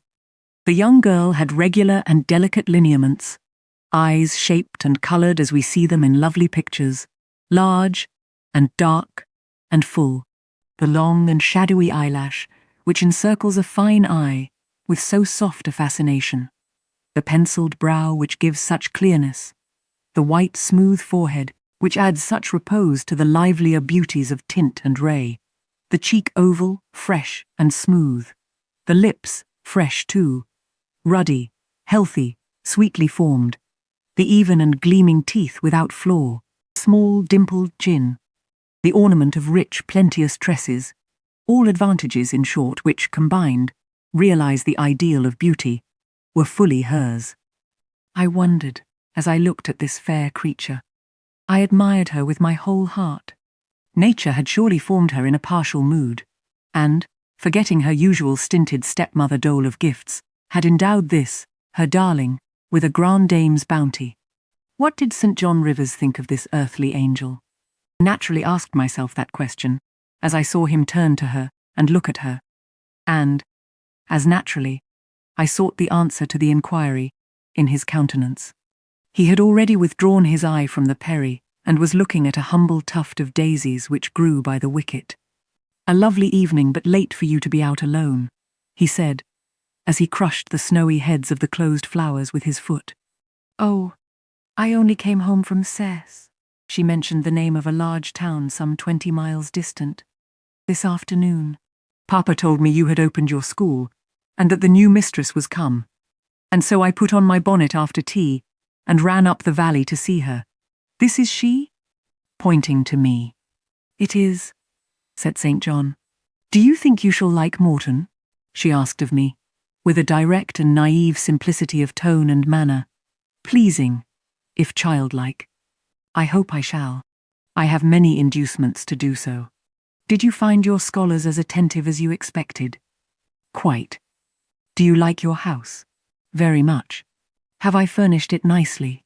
"Very nicely indeed, and made a good choice of an attendant for you in Alice Wood." "You have indeed. She is teachable and handy." This then, I thought, is Miss Oliver, the heiress, favoured, it seems, in the gifts of fortune, as well as in those of nature. What happy combination of the planets presided over her birth, I wonder. "I shall come up and help you to teach sometimes," she added. "It will be a change for me to visit you now and then, and I like a change. Mr. Rivers, I have been so gay during my stay at Spee. Last night, or rather this morning, I was dancing till 2 o'clock. The regiment are stationed there since the riots, and the officers are the most agreeable men in the world. They put all our young knife grinders and scissor merchants to shame. It seemed to me that Mr. St. John's underlip protruded, and his upper lip curled a moment. His mouth certainly looked a good deal compressed, and the lower part of his face unusually stern and square, as the laughing girl gave him this information. He lifted his gaze, too, from the daisies, and turned it on her. An unsmiling, a searching. She answered it with a second laugh, and laughter well became her youth, her roses, her dimples, her bright eyes. As he stood, mute and grave, she again fell to caressing Carlo. "Poor Carlo loves me," said she. "He is not stern and distant to his friends, and if he could speak, he would not be silent." As she patted the dog's head, bending with native grace before his young and austere master, I saw a glow rise to that master's face. I saw his solemn eye melt with sudden fire, and flicker with resistless emotion. Flushed and kindled thus, he looked nearly as beautiful for a man as she for a woman. His chest heaved once, as if his large heart, weary of despotic constriction, had expanded, despite the will, and made a vigorous bound for the attainment of liberty. But he curbed it, I think, as a resolute rider would curb a rearing steed. He responded neither by word nor movement to the gentle advances made him. "Papa says you never come to see us now," continued Miss Oliver, looking up. "You are quite a stranger at Vale Hall. He is alone this evening, and not very well. Will you return with me and visit him?" "It is not a seasonable hour to intrude on Mr. Oliver," answered St. John. "Not a seasonable hour, but I declare it is. It is just the hour when Papa most wants company, when the works are closed, and he has no business to occupy him. Now, Mr. Rivers, do come. Why are you so very shy, and so very sombre?" She filled up the hiatus his silence left by a reply of her own. "I forgot!" she exclaimed, shaking her beautiful curled head, as if shocked at herself. "I am so giddy and thoughtless. Do excuse me. It had slipped my memory that you have good reasons to be indisposed for joining in my chatter. Diana and Mary have left you, and Moor House is shut up, and you are so lonely. I am sure I pity you. Do come and see Papa." "Not tonight, Miss Rosamond, not tonight." Mr. St. John spoke almost like an automaton. Himself only knew the effort it cost him thus to refuse. "Well, if you are so obstinate, I will leave you, for I dare not stay any longer. The dew begins to fall. Good evening." She held out her hand. He just touched it. "Good evening," he repeated, in a voice low and hollow as an echo. She turned, but in a moment returned. "Are you well?" she asked. Well might she put the question. His face was blanched as her gown. "Quite well," he enunciated, and with a bow, he left the gate. She went one way, he another. She turned twice to gaze after him as she tripped fairy-like down the field. He, as he strode firmly across, never turned at all. This spectacle of another's suffering and sacrifice wrapped my thoughts from exclusive meditation on my own. Diana Rivers had designated her brother inexorable as death. She had not exaggerated. I continued the labours of the village school as actively and faithfully as I could. It was truly hard work at first. Some time elapsed before, with all my efforts, I could comprehend my scholars and their nature. Wholly untaught, with faculties quite torpid, they seemed to me hopelessly dull, and, at first sight, all dull alike. But I soon found I was mistaken. There was a difference amongst them as amongst the educated, and when I got to know them, and they me, this difference rapidly developed itself. Their amazement at me, my language, my rules and ways, once subsided, I found some of these heavy-looking, gaping rustics wake up into sharp-witted girls enough. Many showed themselves obliging, and amiable too, and I discovered amongst them not a few examples of natural politeness and innate self-respect, as well as of excellent capacity, that won both my goodwill and my admiration. These soon took a pleasure in doing their work well, in keeping their persons neat, in learning their tasks regularly, in acquiring quiet and orderly manners. The rapidity of their progress, in some instances, was even surprising, and an honest and happy pride I took in it. Besides, I began personally to like some of the best girls. And they liked me. I had amongst my scholars several farmers' daughters, young women grown, almost. These could already read, write, and sew, and to them I taught the elements of grammar, geography, history, and the finer kinds of needlework.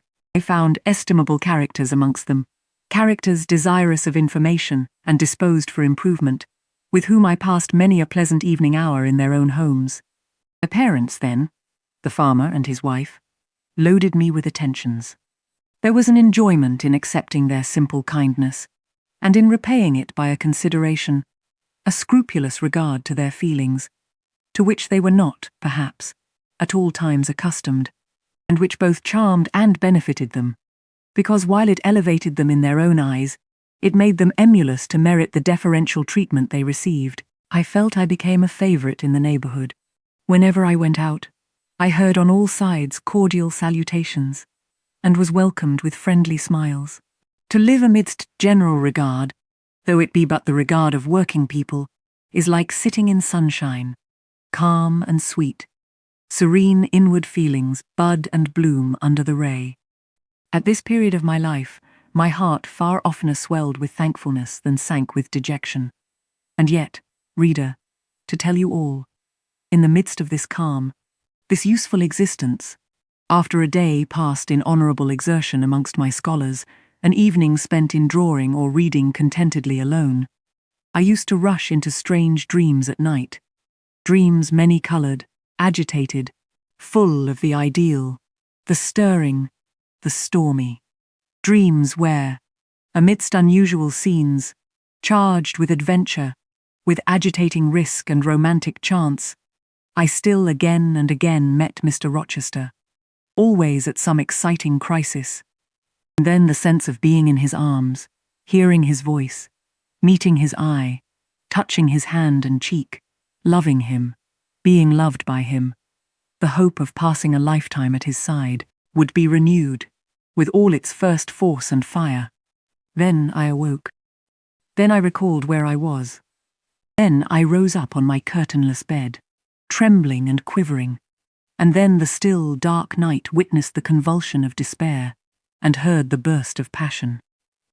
By 9 o'clock the next morning I was punctually opening the school, tranquil, settled, prepared for the steady duties of the day. Rosamond Oliver kept her word in coming to visit me. Her call at the school was generally made in the course of her morning ride.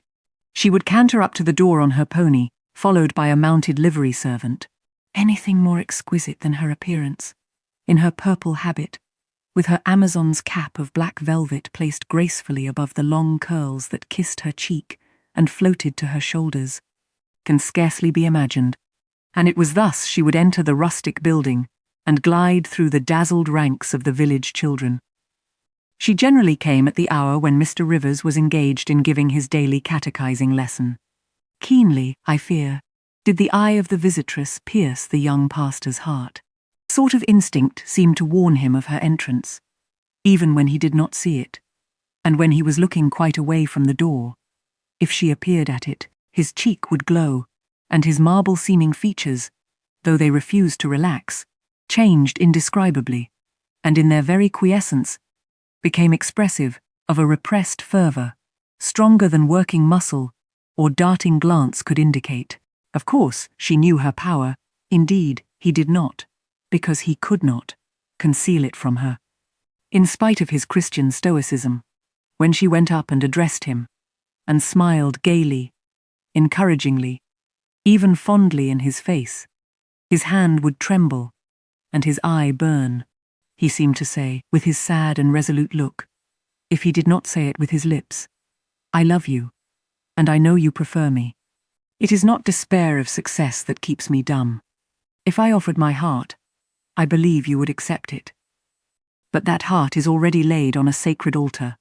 The fire is arranged round it. It will soon be no more than a sacrifice consumed. and then she would pout like a disappointed child. A pensive cloud would soften her radiant vivacity. She would withdraw her hand hastily from his, and turn in transient petulance from his aspect, at once so heroic and so martyr-like.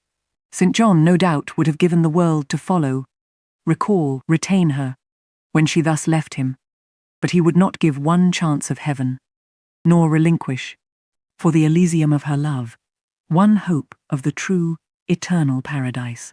Besides, he could not bind all that he had in his nature, the rover, the aspirant, the poet, the priest, in the limits of a single passion. He would not renounce his wild field of mission warfare for the parlours and the peace of Vale Hall.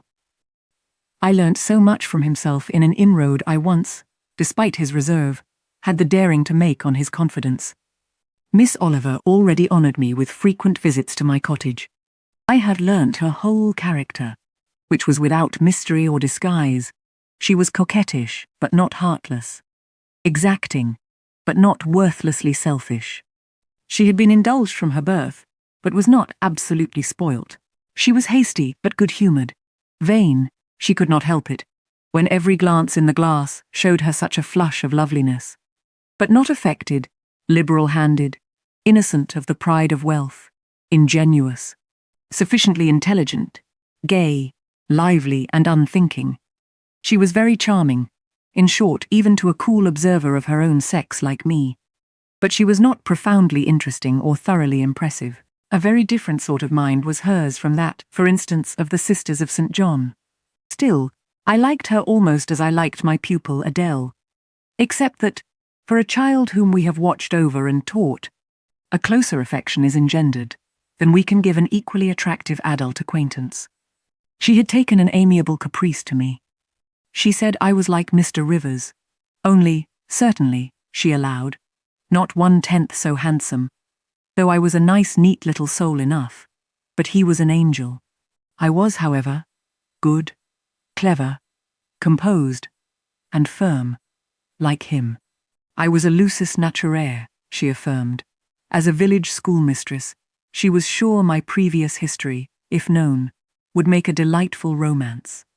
One evening, while, with her usual childlike activity, and thoughtless yet not offensive inquisitiveness, she was rummaging the cupboard and the table drawer of my little kitchen, she discovered first 2 French books, a volume of Schiller, a German grammar and dictionary, and then my drawing materials and some sketches, including a pencil head of a pretty little cherub-like girl, one of my scholars, and sundry views from nature, taken in the Vale of Morton and on the surrounding moors. She was first transfixed with surprise, and then electrified with delight. Had I done these pictures? Did I know French and German? What a love! What a miracle I was! I drew better than her master in the first school in S. Would I sketch a portrait of her, to show to Papa? With pleasure, I replied, and I felt a thrill of artist delight at the idea of copying from so perfect and radiant a model. She had then on a dark blue silk dress. Her arms and her neck were bare. Her only ornament was her chestnut tresses, which waved over her shoulders with all the wild grace of natural curls. I took a sheet of fine cardboard and drew a careful outline. I promised myself the pleasure of colouring it, and, as it was getting late then, I told her she must come and sit another day. She made such a report of me to her father that Mr. Oliver himself accompanied her next evening. A tall, massive-featured, middle-aged, and grey-headed man, at whose side his lovely daughter looked like a bright flower near a hoary turret. He appeared a taciturn, and perhaps a proud personage, but he was very kind to me. A sketch of Rosamond's portrait pleased him highly. He said I must make a finished picture of it. He insisted, too, on my coming the next day to spend the evening at Vale Hall. I went. I found it a large, handsome residence, showing abundant evidences of wealth in the proprietor. Rosamond was full of glee and pleasure all the time I stayed. Her father was affable, and when he entered into conversation with me after tea, he expressed in strong terms his approbation of what I had done in Morton School, and said he only feared, from what he saw and heard, I was too good for the place, and would soon quit it for one more suitable. "Indeed," cried Rosamond. "She is clever enough to be a governess in a high family, Papa. I thought I would far rather be where I am than in any high family in the land." Mr. Oliver spoke of Mr. Rivers, of the Rivers family, with great respect. He said it was a very old name in that neighbourhood, that the ancestors of the house were wealthy, that all Morton had once belonged to them, that even now he considered the representative of that house might, if he liked, make an alliance with the best. He accounted it a pity that so fine and talented a young man should have formed the design of going out as a missionary. It was quite throwing a valuable life away. It appeared, then, that her father would throw no obstacle in the way of Rosamond's union with St. John. Mr. Oliver evidently regarded the young clergyman's good birth, old name, and sacred profession as sufficient compensation for the want of fortune. It was the 5th of November, and a holiday. My little servant, after helping me to clean my house, was gone, well satisfied with the fee of a penny for her aid. All about me was spotless and bright, scoured floor, polished grate, and well-rubbed chairs. I had also made myself neat, and had now the afternoon before me to spend as I would. The translation of a few pages of German occupied an hour. Then I got my palette and pencils and fell to the more soothing, because easier occupation, of completing Rosamond Oliver's miniature. The head was finished already. There was but the background to tint, and the drapery to shade off. A touch of carmine, too, to add to the ripe lips, a soft curl here and there to the tresses, a deeper tinge to the shadow of the lash under the azured eyelid. I was absorbed in the execution of these nice details, when after one rapid tap my door unclosed, admitting St. John Rivers. "I am come to see how you are spending your holiday," he said. "Not, I hope, in thought. No, that is well. While you draw, you will not feel lonely. You see, I mistrust you still, though you have borne up wonderfully so far. I have brought you a book for evening solace." And he laid on the table a new publication. One of those genuine productions so often vouchsafed to the fortunate public of those days, the golden age of modern literature. Alas, the readers of our era are less favoured. But courage! I will not pause either to accuse or repine. I know poetry is not dead, nor genius lost, nor has mammon gained power over either, to bind or slay. They will both assert their existence, their presence, their liberty, and strength again one day. Powerful angels safe in heaven. They smile when sordid souls triumph, and feeble ones weep over their destruction. Poetry destroyed? Genius banished? No. Mediocrity? No. Do not let envy prompt you to the thought. No, they not only live, but reign and redeem. And without their divine influence, spread everywhere, you would be in hell, the hell of your own meanness. While I was eagerly glancing at the bright pages of Marmion, for Marmion it was, St. John stooped to examine my drawing. His tall figure sprang erect again with a start. He said nothing. I looked up at him. He shunned my eye. I knew his thoughts well and could read his heart plainly. At the moment I felt calmer and cooler than he. I had then temporarily the advantage of him, and I conceived an inclination to do him some good, if I could. With all his firmness and self-control, thought I, he tasks himself too far, locks every feeling and pang within, expresses, confesses, imparts nothing. I am sure it would benefit him to talk a little about this sweet Rosamond, whom he thinks he ought not to marry. I will make him talk. I said first, "Take a chair, Mr. Rivers." But he answered, as he always did, that he could not stay. "Very well," I responded mentally, "stand if you like, but you shall not go just yet. I am determined. Solitude is at least as bad for you as it is for me.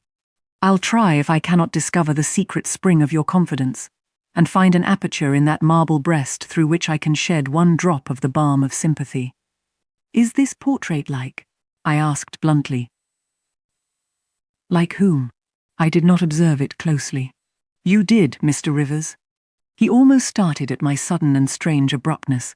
He looked at me astonished. "Oh, that is nothing yet," I muttered within. "I don't mean to be baffled by a little stiffness on your part. I'm prepared to go to considerable lengths."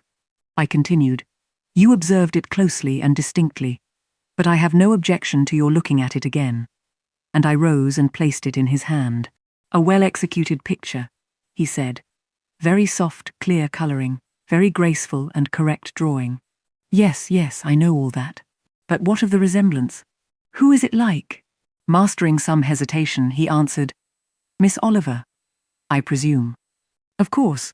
And now, sir, to reward you for the accurate guess, I will promise to paint you a careful and faithful duplicate of this very picture, provided you admit that the gift would be acceptable to you. I don't wish to throw away my time and trouble on an offering you would deem worthless." He continued to gaze at the picture. The longer he looked, the firmer he held it, the more he seemed to covet it. "It is like," he murmured. "The eye is well managed. It smiles. Would it comfort, or would it wound you to have a similar painting? Tell me that, when you are at Madagascar, or at the Cape, or in India, would it be a consolation to have that memento in your possession? Or would the sight of it bring recollections calculated to enervate and distress?" He now furtively raised his eyes. He glanced at me, irresolute, disturbed. He again surveyed the picture. "That I should like to have it is certain. Whether it would be judicious or wise is another question." Since I had ascertained that Rosamond really preferred him, and that her father was not likely to oppose the match, I, less exalted in my views than St. John, had been strongly disposed in my own heart to advocate their union. It seemed to me that should he become the possessor of Mr. Oliver's large fortune, he might do as much good with it as if he went and laid his genius out to wither, and his strength to waste, under a tropical sun. This persuasion I now answered, "As far as I can see, it would be wiser and more judicious if you were to take to yourself the original at once." By this time he had sat down.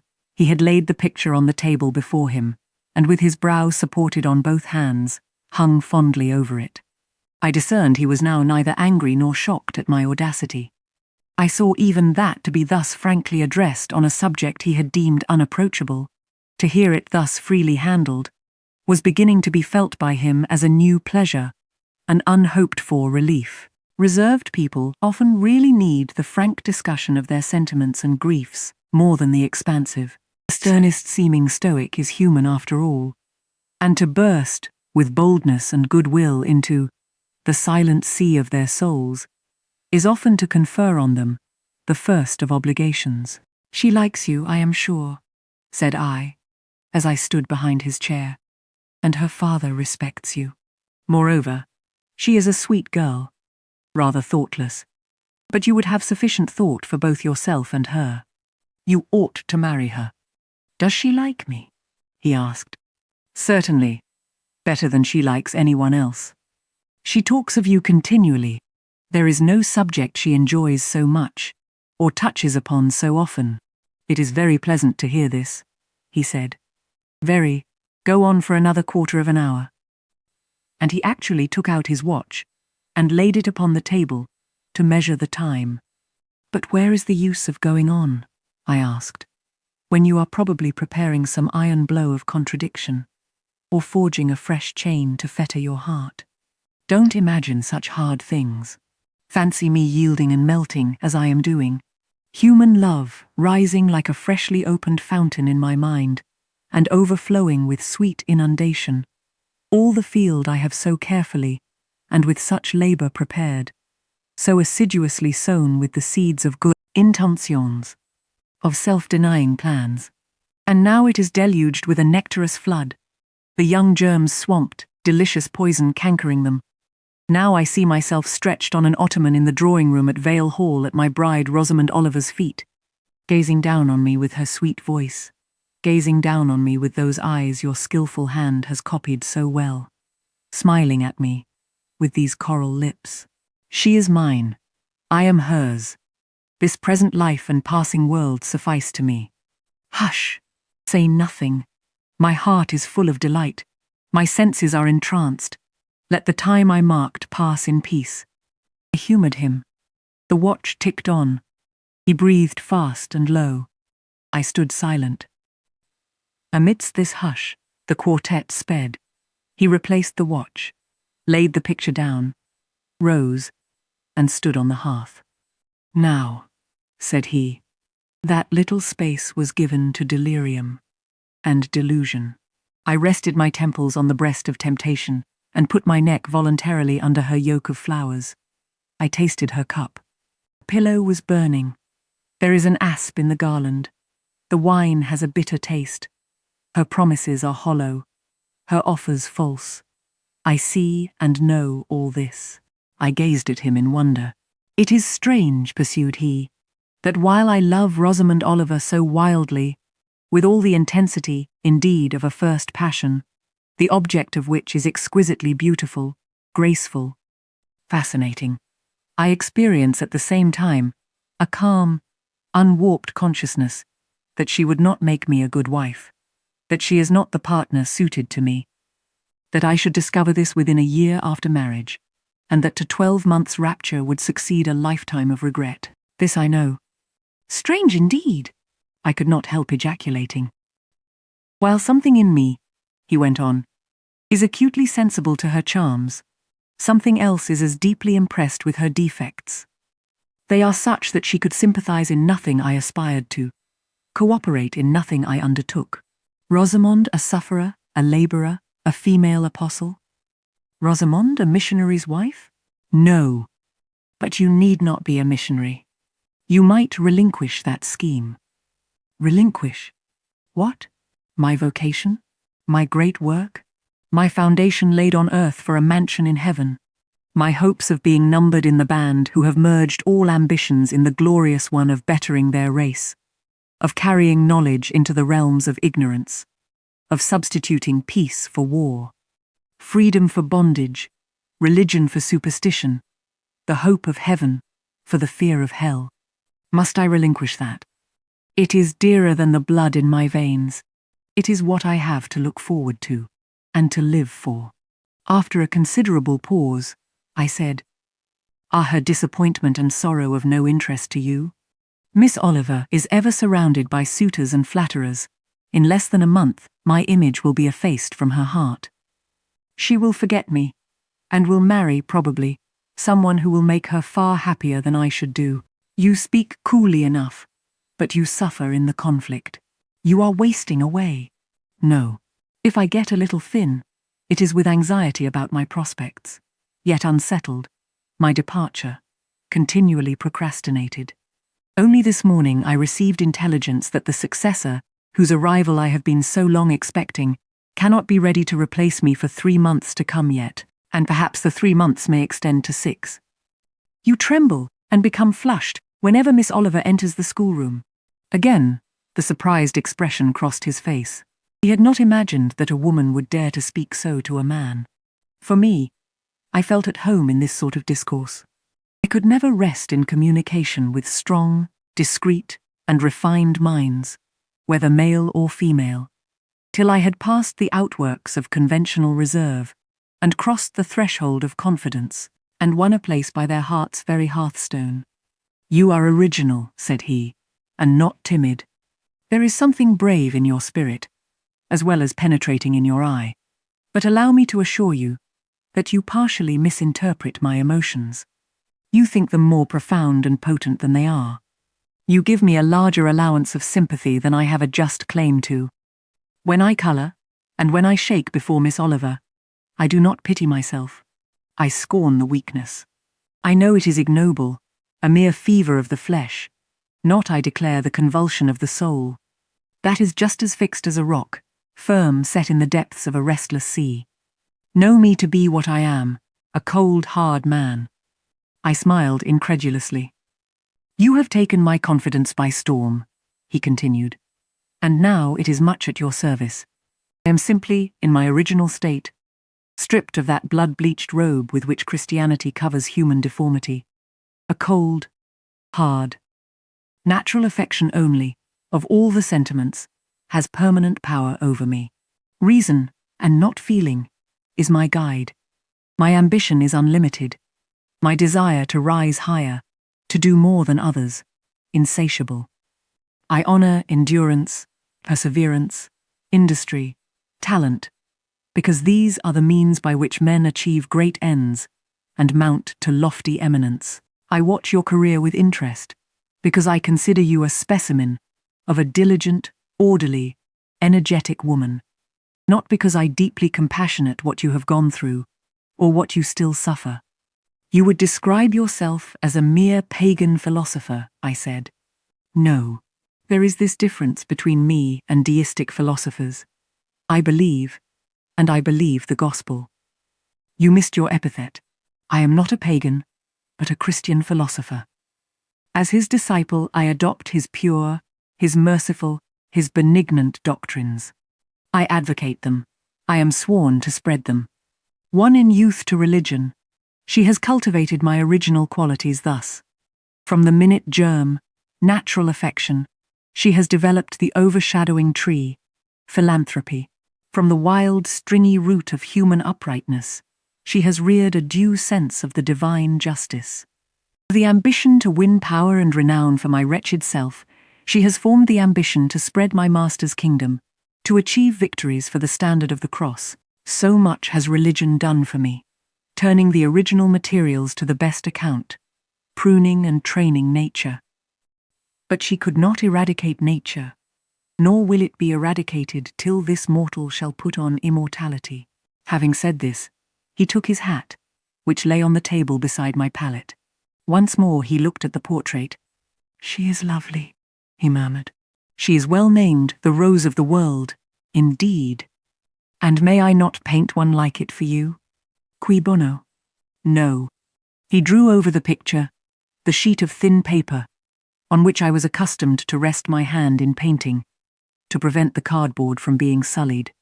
What he suddenly saw on this blank paper, it was impossible for me to tell. But something had caught his eye. He took it up with a snatch. He looked at the edge, then shot a glance at me, inexpressibly peculiar, and quite incomprehensible. A glance that seemed to take and make note of every point in my shape, face, and dress, for it traversed all, quick, keen as lightning. His lips parted, as if to speak, but he checked the coming sentence, whatever it was. What is the matter? I asked. Nothing in the world, was the reply. And, replacing the paper, I saw him dexterously tear a narrow slip from the margin. It disappeared in his glove, and, with one hasty nod and good afternoon, he vanished. Well, I exclaimed, using an expression of the district. That caps the globe, however. I, in my turn, scrutinized the paper, but saw nothing on it save a few dingy stains of paint, where I had tried the tint in my pencil. I pondered the mystery a minute or two, but finding it insolvable, and being certain it could not be of much moment, I dismissed, and soon forgot it. When Mr. St. John went, it was beginning to snow. The whirling storm continued all night.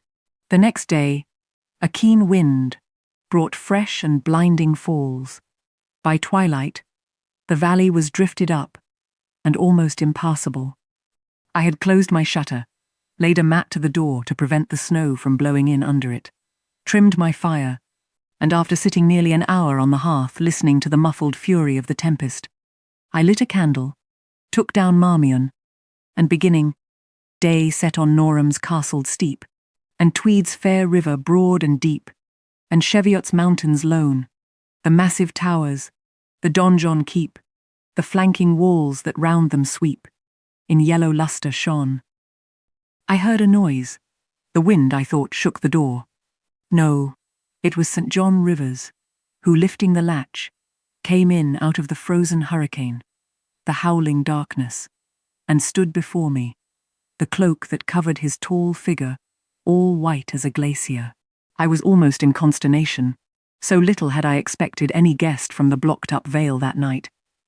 Any ill news? I demanded. Has anything happened? No. How very easily alarmed you are, he answered, removing his cloak and hanging it up against the door, towards which he again coolly pushed the mat which his entrance had deranged. He stamped the snow from his boots. I shall sully the purity of your floor, said he. but you must excuse me for once." Then he approached the fire. "I have had hard work to get here, I assure you," he observed, as he warmed his hands over the flame. "One drift took me up to the waist. Happily the snow is quite soft yet. But why are you come?" I could not forbear saying. Rather an inhospitable question to put to a visitor, but since you ask it, I answer simply to have a little talk with you. I got tired of my mute books and empty rooms. Besides, since yesterday I have experienced the excitement of a person to whom a tale has been half told, and who is impatient to hear the sequel. He sat down. I recalled his singular conduct of yesterday, and really I began to fear his wits were touched. If he were insane, however, his was a very cool and collected insanity. I had never seen that handsome-featured face of his look more like chiseled marble than it did just now. He put aside his snow-wet hair from his forehead and let the firelight shine free on his pale brow and cheek as pale, where it grieved me to discover the hollow trace of care or sorrow, now so plainly graved. I waited, expecting he would say something I could at least comprehend, but his hand was now at his chin, his finger on his lip. He was thinking. It struck me that his hand looked wasted like his face. A perhaps uncalled-for gush of pity came over my heart. I was moved to say, "I wish Diana or Mary would come and live with you. It is too bad that you should be quite alone, and you are recklessly rash about your own health." "Not at all," said he. "I care for myself when necessary. I am well now. What do you see amiss in me?" This was said with a careless, abstracted indifference, which showed that my solicitude was, at least in his opinion, wholly superfluous. I was silenced. He still slowly moved his finger over his upper lip, and still his eye dwelt dreamily on the glowing grate, thinking it urgent to say something. I asked him presently if he felt any cold draught from the door, which was behind him. "No, no," he responded shortly, and somewhat testily. "Well," I reflected, "if you won't talk, you may be still. I'll let you alone now, and return to my book." So I snuffed the candle and resumed the perusal of Marmion. He soon stirred. My eye was instantly drawn to his movements. He only took out a morocco pocketbook, thence produced a letter, which he read in silence, folded it, put it back, relapsed into meditation. It was vain to try to read with such an inscrutable fixture before me, nor could I, in impatience, consent to be dumb. He might rebuff me if he liked, but talk I would. "Have you heard from Diana and Mary lately?" "Not since the letter I showed you a week ago. There has not been any change made about your own arrangements. You will not be summoned to leave England sooner than you expected." "I fear not, indeed. Such chance is too good to befall me." Baffled so far, I changed my ground. I bethought myself to talk about the school and my scholars. Mary Garrett's mother is better, and Mary came back to the school this morning, and I shall have 4 new girls next week from the Foundry Close. They would have come today, but for the snow. "Indeed. Mr. Oliver pays for 2, does he? He means to give the whole school a treat at Christmas." "I know. Was it your suggestion?" "No." "Whose, then?"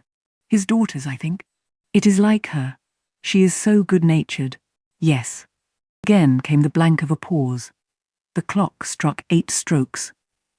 It aroused him. He uncrossed his legs, sat erect, turned to me.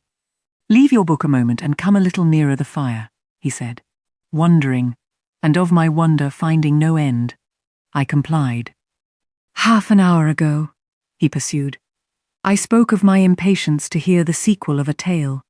On reflection, I find the matter will be better managed by my assuming the narrator's part, and converting you into a listener.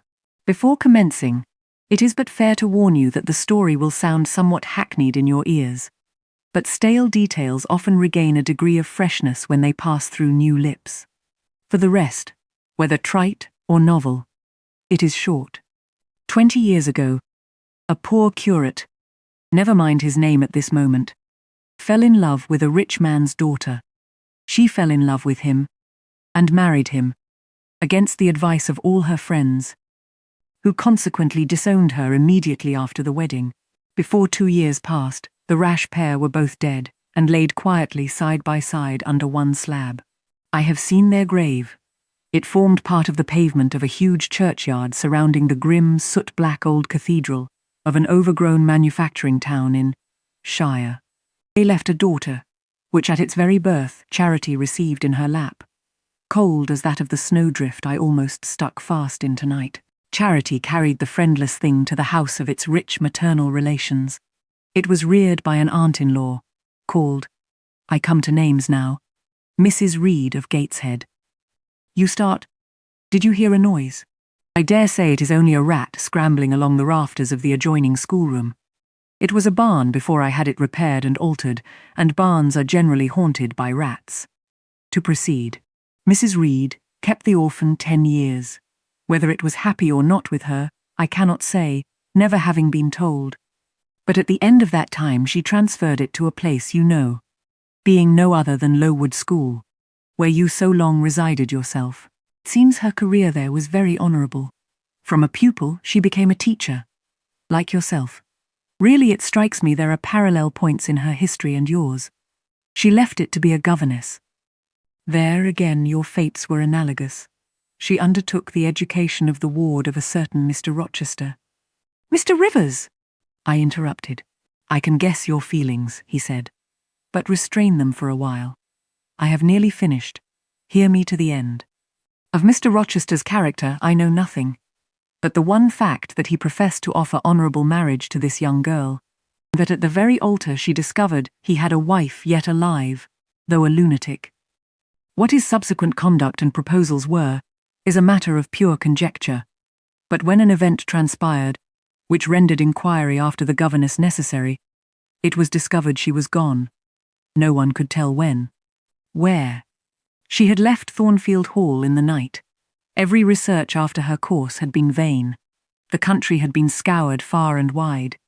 No vestige of information could be gathered respecting her. Yet that she should be found is become a matter of serious urgency. Advertisements have been put in all the papers. I myself have received a letter from one Mr. Briggs, a solicitor, communicating the details I have just imparted. Is it not an odd tale? Just tell me this, said I, and since you know so much, you surely can tell it me. What of Mr. Rochester? How and where is he? What is he doing? Is he well? I am ignorant of all concerning Mr. Rochester. The letter never mentions him but to narrate the fraudulent and illegal attempt I have adverted to. You should rather ask the name of the governess, the nature of the event which requires her appearance.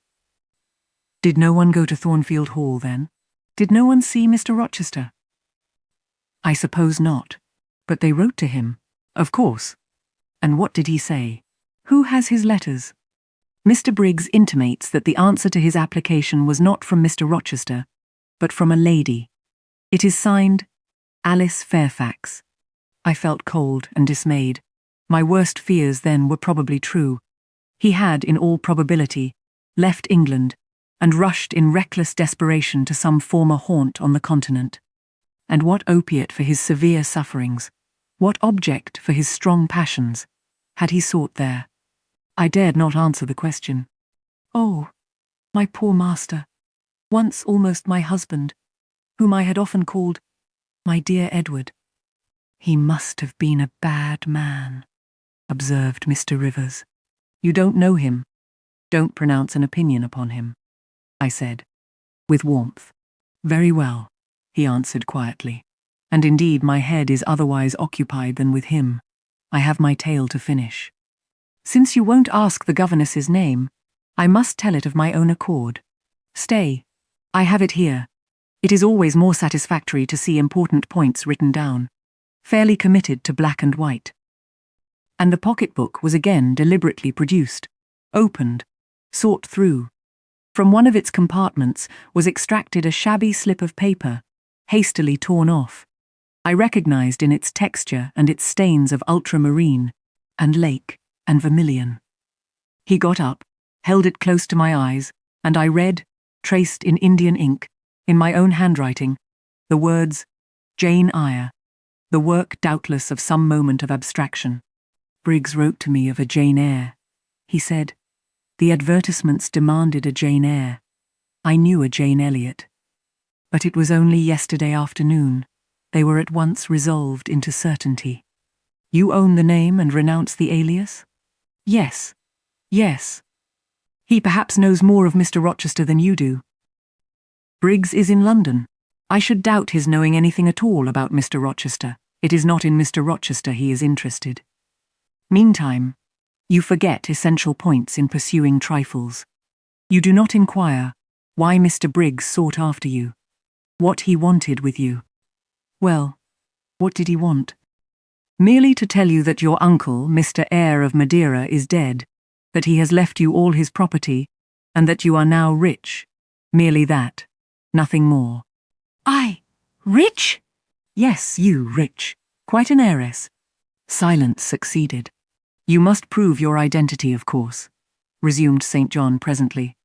A step which will offer no difficulties. You can then enter on immediate possession. Your fortune is vested in the English funds. Briggs has the will and the necessary documents. Here was a new card turned up. It is a fine thing, reader, to be lifted in a moment from indigence to wealth. A very fine thing. But not a matter one can comprehend, or consequently enjoy, all at once. And then there are other chances in life, far more thrilling and rapture-giving. This is solid, an affair of the actual world, nothing ideal about it. All its associations are solid and sober, and its manifestations are the same. One does not jump and spring and shout hurrah too well. At hearing one has got a fortune, one begins to consider responsibilities and to ponder business. On a base of steady satisfaction rise certain grave cares, and we contain ourselves and brood over our bliss with a solemn brow. Besides, the words legacy, bequest, go side by side with the words death, funeral. My uncle, I had heard, was dead, my only relative. Ever since being made aware of his existence, I had cherished the hope of one day seeing him. Now, I never should. And then this money came only to me. Not to me and a rejoicing family, but to my isolated self. It was a grand boon, doubtless, and independence would be glorious. Yes, I felt that. That thought swelled my heart. You unbend your forehead at last, said Mr. Rivers. I thought Medusa had looked at you, and that you were turning to stone.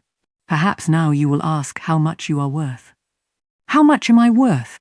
Oh, a trifle. Nothing, of course, to speak of. £20,000, I think they say. But what is that? £20,000. Here was a new stunner. I had been calculating on 4,000 or 5,000. This news actually took my breath for a moment. Mr. St. John, whom I had never heard laugh before, laughed now. Well, said he, if you had committed a murder, and I had told you your crime was discovered, you could scarcely look more aghast. It is a large sum. Don't you think there is a mistake? No mistake at all. Perhaps you have read the figures wrong. It may be 2,000. It is written in letters, not figures. 20,000. I again felt rather like an individual of but average gastronomical powers, sitting down to feast alone, at a table spread with provisions for 100. Mr. Rivers rose now and put his cloak on. If it were not such a very wild night, he said, I would send Hannah down to keep you company. You look too desperately miserable to be left alone. But Hannah, poor woman, could not stride the drift so well as I. Her legs are not quite so long, so I must e'en leave you to your sorrows. Good night. He was lifting the latch. A sudden thought occurred to me. Stop 1 minute, I cried. Well? It puzzles me to know why Mr. Briggs wrote to you about me, or how he knew you, or could fancy that you, living in such an out-of-the-way place, had the power to aid in my discovery. Oh, I am a clergyman, he said, and the clergy are often appealed to about odd matters. Again the latch rattled. No, that does not satisfy me, I exclaimed, and indeed there was something in the hasty and unexplanatory reply which, instead of allaying, piqued my curiosity more than ever. It is a very strange piece of business. I added. I must know more about it. Another time. No. Tonight. Tonight. And as he turned from the door, I placed myself between it and him. He looked rather embarrassed. You certainly shall not go till you have told me all, I said. I would rather not just now. You shall. You must.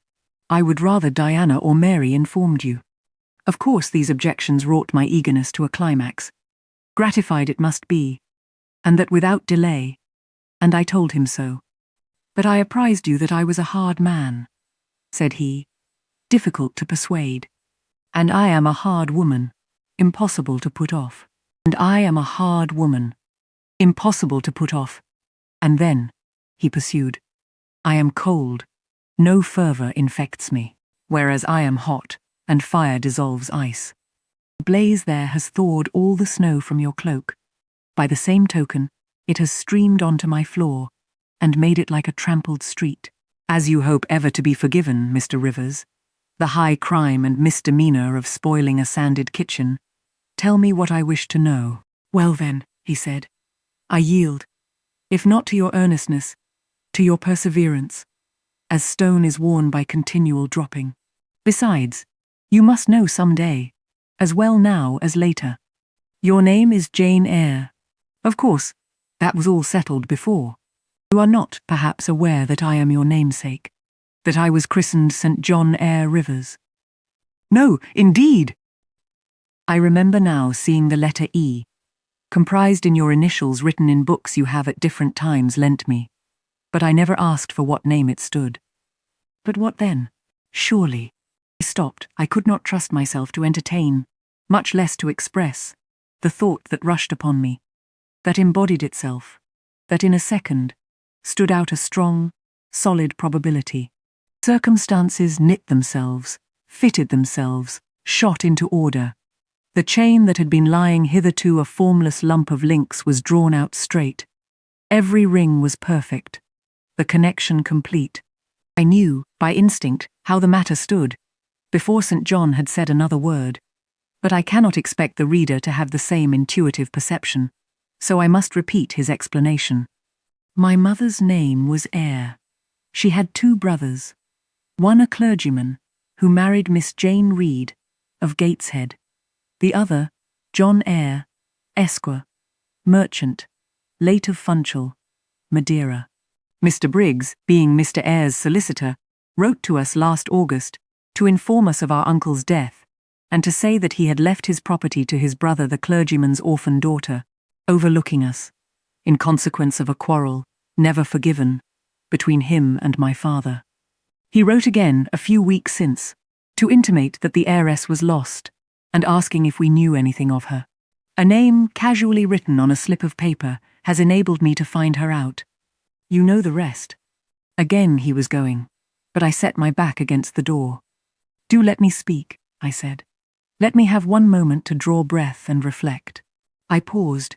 He stood before me, hat in hand, looking composed enough. Resumed. Your mother was my father's sister. Yes. My aunt? Consequently? He bowed. My Uncle John was your Uncle John?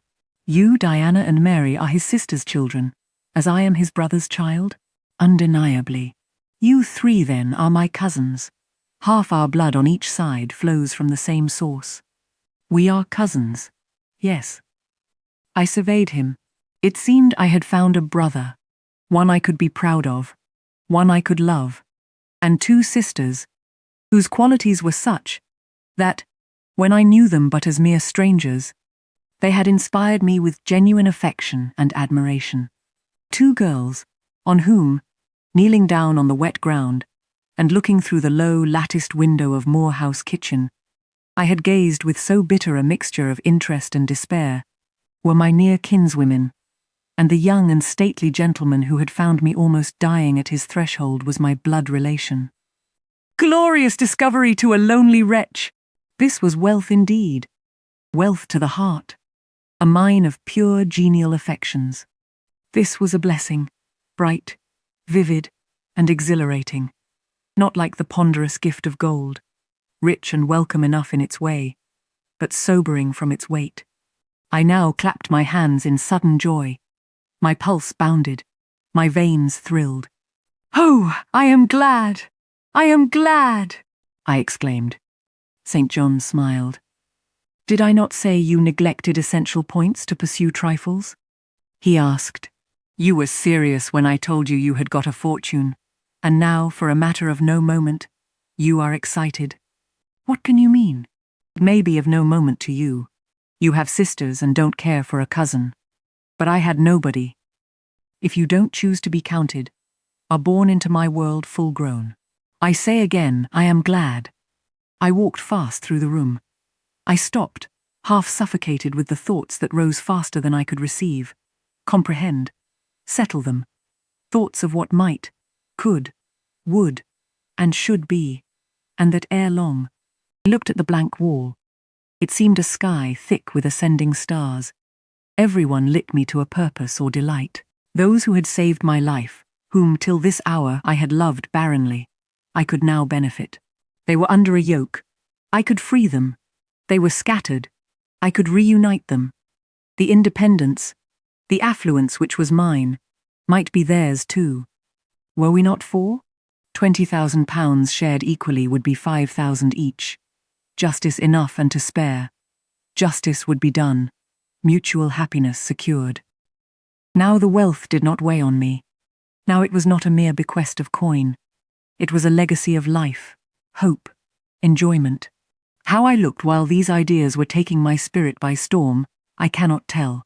But I perceived soon that Mr. Rivers had placed a chair behind me, and was gently attempting to make me sit down on it. He also advised me to be composed. I scorned the insinuation of helplessness and distraction, shook off his hand, and began to walk about again. "Write to Diana and Mary tomorrow," I said, "and tell them to come home directly. Diana said they would both consider themselves rich with £1,000, so with 5,000 they will do very well." "Tell me where I can get you a glass of water," said St. John. "You must really make an effort to tranquilize your feelings." "Nonsense! And what sort of an effect will the bequest have on you? Will it keep you in England, induce you to marry Miss Oliver, and settle down like an ordinary mortal? You wander. Your head becomes confused. I have been too abrupt in communicating the news. It has excited you beyond your strength." "Mr. Rivers!" "You quite put me out of patience. I am rational enough. It is you who misunderstand, or rather who affect to misunderstand. Perhaps if you explained yourself a little more fully, I should comprehend better." "Explain!" "What is there to explain? You cannot fail to see that £20,000, the sum in question, divided equally between the nephew and 3 nieces of our uncle, will give 5,000 to each. What I want is that you should write to your sisters and tell them of the fortune that has accrued to them. To you, you mean. I have intimated my view of the case. I am incapable of taking any other. I am not brutally selfish, blindly unjust, or fiendishly ungrateful. Besides, I am resolved I will have a home and connections. I like Moor House, and I will live at Moor House. I like Diana and Mary, and I will attach myself for life to Diana and Mary. It would please and benefit me to have £5,000. It would torment and oppress me to have 20,000, which moreover could never be mine in justice, though it might in law. I abandon to you, then, what is absolutely superfluous to me. Let there be no opposition and no discussion about it. Let us agree amongst each other and decide the point at once. This is acting on first impulses. You must take days to consider such a matter, ere your word can be regarded as valid." "Oh, if all you doubt is my sincerity, I am easy. You see the justice of the case." "I do see a certain justice, but it is contrary to all custom. Besides, the entire fortune is your right. My uncle gained it by his own efforts. He was free to leave it to whom he would. He left it to you. After all, justice permits you to keep it. You may, with a clear conscience, consider it absolutely your own." "With me," said I, "it is fully as much a matter of feeling as of conscience. I must indulge my feelings. I so seldom have had an opportunity of doing so. Were you to argue, object, and annoy me for a year, I could not forego the delicious pleasure of which I have caught a glimpse, that of repaying, in part, a mighty obligation, and winning to myself lifelong friends.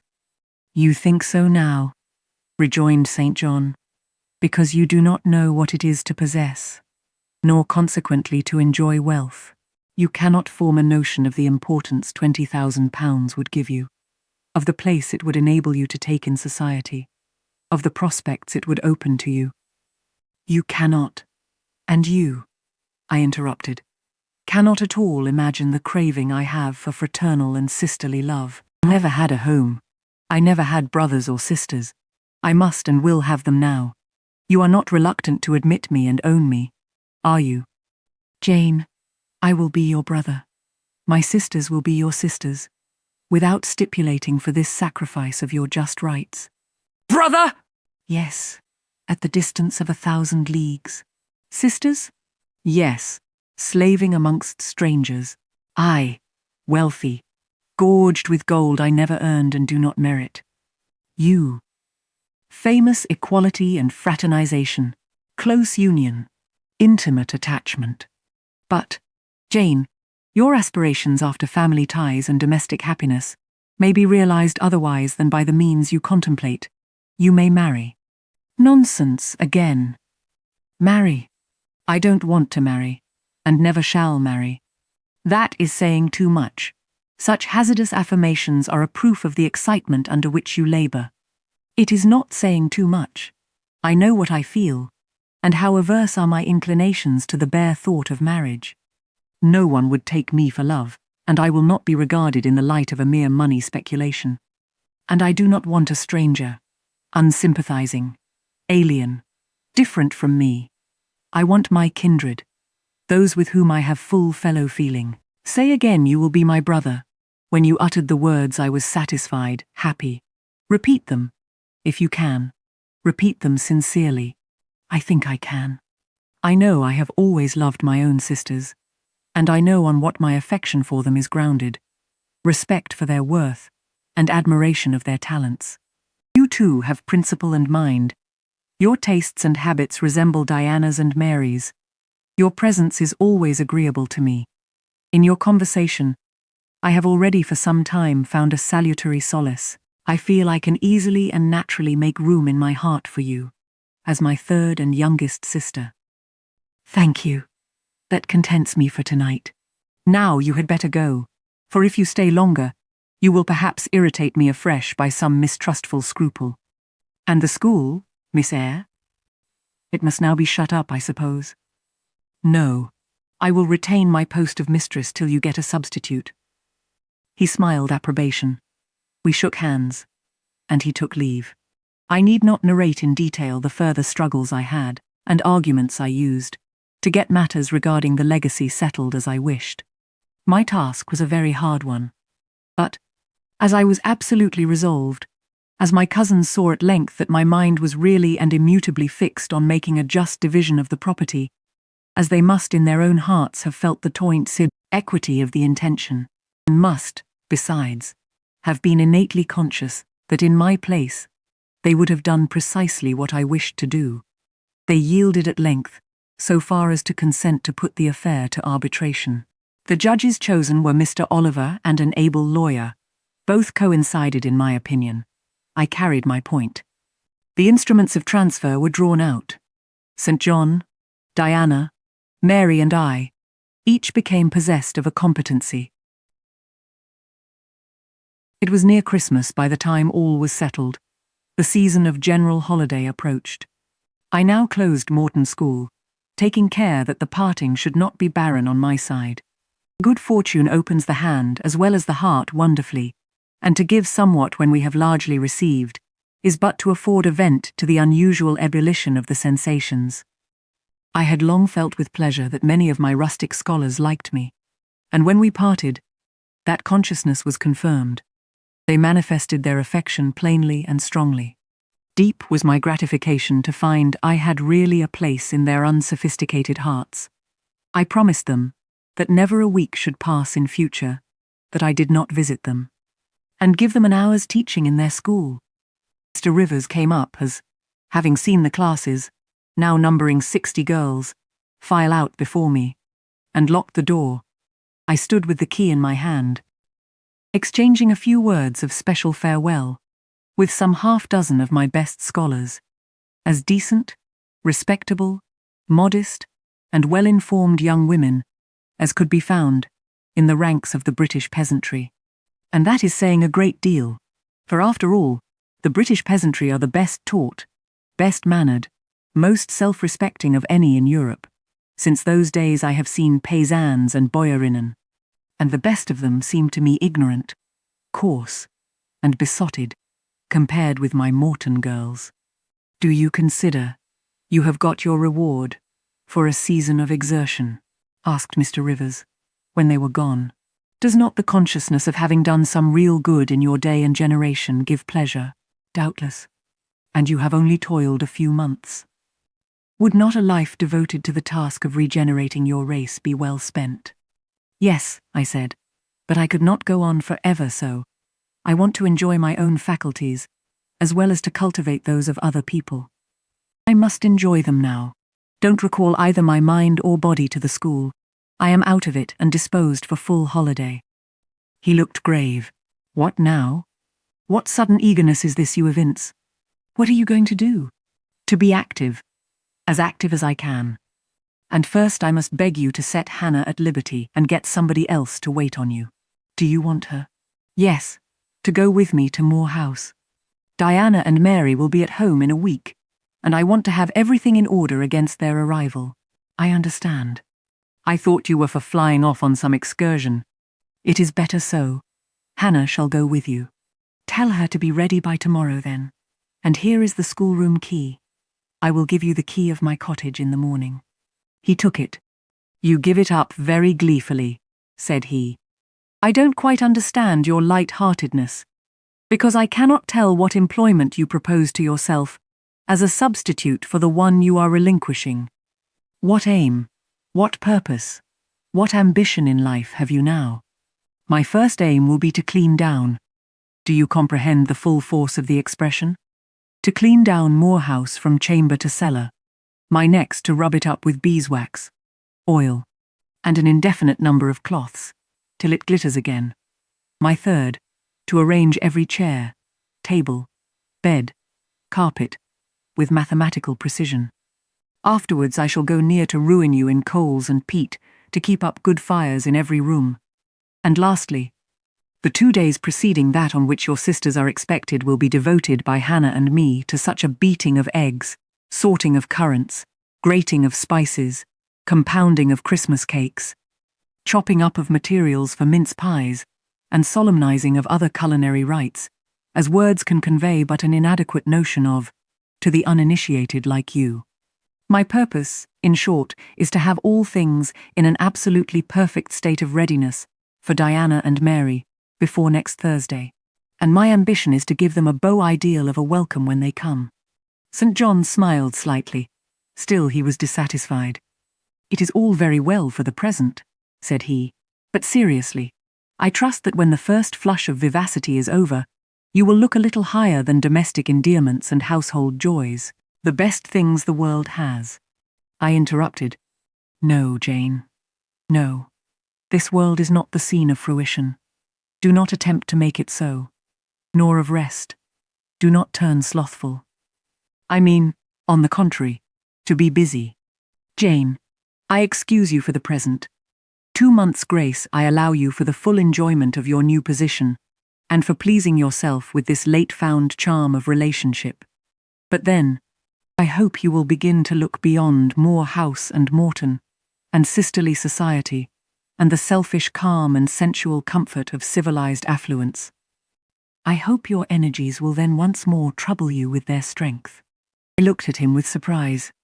St. John, I said, I think you are almost wicked to talk so. I am disposed to be as content as a queen, and you try to stir me up to restlessness. To what end? To the end of turning to profit the talents which God has committed to your keeping, and of which he will surely one day demand a strict account. Jane, I shall watch you closely and anxiously, I warn you of that.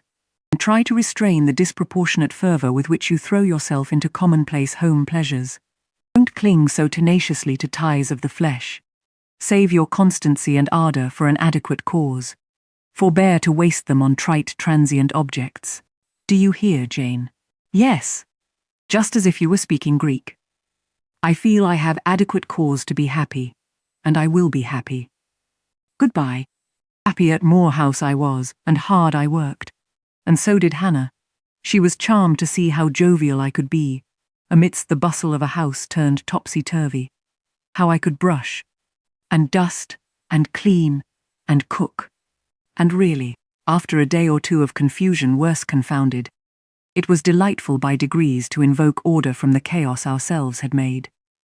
I had previously taken a journey to purchase some new furniture, my cousins having given me carte blanche to effect what alterations I pleased, and a sum having been set aside for that purpose. The ordinary sitting room and bedrooms I left much as they were, for I knew Diana and Mary would derive more pleasure from seeing again the old homely tables, and chairs, and beds, than from the spectacle of the smartest innovations. Still, some novelty was necessary, to give to their return the piquancy with which I wished it to be invested. Dark, handsome new carpets and curtains, an arrangement of some carefully selected antique ornaments in porcelain and bronze, new coverings, and mirrors, and dressing cases, for the toilet tables, answered the end. They looked fresh, without being glaring. Spare parlour and bedroom I refurnished entirely, with old mahogany and crimson upholstery. I laid canvas on the passage, and carpets on the stairs. When all was finished, I thought Moor House as complete a model of bright, modest snugness within, as it was, at this season, a specimen of wintry waste, and desert dreariness without. The eventful Thursday at length came. We were expected about dark, and ere dusk, fires were lit upstairs and below. The kitchen was in perfect trim. Hannah and I were dressed, and all was in readiness. St. John arrived first. I had entreated him to keep quite clear of the house till everything was arranged, and indeed, the bare idea of the commotion, at once sordid and trivial, going on within its walls, sufficed to scare him to estrangement. He found me in the kitchen, watching the progress of certain cakes for tea, then baking. Approaching the hearth, he asked if I was at last satisfied with housemaid's work. I answered by inviting him to accompany me on a general inspection of the result of my labours. With some difficulty, I got him to make the tour of the house. He just looked in at the doors I opened, and when he had wandered upstairs and downstairs, he said I must have gone through a great deal of fatigue and trouble to have effected such considerable changes in so short a time, but not a syllable did he utter, indicating pleasure in the improved aspect of his abode. This silence damped me. I thought perhaps the alterations had disturbed some old associations he valued. I inquired whether this was the case, no doubt in a somewhat crestfallen tone. Not at all. He had, on the contrary, remarked that I had scrupulously respected every association. He feared, indeed, I must have bestowed more thought on the matter than it was worth. How many minutes, for instance, had I devoted to studying the arrangement of this very room? By the by, could I tell him where such a book was? I showed him the volume on the shelf. He took it down, and withdrawing to his accustomed window recess, he began to read it. Now, I did not like this, reader. St. John was a good man, but I began to feel he had spoken truth of himself when he said he was hard and cold. The humanities and amenities of life had no attraction for him, its peaceful enjoyments no charm. Literally, he lived only to aspire, after what was good and great. Certainly. But still, he would never rest, nor approve of others resting round him. As I looked at his lofty forehead, still and pale as a white stone, at his fine lineaments fixed in study, I comprehended all at once that he would hardly make a good husband, that it would be a trying thing to be his wife. I understood, as by inspiration, the nature of his love for Miss Oliver. I agreed with him that it was but a love of the senses.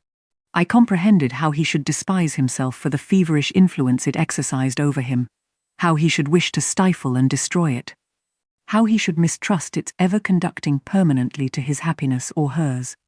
I saw he was of the material from which nature hews her heroes, Christian and pagan, her lawgivers, her statesmen, her conquerors, a steadfast bulwark for great interests to rest upon. But, at the fireside, too often a cold, cumbrous column. This parlour is not his sphere, I reflected. The Himalayan ridge or Caffrey bush, even the plague-cursed Guinea coast swamp would suit him better. Well may he eschew the calm of domestic life. It is not his element. There his faculties stagnate. They cannot develop or appear to advantage.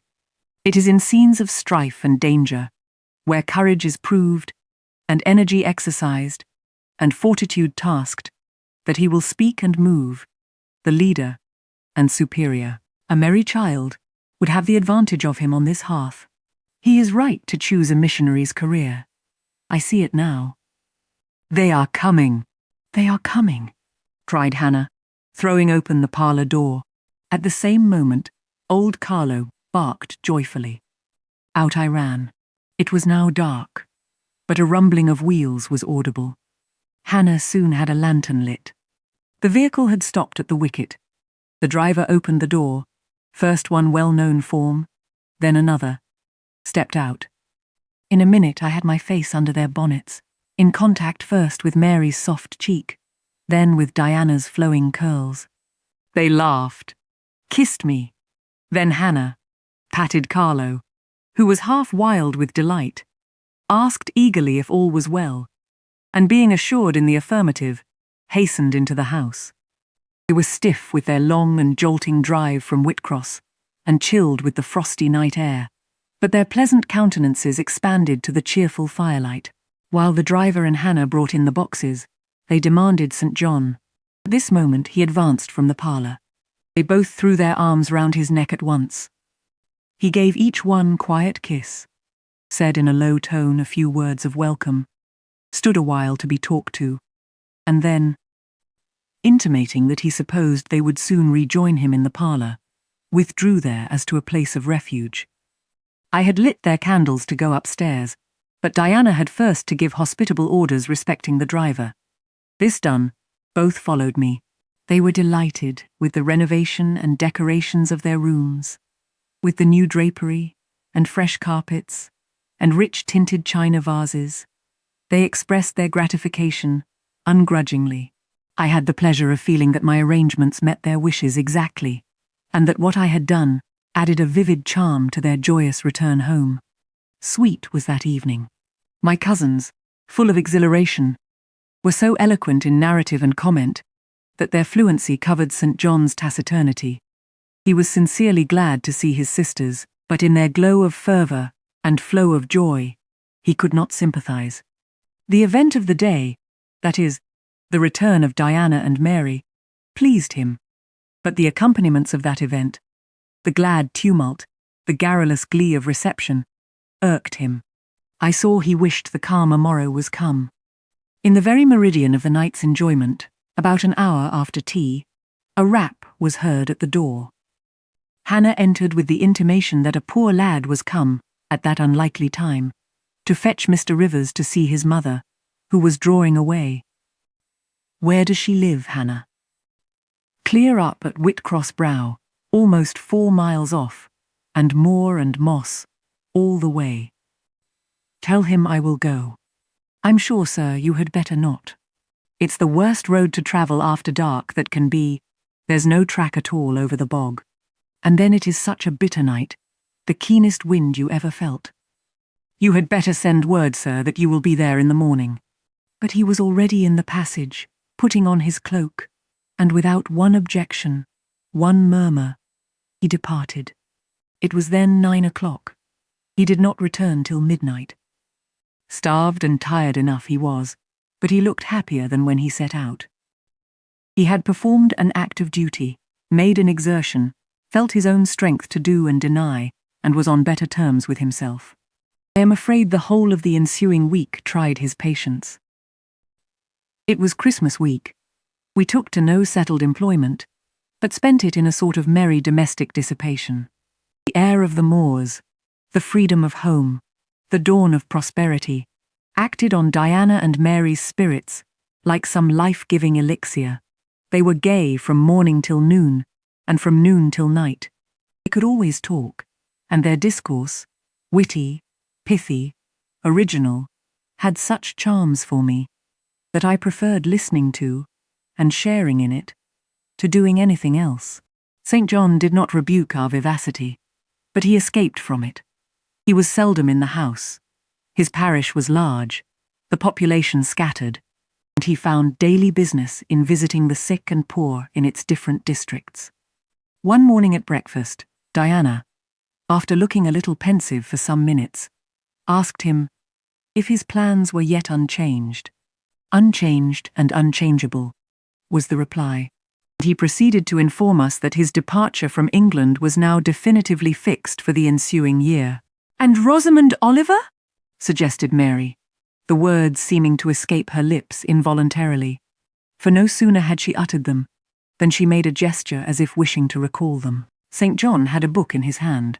It was his unsocial custom to read at meals. He closed it and looked up. "Rosamond Oliver," said he, "is about to be married to Mr. Granby, one of the best connected and most estimable residents in S. Grandson and heir to Sir Frederick Granby. I had the intelligence from her father yesterday." His sisters looked at each other and at me. We all three looked at him. He was serene as glass.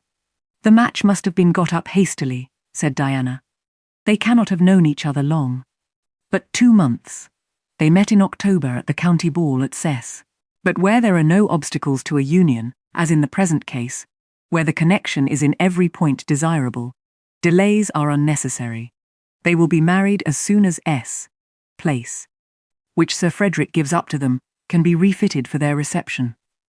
The first time I found St. John alone after this communication, I felt tempted to inquire if the event distressed him, but he seemed so little to need sympathy that, so far from venturing to offer him more, I experienced some shame at the recollection of what I had already hazarded. Besides, I was out of practice in talking to him. His reserve was again frozen over, and my frankness was congealed beneath it. He had not kept his promise of treating me like his sisters. He continually made little chilling differences between us, which did not at all tend to the development of cordiality. In short, now that I was acknowledged his kinswoman and lived under the same roof with him, I felt the distance between us to be far greater than when he had known me only as the village schoolmistress. When I remembered how far I had once been admitted to his confidence, I could hardly comprehend his present frigidity. Such being the case, I felt not a little surprised when he raised his head suddenly from the desk over which he was stooping, and said, "You see, Jane, the battle is fought, and the victory won." Startled at being thus addressed, I did not immediately reply. After a moment's hesitation, I answered, "But are you sure you are not in the position of those conquerors whose triumphs have cost them too dear? Would not such another ruin you?" "I think not, and if I were, it does not much signify.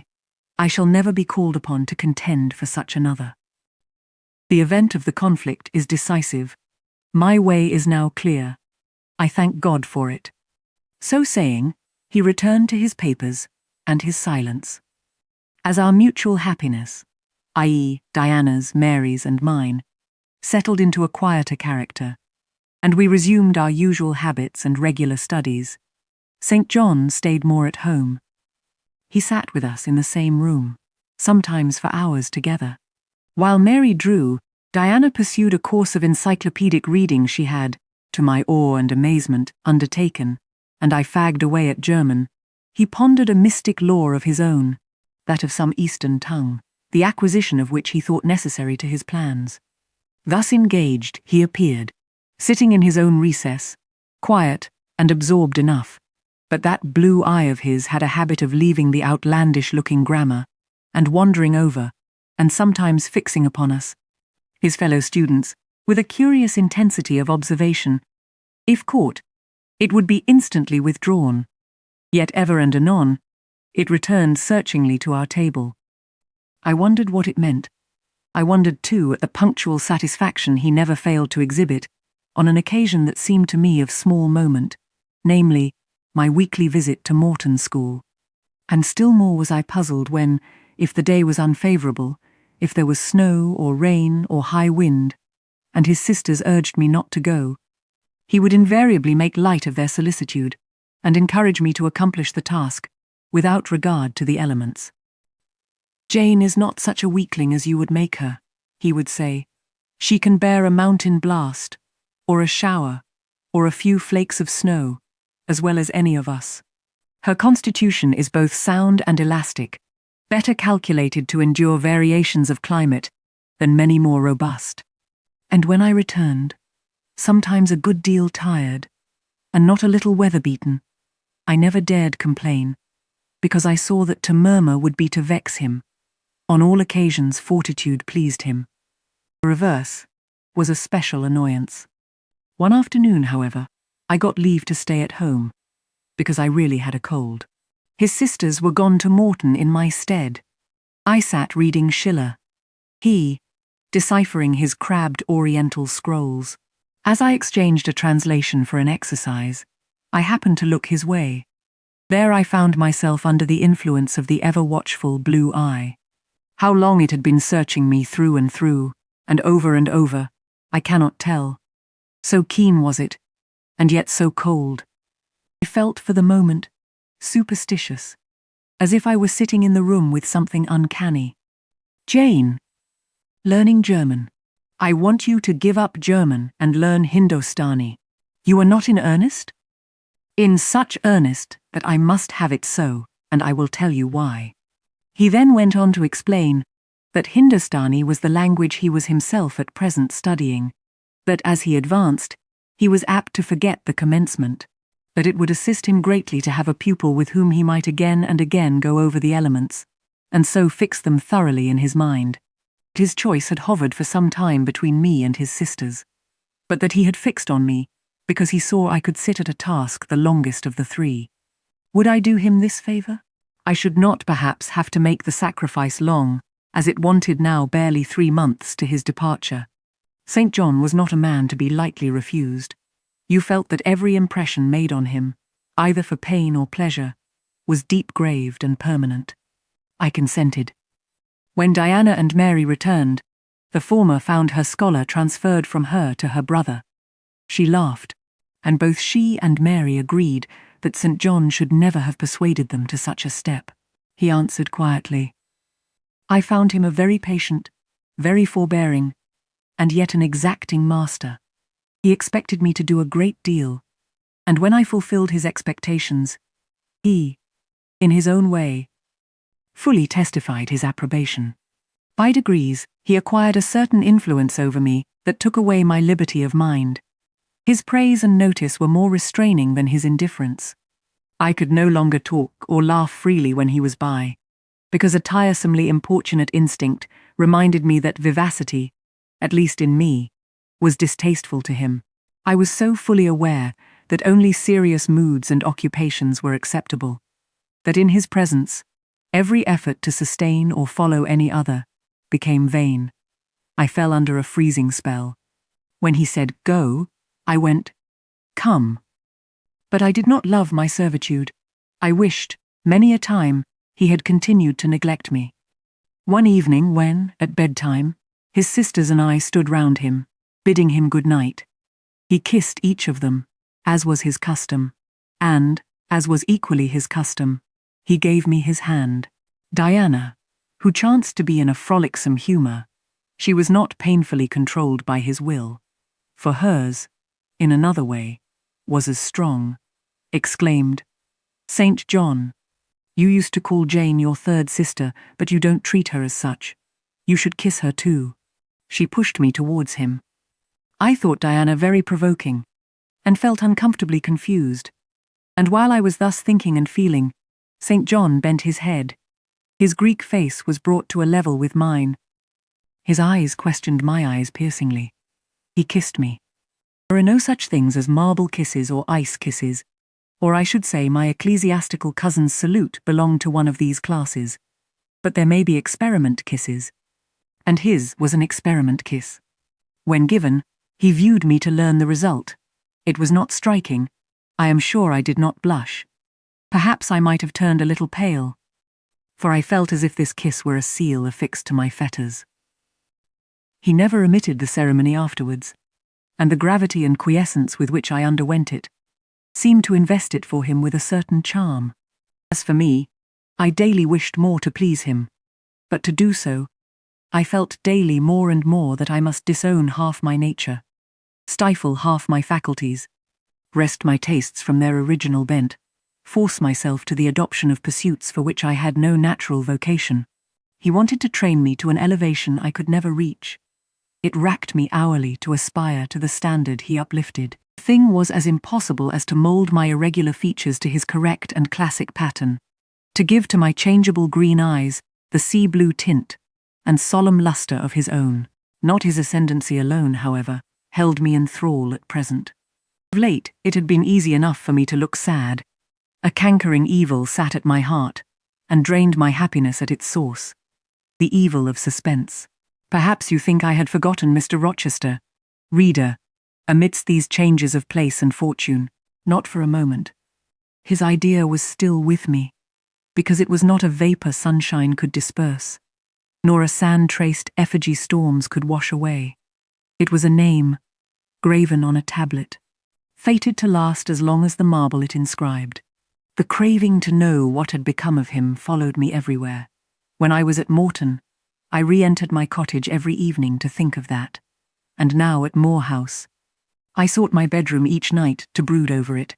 In the course of my necessary correspondence with Mr. Briggs about the will, I had inquired if he knew anything of Mr. Rochester's present residence and state of health, but, as St. John had conjectured, he was quite ignorant of all concerning him. I then wrote to Mrs. Fairfax, entreating information on the subject. I had calculated with certainty on this step answering my end. I felt sure it would elicit an early answer. I was astonished when a fortnight passed without reply. But when 2 months wore away, and day after day the post arrived and brought nothing for me, I fell a prey to the keenest anxiety. I wrote again. There was a chance of my first letter having missed. Renewed hope followed renewed effort. It shone like the former for some weeks. Then, like it faded, flickered. Not a line, not a word reached me. When half a year wasted in vain expectancy, my hope died out, and then I felt dark indeed. A fine spring shone round me, which I could not enjoy. Summer approached. Diana tried to cheer me. She said I looked ill, and wished to accompany me to the seaside. This St. John opposed. He said I did not want dissipation, I wanted employment. My present life was too purposeless. I required an aim. And, I suppose, by way of supplying deficiencies, he prolonged still further my lessons in Hindustani, and grew more urgent in requiring their accomplishment. And I, like a fool, never thought of resisting him. I could not resist him. One day I had come to my studies in lower spirits than usual. The ebb was occasioned by a poignantly felt disappointment. Hannah had told me in the morning there was a letter for me, and when I went down to take it, almost certain that the long-looked-for tidings were vouchsafed me at last, I found only an unimportant note from Mr. Briggs on business. Bitter check had wrung from me some tears, and now, as I sat poring over the crabbed characters and flourishing tropes of an Indian scribe, my eyes filled again. St. John called me to his side to read. In attempting to do this, my voice failed me. Words were lost in sobs. He and I were the only occupants of the parlour. Diana was practicing her music in the drawing-room. Mary was gardening. It was a very fine May day, clear, sunny, and breezy. My companion expressed no surprise at this emotion, nor did he question me as to its cause. He only said, "We will wait a few minutes, Jane, till you are more composed." While I smothered the paroxysm with all haste, he sat calm and patient, leaning on his desk, and looking like a physician, watching with the eye of science an expected and fully understood crisis in a patient's malady. Having stifled my sobs, wiped my eyes, and muttered something about not being very well that morning, I resumed my task, and succeeded in completing it. St. John put away my books and his, locked his desk, and said, "Now, Jane, you shall take a walk. I will call Diana and Mary." "No, I want only one companion this morning, and that must be you. Put on your things. Go out by the kitchen door. Take the road towards the head of Marsh Glen. I will join you in a moment. I know no medium. I never in my life have known any medium in my dealings with positive, hard characters, antagonistic to my own, between absolute submission and determined revolt. I have always faithfully observed the one, up to the very moment of bursting, sometimes with volcanic vehemence, into the other. And as neither present circumstances warranted, nor my present mood inclined me to mutiny, I observed careful obedience to St. John's directions, and in 10 minutes I was treading the wild track of the glen, side by side with him. The breeze was from the west. It came over the hills, sweet with scents of heath and rush. The sky was of stainless blue. The stream descending the ravine, swelled with past spring rains, poured along plentiful and clear, catching golden gleams from the sun and sapphire tints from the firmament. As we advanced and left the track, we trod a soft turf, mossy fine and emerald green, minutely enamelled with a tiny white flower, and spangled with a star-like yellow blossom. The hills, meantime, shut us quite in, for the glen, towards its head, wound to their very core. "Let us rest here," said St. John, as we reached the first stragglers of a battalion of rocks, guarding a sort of pass, beyond which the beck rushed down a waterfall, and where, still a little farther, the mountain shook off turf and flower, had only heath for raiment and crag for gem, where it exaggerated the wild to the savage and exchanged the fresh for the frowning, where it guarded the forlorn hope of solitude and a last refuge for silence. I took a seat. St. John stood near me. He looked up the pass and down the hollow. His glance wandered away with the stream and returned to traverse the unclouded heaven which coloured it. He removed his hat, let the breeze stir his hair and kiss his brow. He seemed in communion with the genius of the haunt. With his eye, he bade farewell to something. "And I shall see it again," he said aloud, "in dreams when I sleep by the Ganges, and again in a more remote hour, when another slumber overcomes me, on the shore of a darker stream." Strange words of a strange love, an austere patriot's passion for his fatherland. He sat down. For half an hour we never spoke, neither he to me nor I to him. That interval past, he recommenced. "Jane, I go in 6 weeks. I have taken my berth in an East Indiaman which sails on the 20th of June. God will protect you, for you have undertaken his work," I answered. "Yes," said he, "there is my glory and joy. I am the servant of an infallible master. I am not going out under human guidance, subject to the defective laws and erring control of my feeble fellow worms. My king, my lawgiver, my captain, is the all-perfect. It seems strange to me that all round me do not burn to enlist under the same banner, to join in the same enterprise. All have not your powers, and it would be folly for the feeble to wish to march with the strong. I do not speak to the feeble, or think of them. I address only such as are worthy of the work, and competent to accomplish it. Those are few in number, and difficult to discover. You say truly, but when found, it is right to stir them up, to urge and exhort them to the effort, to show them what their gifts are, and why they were given, to speak heaven's message in their ear, to offer them, direct from God, a place in the ranks of his chosen. If they are really qualified for the task, will not their own hearts be the first to inform them of it? I felt as if an awful charm was framing round and gathering over me. I trembled to hear some fatal word spoken, which would at once declare and rivet the spell. "And what does your heart say?" demanded St. John. "My heart is mute. My heart is mute," I answered, struck and thrilled. "Then I must speak for it," continued the deep, relentless voice. "Jane, come with me to India. Come as my helpmeet and fellow labourer." The glen and sky spun round, the hills heaved. It was as if I had heard a summons from heaven, as if a visionary messenger, like him of Macedonia, had announced, "Come over and help us." But I was no apostle. I could not behold the herald. I could not receive his call. "Oh, St. John," I cried, "have some mercy." I appealed to one who, in the discharge of what he believed his duty, knew neither mercy nor remorse. He continued, "God and nature intended you for a missionary's wife. It is not personal, but mental endowments they have given you. You are formed for labor, not for love. A missionary's wife you shall be. You shall be mine. I claim you, not for my pleasure, but for my sovereign's service. I am not fit for it. I have no vocation." He had calculated on these first objections. He was not irritated by them. Indeed, as he leaned back against the crag behind him, folded his arms on his chest, and fixed his countenance, I saw he was prepared for a long and trying opposition, and had taken in a stock of patience to last him to its close, resolved, however, that that close should be conquest for him. "Humility, Jane," said he, "is the groundwork of Christian virtues. You say right, that you are not fit for the work. Who is fit for it? Or who, that ever was truly called, believed himself worthy of the summons? I, for instance, am but dust and ashes.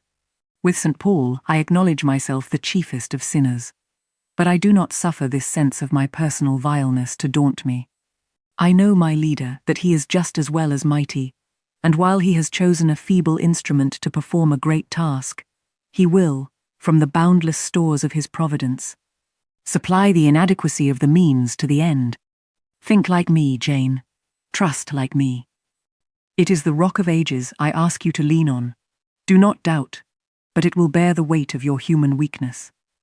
I do not understand a missionary life. I have never studied missionary labors. There I, humble as I am, can give you the aid you want. I can set you your task from hour to hour, stand by you always, help you from moment to moment. This I could do in the beginning. Soon, for I know your powers, you would be as strong and apt as myself, and would not require my help. But my powers, where are they for this undertaking? I do not feel them. Nothing speaks or stirs in me while you talk. I am sensible of no light kindling, no life quickening, no voice counselling or cheering. Oh, I wish I could make you see how much my mind is at this moment like a rayless dungeon, with one shrinking fear fettered in its depths, the fear of being persuaded by you to attempt what I cannot accomplish. I have an answer for you. Hear it. I have watched you ever since we first met. I have made you my study for 10 months. I have proved you in that time by sundry tests. And what have I seen and elicited? In the village school I found you could perform well, punctually, uprightly, labor uncongenial to your habits and inclinations. I saw you could perform it with capacity and tact. You could win while you controlled. In the calm with which you learnt you had become suddenly rich, I read a mind clear of the vice of Demas. Lucre had no undue power over you. In the resolute readiness with which you cut your wealth into 4 shares, keeping but one to yourself, and relinquishing the 3 others to the claim of abstract justice, I recognized a soul that revelled in the flame and excitement of sacrifice. In the tractability with which, at my wish, you forsook a study in which you were interested, and adopted another because it interested me. In the untiring assiduity with which you have since persevered in it, in the unflagging energy and unshaken temper with which you have met its difficulties, I acknowledge the complement of the qualities I seek. Jane, you are docile, diligent, disinterested, faithful, constant, and courageous, very gentle, and very heroic. Cease to mistrust yourself. I can trust you unreservedly. As a conductress of Indian schools, and a helper amongst Indian women, your assistance will be to me invaluable. My iron shroud contracted round me. Persuasion advanced with slow, sure step. Shut my eyes as I would, these last words of his succeeded in making the way, which had seemed blocked up, comparatively clear. My work, which had appeared so vague, so hopelessly diffuse, condensed itself as he proceeded, and assumed a definite form under his shaping hand. He waited for an answer. I demanded a quarter of an hour to think, before I again hazarded a reply. Very willingly, he rejoined, and rising, he strode a little distance up the pass, threw himself down on a swell of heath, and there lay still. He threw himself down on a swell of heath, and there lay still. I can do what he wants me to do. I am forced to see and acknowledge that. I meditated. That is, if life be spared me. But I feel mine is not the existence to be long protracted under an Indian sun. What then? He does not care for that. When my time came to die, he would resign me, in all serenity and sanctity, to the God who gave me. The case is very plain before me. In leaving England, I should leave a loved but empty land. Mr. Rochester is not there. And if he were, what is? What can that ever be to me? My business is to live without him now. Nothing so absurd, so weak as to drag on from day to day, as if I were waiting some impossible change in circumstances, which might reunite me to him. Of course, as St. John once said, I must seek another interest in life to replace the one lost. Is not the occupation he now offers me truly the most glorious man can adopt or God assign? Is it not, by its noble cares and sublime results, the one best calculated to fill the void left by uptorn affections and demolished hopes? I believe I must say yes, and yet I shudder. Alas! If I join St. John, I abandon half myself. If I go to India, I go to premature death. And how will the interval between leaving England for India and India for the grave be filled? Oh, I know well. That, too, is very clear to my vision. By straining to satisfy St. John till my sinews ache, I shall satisfy him to the finest central point and farthest outward circle of his expectations. If I do go with him, if I do make the sacrifice he urges, I will make it absolutely. I will throw all on the altar, heart, vitals, the entire victim. He will never love me, but he shall approve me. I will show him energies he has not yet seen, resources he has never suspected. Yes, I can work as hard as he can, and with as little grudging. Consent then to his demand is possible, but for one item, one dreadful item. It is, that he asks me to be his wife, and has no more of a husband's heart for me than that frowning giant of a rock, down which the stream is foaming in yonder gorge. He prizes me as a soldier would a good weapon, and that is all. Married to him, this would never grieve me. But can I let him complete his calculations, coolly put into practice his plans, go through the wedding ceremony? Can I receive from him the bridal ring, endure all the forms of love, which I doubt not he would scrupulously observe, and know that the spirit was quite absent? Can I bear the consciousness that every endearment he bestows is a sacrifice made on principle? No, such a martyrdom would be monstrous. I will never undergo it. As his sister, I might accompany him, not as his wife. I will tell him so. I look towards the knoll. There he lay, still as a prostrate column, his face turned to me, his eye beaming watchful and keen. He started to his feet and approached me. I am ready to go to India, if I may go free. Your answer requires a commentary, he said. It is not clear. You have hitherto been my adopted brother. I, your adopted sister. Let us continue as such. He shook his head. Adopted fraternity will not do in this case. If you were my real sister, it would be different. I should take you and seek no wife. But as it is, either our union must be consecrated and sealed by marriage, or it cannot exist. Practical obstacles oppose themselves to any other plan. Do you not see it, Jane? Consider a moment. Your strong sense will guide you. I did consider, and still my sense, such as it was, directed me only to the fact that we did not love each other as man and wife should. And therefore it inferred we ought not to marry. I said so. St. John, I returned, I regard you as a brother. You, me. We cannot, he answered, with short, sharp determination. You have said you will go with me to India. Remember, you have said that. Conditionally. Well, the main point, the departure with me from England, the cooperation with me in my future labours. You do not object. You have already as good as put your hand to the plough. You are too consistent to withdraw it. You have but one end to keep in view: how the work you have undertaken can best be done. Simplify your complicated interests, feelings, thoughts, wishes, aims.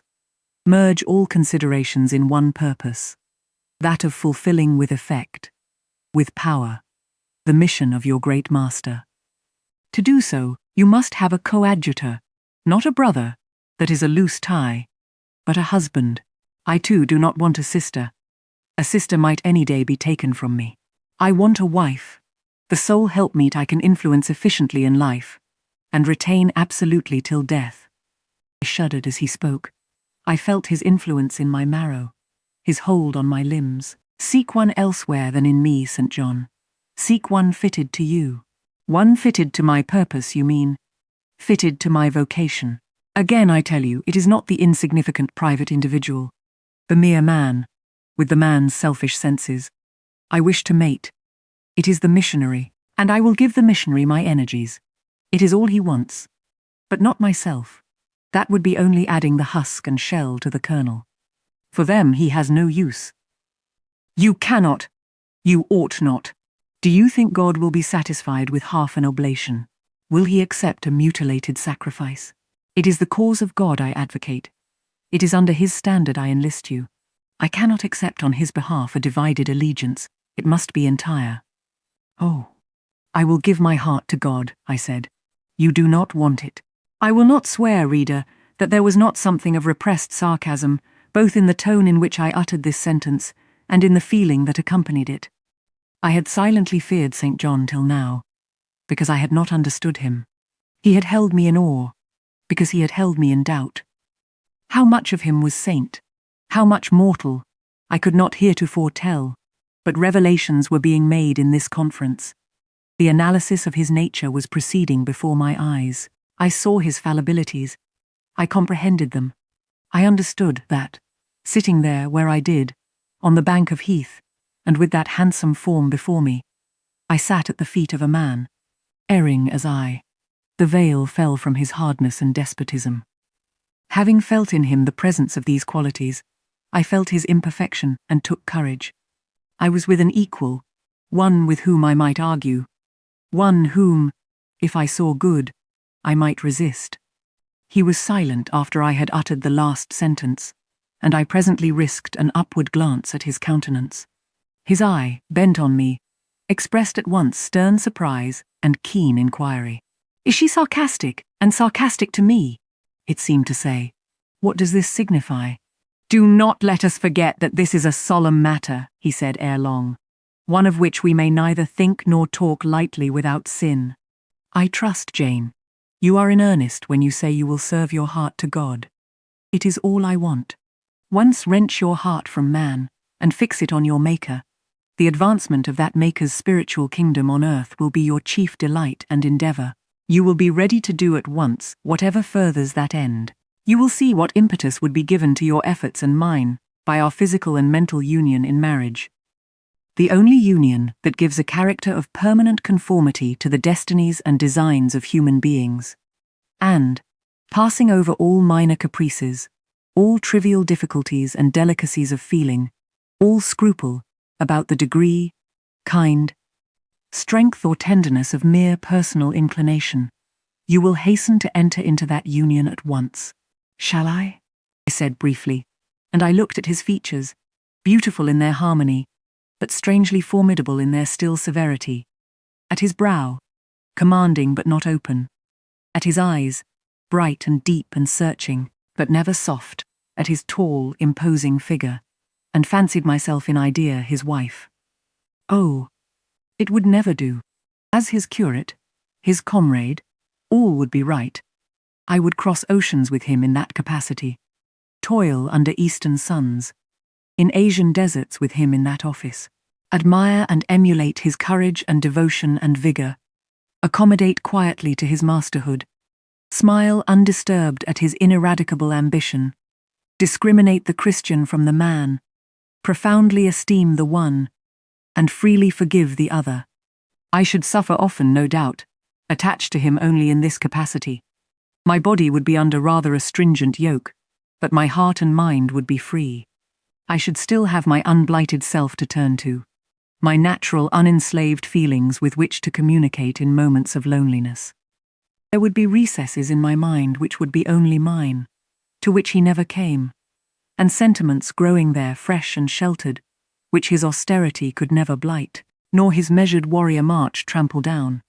But as his wife, at his side always, and always restrained, and always checked, forced to keep the fire of my nature continually low, to compel it to burn inwardly, and never utter a cry, though the imprisoned flame consumed vital after vital, this would be unendurable. "St. John!" I exclaimed, when I had got so far in my meditation. "Well?" he answered icily. "I repeat, I freely consent to go with you as your fellow missionary, but not as your wife. I cannot marry you and become part of you. A part of me you must become," he answered steadily. "Otherwise the whole bargain is void. How can I, a man not yet 30, take out with me to India a girl of 19, unless she be married to me? How can we be forever together, sometimes in solitudes, sometimes amidst savage tribes, and unwed?" "Very well," I said shortly. "Under the circumstances, quite as well as if I were either your real sister, or a man and a clergyman like yourself. It is known that you are not my sister. I cannot introduce you as such. To attempt it would be to fasten injurious suspicions on us both. And for the rest, though you have a man's vigorous brain, you have a woman's heart, and it would not do." "It would do," I affirmed, with some disdain. "Perfectly well. I have a woman's heart, but not where you are concerned. For you, I have only a comrade's constancy, a fellow soldier's frankness, fidelity, fraternity, if you like, a neophyte's respect, and submission to his hierophant. Nothing more. Don't fear. It is what I want," he said, speaking to himself. "It is just what I want. And there are obstacles in the way. They must be hewn down. Jane, you would not repent marrying me. Be certain of that. We must be married. I repeat it, there is no other way, and undoubtedly enough of love would follow upon marriage to render the union right, even in your eyes." "I scorn your idea of love," I could not help saying, as I rose up and stood before him, leaning my back against the rock. "I scorn the counterfeit sentiment you offer, yes, St. John, and I scorn you when you offer it." He looked at me fixedly, compressing his well-cut lips while he did so. Whether he was incensed or surprised or what, it was not easy to tell. He could command his countenance thoroughly. "I scarcely expected to hear that expression from you," he said. "I think I have done and uttered nothing to deserve scorn." I was touched by his gentle tone, and overawed by his high, calm mien. "Forgive me the words, St. John, but it is your own fault that I have been roused to speak so unguardedly. You have introduced a topic on which our natures are at variance, a topic we should never discuss. The very name of love is an apple of discord between us. If the reality were required, what should we do? How should we feel? My dear cousin, abandon your scheme of marriage. Forget it." "No," said he. "It is a long-cherished scheme, and the only one which can secure my great end. But I shall urge you no further at present. A vision is one of the Tomorrow, I leave home for Cambridge. I have many friends there, to whom I should wish to say farewell. I shall be absent a fortnight. Take that space of time to consider my offer, and do not forget that if you reject it, it is not me you deny, but God. Through my means, he opens to you a noble career. As my wife only can you enter upon it. Refuse to be my wife, and you limit yourself forever to a track of selfish ease and barren obscurity. Tremble lest in that case you should be numbered with those who have denied the faith and are worse than infidels." He had done. Turning from me, he once more looked to river, looked to hill. But this time his feelings were all pent in his heart. I was not worthy to hear them uttered. As I walked by his side homeward, I read well in his iron silence all he felt towards me, the disappointment of an austere and despotic nature, which has met resistance where it expected submission, the disapprobation of a cool, inflexible judgment, which has detected in another feelings and views, in which it has no power to sympathize. He would have wished to coerce me into obedience. It was only as a sincere Christian he bore so patiently with my perversity, and allowed so long a space for reflection and repentance. That night, after he had kissed his sisters, he thought proper to forget even to shake hands with me, but left the room in silence. I, who, though I had no love, had much friendship for him, was hurt by the marked omission. So much hurt that tears started to my eyes. "I see you and St. John have been quarrelling, Jane," said Diana, "during your walk on the moor. But go after him. He is now lingering in the passage expecting you. He will make it up. I have not much pride under such circumstances. I would always rather be happy than dignified." And I ran after him. He stood at the foot of the stairs. "Good night, St. John," said I. "Then shake hands," I added. What a cold, loose touch he impressed on my fingers! He was deeply displeased by what had occurred that day. Cordiality would not warm, nor tears move him. No happy reconciliation was to be had with him, no cheering smile or generous word. But still the Christian was patient and placid, and when I asked him if he forgave me, he answered that he was not in the habit of cherishing the remembrance of vexation, that he had nothing to forgive, not having been offended. And with that answer, he left me. I would much rather he had knocked me down. He did not leave for Cambridge the next day, as he had said he would. He deferred his departure a whole week, and during that time, he made me feel what severe punishment a good yet stern, a conscientious yet implacable man, can inflict on one who has offended him, without one overt act of hostility, one upbraiding word. He contrived to impress me momently with the conviction that I was put beyond the pale of his favour. Not that St. John harboured a spirit of unchristian vindictiveness, not that he would have injured a hair of my head, if it had been fully in his power to do so. Both by nature and principle, he was superior to the mean gratification of vengeance. He had forgiven me for saying I scorned him and his love, but he had not forgotten the words. And as long as he and I lived, he never would forget them. I saw by his look, when he turned to me, that they were always written on the air between me and him. Whenever I spoke, they sounded in my voice to his ear, and their echo toned every answer he gave me. He did not abstain from conversing with me. He even called me as usual each morning to join him at his desk, and I fear the corrupt man within him had a pleasure unimparted to, and unshared by, the pure Christian, in evincing with what skill he could, while acting and speaking apparently just as usual, extract from every deed and every phrase the spirit of interest and approval which had formerly communicated a certain austere charm to his language and manner. To me, he was in reality become no longer flesh, but marble. His eye was a cold, bright blue gem, his tongue a speaking instrument, nothing more. All this was torture to me, refined, lingering torture. It kept up a slow fire of indignation and a trembling trouble of grief, which harassed and crushed me altogether. I felt how, if I were his wife, this good man, pure as the deep sunless source, could soon kill me, without drawing from my veins a single drop of blood, or receiving on his own crystal conscience the faintest stain of crime. Especially I felt this when I made any attempt to propitiate him. No ruth met my ruth. He experienced no suffering from estrangement, no yearning after reconciliation, and though, more than once, my fast-falling tears blistered the page over which we both bent, they produced no more effect on him than if his heart had been really a matter of stone or metal. To his sisters, meantime, he was somewhat kinder than usual, as if afraid that mere coldness would not sufficiently convince me how completely I was banished and banned. He added the force of contrast, and this I am sure he did not by malice, but on principle. The night before he left home, happening to see him walking in the garden about sunset, and remembering, as I looked at him, that this man, alienated as he now was, had once saved my life, and that we were near relations, I was moved to make a last attempt to regain his friendship. I went out and approached him as he stood leaning over the little gate. I spoke to the point at once. "St. John, I am unhappy. Because you are still angry with me. Let us be friends. I hope we are friends, was the unmoved reply, while he still watched the rising of the moon, which he had been contemplating as I approached. No, St. John, we are not friends as we were.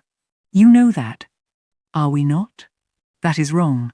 For my part, I wish you no ill, and all good. I believe you, St. John, for I am sure you are incapable of wishing anyone ill. But as I am your kinswoman, I should desire somewhat more of affection than that sort of general philanthropy you extend to mere strangers. Of course, he said. Your wish is reasonable, and I am far from regarding you as a stranger. This, spoken in a cool, tranquil tone, was mortifying and baffling enough. Had I attended to the suggestions of pride and ire, I should immediately have left him.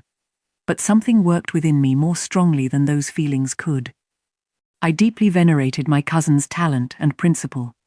His friendship was of value to me. To lose it tried me severely. I would not so soon relinquish the attempt to reconquer it. Must we part in this way, St. John? And when you go to India, will you leave me so, without a kinder word than you have yet spoken? He now turned quite from the moon, and faced me.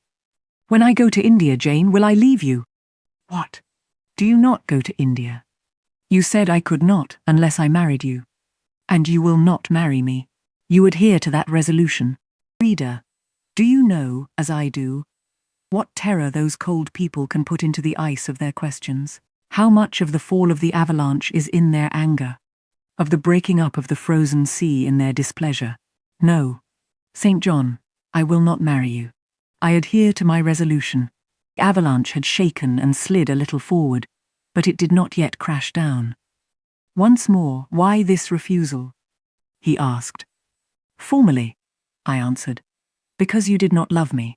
Now, I reply, because you almost hate me. If I were to marry you, you would kill me. You are killing me now. His lips and cheeks turned white. Quite white. I should kill you. I am killing you. Your words are such as ought not to be used. Violent, unfeminine, and untrue. They betray an unfortunate state of mind. They merit severe reproof. They would seem inexcusable, but that it is the duty of man to forgive his fellow, even until 77 times. I had finished the business now, while earnestly wishing to erase from his mind the trace of my former offence. I had stamped on that tenacious surface another and far deeper impression. Now you will indeed hate me, I said. It is useless to attempt to conciliate you. I see I have made an eternal enemy of you. A fresh wrong did these words inflict. The worse, because they touched on the truth. That bloodless lip quivered to a temporary spasm. I knew the steely ire I had whetted. I was heart-wrung. You utterly misinterpret my words, I said, at once seizing his hand. I have no intention to grieve or pain you. Indeed, I have not. Most bitterly he smiled. Most decidedly he withdrew his hand from mine.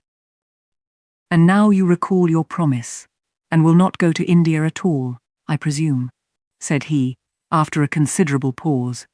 Yes, I will, as your assistant, I answered. A very long silence succeeded. What struggle there was in him between nature and grace in this interval, I cannot tell. Only singular gleams scintillated in his eyes, and strange shadows passed over his face. He spoke at last. I before proved to you the absurdity of a single woman of your age, proposing to accompany abroad a single man of mine. I proved it to you in such terms as, I should have thought, would have prevented your ever again alluding to the plan. That you have done so, I regret. For your sake. I interrupted him. Anything like a tangible reproach gave me courage at once. Keep to common sense, St. John. You are verging on nonsense. You pretend to be shocked by what I have said. You are not really shocked, for with your superior mind, you cannot be either so dull or so conceited as to misunderstand my meaning. I say again, I will be your curate, if you like, but never your wife. Again he turned lividly pale, but as before, controlled his passion perfectly. He answered emphatically but calmly, a female curate, who is not my wife, would never suit me. With me then it seems you cannot go. But if you are sincere in your offer, I will, while in town, speak to a married missionary, whose wife needs a coadjutor. Your own fortune will make you independent of the Society's aid, and thus you may still be spared the dishonor of breaking your promise, and deserting the band you engaged to join. Now I never had, as the reader knows, either given any formal promise, or entered into any engagement, and this language was all much too hard and much too despotic for the occasion.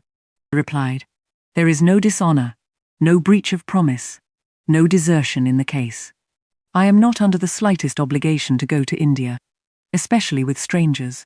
With you I would have ventured much, because I admire, confide in, and as a sister, I love you, but I am convinced that, go when and with whom I would, I should not live long in that climate. Ah! You are afraid of yourself, he said, curling his lip. I am. God did not give me my life to throw away, and to do as you wish me would. I begin to think, be almost equivalent to committing suicide. Moreover, before I definitively resolve on quitting England, I will know for certain whether I cannot be of greater use by remaining in it than by leaving it. What do you mean? It would be fruitless to attempt to explain, but there is a point on which I have long endured painful doubt, and I can go nowhere till by some means that doubt is removed. I know where your heart turns, and to what it clings. The interest you cherish is lawless and unconsecrated. Long since you ought to have crushed it. Now you should blush to allude to it. You think of Mr. Rochester? It was true. I confessed it by silence. Are you going to seek Mr. Rochester? I must find out what is become of him. It remains for me then, he said, to remember you in my prayers, and to entreat God for you, in all earnestness, that you may not indeed become a castaway. I had thought I recognized in you one of the chosen. But God sees not as man sees. His will be done. He opened the gate, passed through it, and strayed away down the glen. He was soon out of sight. En re-entering the parlour, I found Diana standing at the window, looking very thoughtful. Diana was a great deal taller than I. She put her hand on my shoulder, and stooping, examined my face. Jane, she said, you are always agitated and pale now. I am sure there is something the matter. Tell me what business St. John and you have on hands. I have watched you this half hour from the window. You must forgive my being such a spy, but for a long time I have fancied I hardly know what. St. John is a strange being. She paused. I did not speak. Soon she resumed. That brother of mine cherishes peculiar views of some sort respecting you, I am sure. He has long distinguished you by a notice and interest he never showed to anyone else. To what end? I wish he loved you. I put her cool hand to my hot forehead. Then why does he follow you so with his eyes, and get you so frequently alone with him, and keep you so continually at his side? Mary and I had both concluded he wished you to marry him. He does. He has asked me to be his wife. Diana clapped her hands. That is just what we hoped and thought. And you will marry him, Jane, won't you? And then he will stay in England.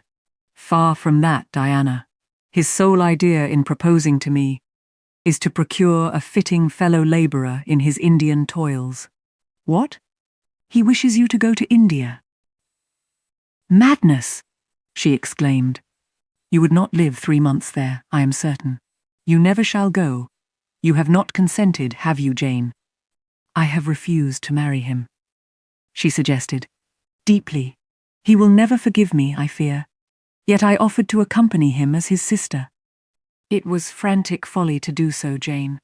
Think of the task you undertook, one of incessant fatigue, where fatigue kills even the strong, and you are weak. St. John, you know him, would urge you to impossibilities. With him there would be no permission to rest during the hot hours. And unfortunately, I have noticed, whatever he exacts, you force yourself to perform. I am astonished you found courage to refuse his hand. You do not love him then, Jane? Not as a husband?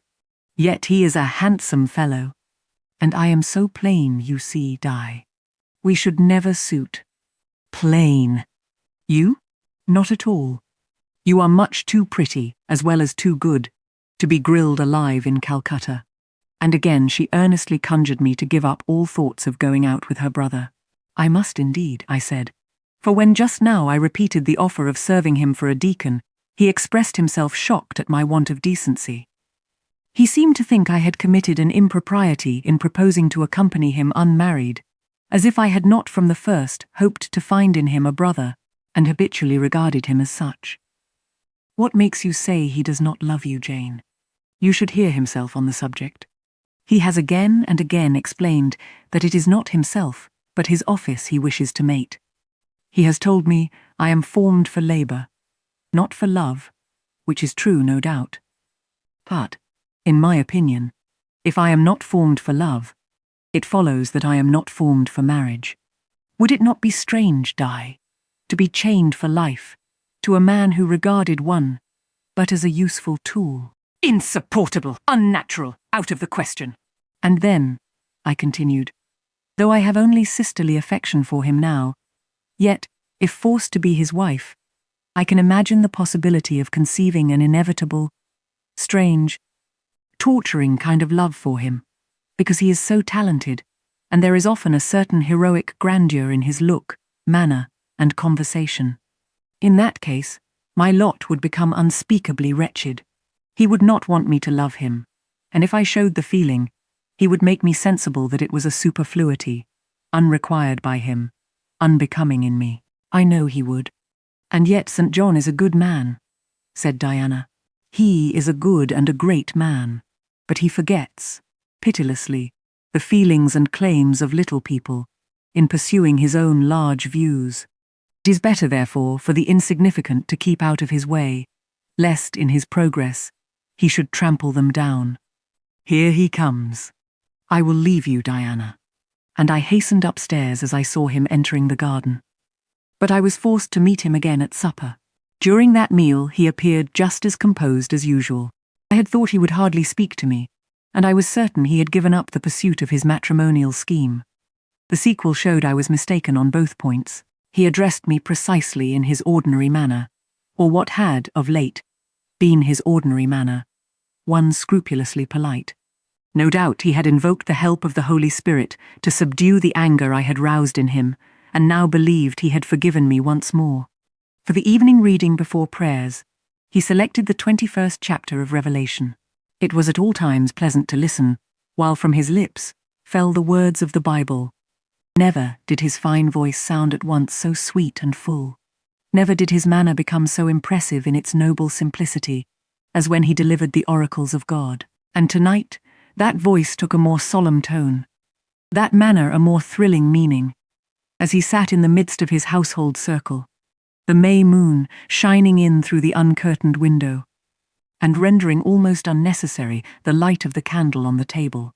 As he sat there, bending over the great old Bible, and described from its page the vision of the new heaven and the new earth, told how God would come to dwell with men, how he would wipe away all tears from their eyes, and promised that there should be no more death, neither sorrow nor crying, nor any more pain.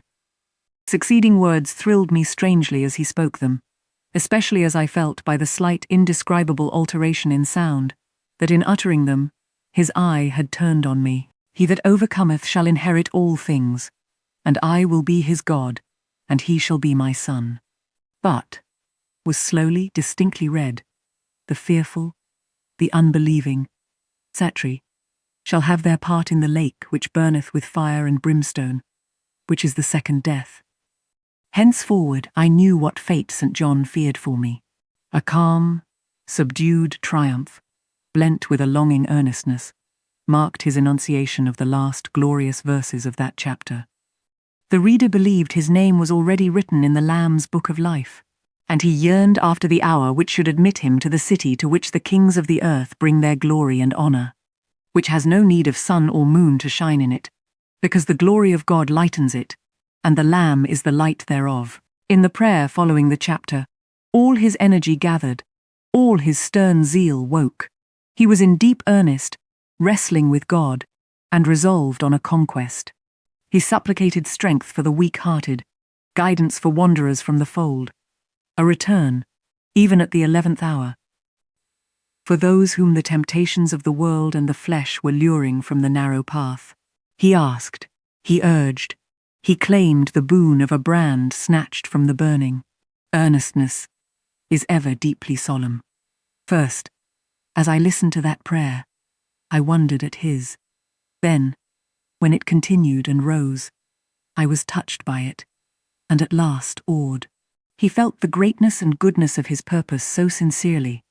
Others who heard him plead for it could not but feel it too. The prayer over, we took leave of him. He was to go at a very early hour in the morning. Diana and Mary, having kissed him, left the room, in compliance, I think, with a whispered hint from him. I tendered my hand, and wished him a pleasant journey. Thank you, Jane. As I said, I shall return from Cambridge in a fortnight. That space, then, is yet left you for reflection. If I listened to human pride, I should say no more to you of marriage with me. But I listen to my duty, and keep steadily in view my first aim, to do all things to the glory of God. My master was long-suffering, so will I be. I cannot give you up to perdition as a vessel of wrath. Repent. Resolve, while there is yet time.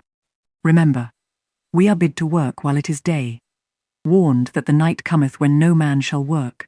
Remember the fate of Dives, who had his good things in this life. God give you strength to choose that better part which shall not be taken from you. He laid his hand on my head as he uttered the last words. He had spoken earnestly, mildly. His look was not indeed that of a lover beholding his mistress, but it was that of a pastor recalling his wandering sheep, or better, of a guardian angel, watching the soul for which he is responsible. All men of talent, whether they be men of feeling or not, whether they be zealots, or aspirants, or despots, provided only they be sincere, have their sublime moments, when they subdue and rule. I felt veneration for St. John. Veneration so strong that its impetus thrust me at once to the point I had so long shunned. I was tempted to cease struggling with him, to rush down the torrent of his will into the gulf of his existence, and there lose my own. I was almost as hard beset by him now, as I had been once before, in a different way, by another. I was a fool both times. To have yielded then would have been an error of principle. To have yielded now would have been an error of judgment. So I think at this hour, when I look back to the crisis through the quiet medium of time, I was unconscious of folly at the instant. I stood motionless under my Hierophant's touch. My refusals were forgotten, my fears overcome, my wrestlings paralyzed. The impossible, i.e., my marriage with St. John, was fast becoming the possible. All was changing utterly with a sudden sweep. Religion called, angels beckoned, God commanded, life rolled together like a scroll. Death's gates opening showed eternity beyond. It seemed that for safety and bliss, there, all here might be sacrificed in a second. The dim room was full of visions. Could you decide now? Asked the missionary. The inquiry was put in gentle tones. He drew me to him as gently. Oh, that gentleness! How far more potent is it than force! I could resist St. John's wrath. I grew pliant as a reed under his kindness. Yet I knew all the time, if I yielded now, I should not the less be made to repent, some day, of my former rebellion. His nature was not changed by 1 hour of solemn prayer. It was only elevated. I could decide if I were but certain, I answered. Were I but convinced that it is God's will I should marry you. I could vow to marry you here and now. Come afterwards what would. My prayers are heard, ejaculated St. John. He pressed his hand firmer on my head, as if he claimed me. He surrounded me with his arm, almost as if he loved me. I say almost. I knew the difference, for I had felt what it was to be loved. But like him, I had now put love out of the question, and thought only of duty. I contended with my inward dimness of vision, before which clouds yet rolled. I sincerely, deeply, fervently longed to do what was right, and only that. Show me the path, I entreated of heaven. I was excited more than I had ever been, and whether what followed was the effect of excitement the reader shall judge. All the house was still, for I believe all, except St. John and myself, were now retired to rest. The one candle was dying out. The room was full of moonlight. My heart beat fast and thick. I heard its throb. Suddenly it stood still to an inexpressible feeling that thrilled it through, and passed at once to my head and extremities. The feeling was not like an electric shock, but it was quite as sharp, as strange, as startling. It acted on my senses, as if their utmost activity hitherto had been but torpor, from which they were now summoned and forced to wake. I rose expectant. Eye and ear waited while the flesh quivered on my bones. "What have you heard? What do you see?" asked St. John. I saw nothing, but I heard a voice somewhere cry, "Jane! Jane!" "Oh God! What is it?" I gasped. I might have said, "Where is it?" for it did not seem in the room, nor in the house, nor in the garden. It did not come out of the air, nor from under the earth, nor from overhead. I had heard it. Where, or whence, forever impossible to know. And it was the voice of a human being, a known, loved, well-remembered voice, that of Edward Fairfax Rochester, and it spoke in pain and woe, wildly, eerily, urgently. "I am coming," I cried. "Wait for me." "Oh, I will come." I flew to the door and looked into the passage. It was dark. I ran out into the garden. It was void. "Where are you?" I exclaimed. The hills beyond Marsh Glen sent the answer faintly back. "Where are you?" I listened. The wind sighed low in the firs. All was moorland loneliness and midnight hush. "Down superstition," I commented, as that spectre rose up black by the black yew at the gate. "This is not thy deception, nor thy witchcraft. It is the work of nature." She was roused, and did, no miracle, but her best. I broke from St. John, who had followed, and would have detained me. It was my time to assume ascendancy. My powers were in play and in force. I told him to forbear question or remark. I desired him to leave me. I must and would be alone. He obeyed at once. Where there is energy to command well enough, obedience never fails. I mounted to my chamber, locked myself in, fell on my knees, and prayed in my way. A different way to St. John's, but effective in its own fashion. I seemed to penetrate very near a mighty spirit, and my soul rushed out in gratitude at his feet. I rose from the thanksgiving, took a resolve, and lay down, unscared, enlightened, eager but for the daylight. The daylight came. I rose at dawn. I busied myself for an hour or two with arranging my things in my chamber, drawers, and wardrobe, in the order wherein I should wish to leave them during a brief absence. Meantime, I heard St. John quit his room. He stopped at my door. I feared he would knock. No, but a slip of paper was passed under the door. I took it up. It bore these words: "You left me too suddenly last night. Had you stayed but a little longer, you would have laid your hand on the Christian's cross and the angel's crown. I shall expect your clear decision when I return this day fortnight. Meantime, watch and pray that you enter not into temptation. The spirit, I trust, is willing, but the flesh, I see, is weak. I shall pray for you hourly. Yours, St. John." "My spirit," I answered mentally, "is willing to do what is right, and my flesh, I hope, is strong enough to accomplish the will of heaven, when once that will is distinctly known to me. At any rate, it shall be strong enough to search, inquire, to grope an outlet from this cloud of doubt, and find the open day of certainty." It was the 1st of June, yet the morning was overcast and chilly. Rain beat fast on my casement. I heard the front door open, and St. John pass out. Looking through the window, I saw him traverse the garden. He took the way over the misty moors in the direction of Whitcross. There he would meet the coach. "In a few more hours I shall succeed you in that track, cousin," thought I. I too have a coach to meet at Whitcross. I, too, have some to see and ask after in England, before I depart forever. It wanted yet 2 hours of breakfast time. I filled the interval in walking softly about my room and pondering the visitation which had given my plans their present bent. I recalled that inward sensation I had experienced, for I could recall it with all its unspeakable strangeness. I recalled the voice I had heard. Again I questioned whence it came, as vainly as before. It seemed in me, not in the external world. I asked, was it a mere nervous impression, a delusion? I could not conceive or believe.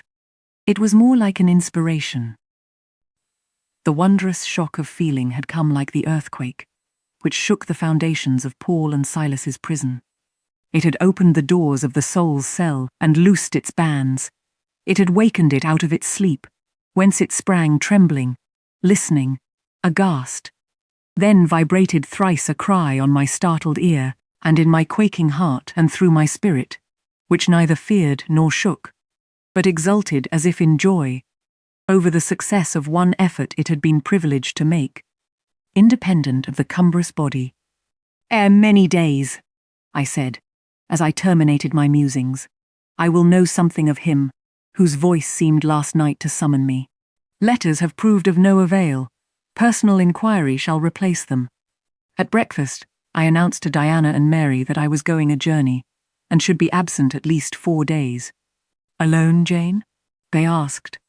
Yes, it was to see or hear news of a friend, about whom I had for some time been uneasy. They might have said, as I have no doubt they thought, that they had believed me to be without any friends save them, for indeed, I had often said so. But, with their true natural delicacy, they abstained from comment, except that Diana asked me if I was sure I was well enough to travel. I looked very pale, she observed. I replied that nothing ailed me save anxiety of mind, which I hoped soon to alleviate. It was easy to make my further arrangements, for I was troubled with no inquiries, no surmises.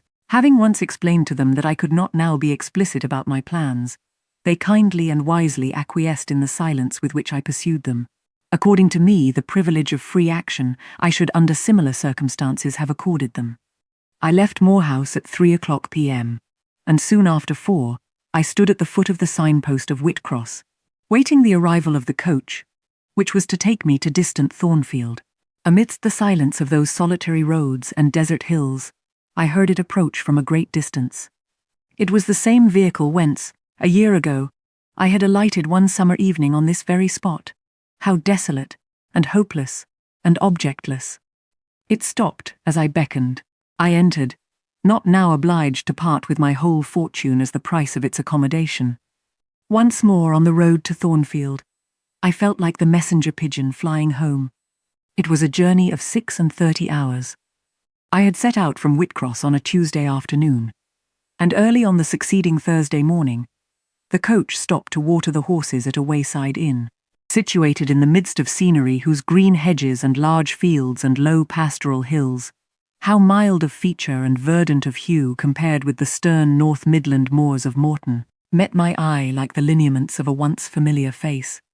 Yes, I knew the character of this landscape. I was sure we were near my bourne. "How far is Thornfield Hall from here?" I asked of the ostler. "Just 2 miles, ma'am, across the fields." My journey is closed, I thought to myself. I got out of the coach, gave a box I had into the ostler's charge, to be kept till I called for it, paid my fare, satisfied the coachman, and was going. The brightening day gleamed on the sign of the inn, and I read in gilt letters, "The Rochester Arms." My heart leapt up. I was already on my master's very lands. It fell again. The thought struck it. Your master himself may be beyond the British Channel, for aught you know. And then, if he is at Thornfield Hall, towards which you hasten, who besides him is there? His lunatic wife, and you have nothing to do with him. You dare not speak to him, or seek his presence. You have lost your labour. You had better go no farther, urged the monitor. Ask information of the people at the inn. They can give you all you seek. They can solve your doubts at once. Go up to that man, and inquire if Mr. Rochester be at home. The suggestion was sensible, and yet I could not force myself to act on it. I so dreaded a reply that would crush me with despair. To prolong doubt was to prolong hope. I might yet once more see the hall under the ray of her star. There was the stile before me, the very fields through which I had hurried, blind, deaf, distracted with a revengeful fury tracking and scourging me, on the morning I fled from Thornfield. Ere I well knew what course I had resolved to take, I was in the midst of them.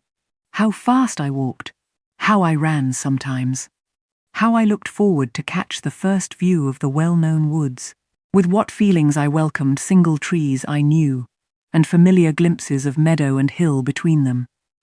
At last the woods rose, the rookery clustered dark. A loud cawing broke the morning stillness.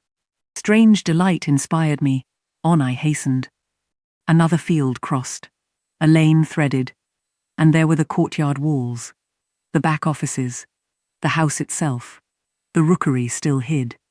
My first view of it shall be in front, I determined, where its bold battlements will strike the eye nobly at once, and where I can single out my master's very window. Perhaps he will be standing at it. He rises early. Perhaps he is now walking in the orchard, or on the pavement in front. Could I but see him! But a moment. Surely, in that case, I should not be so mad as to run to him. I cannot tell. I am not certain. And if I did, what then? God bless him. What then? Who would be hurt by my once more tasting the life his glance can give me? I rave. Perhaps at this moment he is watching the sun rise over the Pyrenees, or on the tideless sea of the south. I had coasted along the lower wall of the orchard, turned its angle. There was a gate just there, opening into the meadow, between two stone pillars crowned by stone balls. From behind one pillar I could peep round quietly at the full front of the mansion.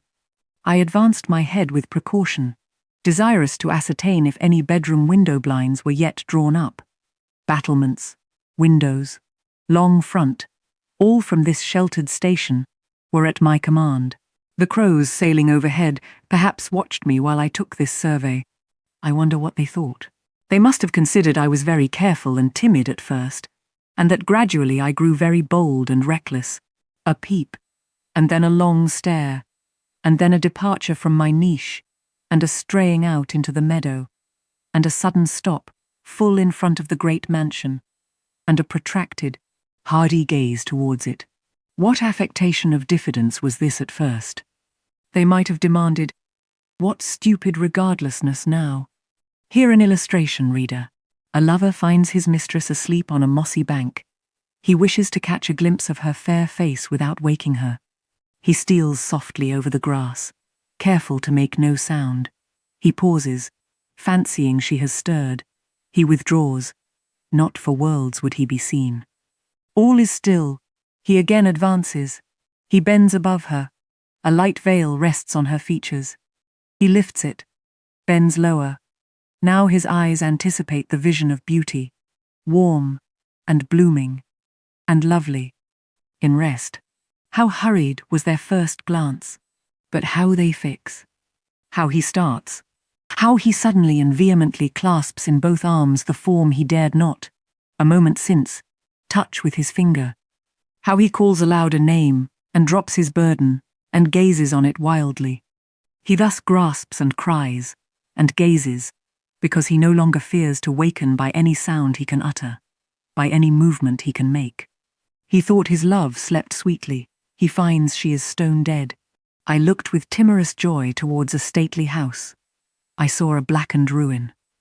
No need to cower behind a gatepost indeed, to peep up at chamber lattices, fearing life was astir behind them. No need to listen for doors opening, to fancy steps on the pavement or the gravel walk. The lawn, the grounds were trodden and waste. The front was, as I had once seen it in a dream, but a shell-like wall, very high and very fragile-looking, perforated with painless windows, no roof, no battlements, no chimneys. All had crashed in, and there was the silence of death about it, the solitude of a lonesome wild. No wonder that letters addressed to people here had never received an answer. as well dispatch epistles to a vault in a church aisle. The grim blackness of the stones told by what fate the hall had fallen, by conflagration, but how kindled? What story belonged to this disaster? What loss, besides mortar and marble and woodwork, had followed upon it? Had life been wrecked as well as property? If so, whose? Dreadful question. There was no one here to answer it, not even dumb sign, mute token. In wandering round the shattered walls and through the devastated interior, I gathered evidence that the calamity was not of late occurrence. Winter snows, I thought, had drifted through that void arch, winter rains beaten in at those hollow casements. For amidst the drenched piles of rubbish, spring had cherished vegetation. Grass and weed grew here and there between the stones and fallen rafters. And oh, where meantime was the hapless owner of this wreck? In what land? Under what auspices? My eye involuntarily wandered to the grey church tower near the gates, and I asked, "Is he with Dama de Rochester, sharing the shelter of his narrow marble house?" Some answer must be had to these questions. I could find it nowhere but at the inn, and thither, ere long, I returned. The host himself brought my breakfast into the parlour. I requested him to shut the door and sit down. I had some questions to ask him, but when he complied, I scarcely knew how to begin.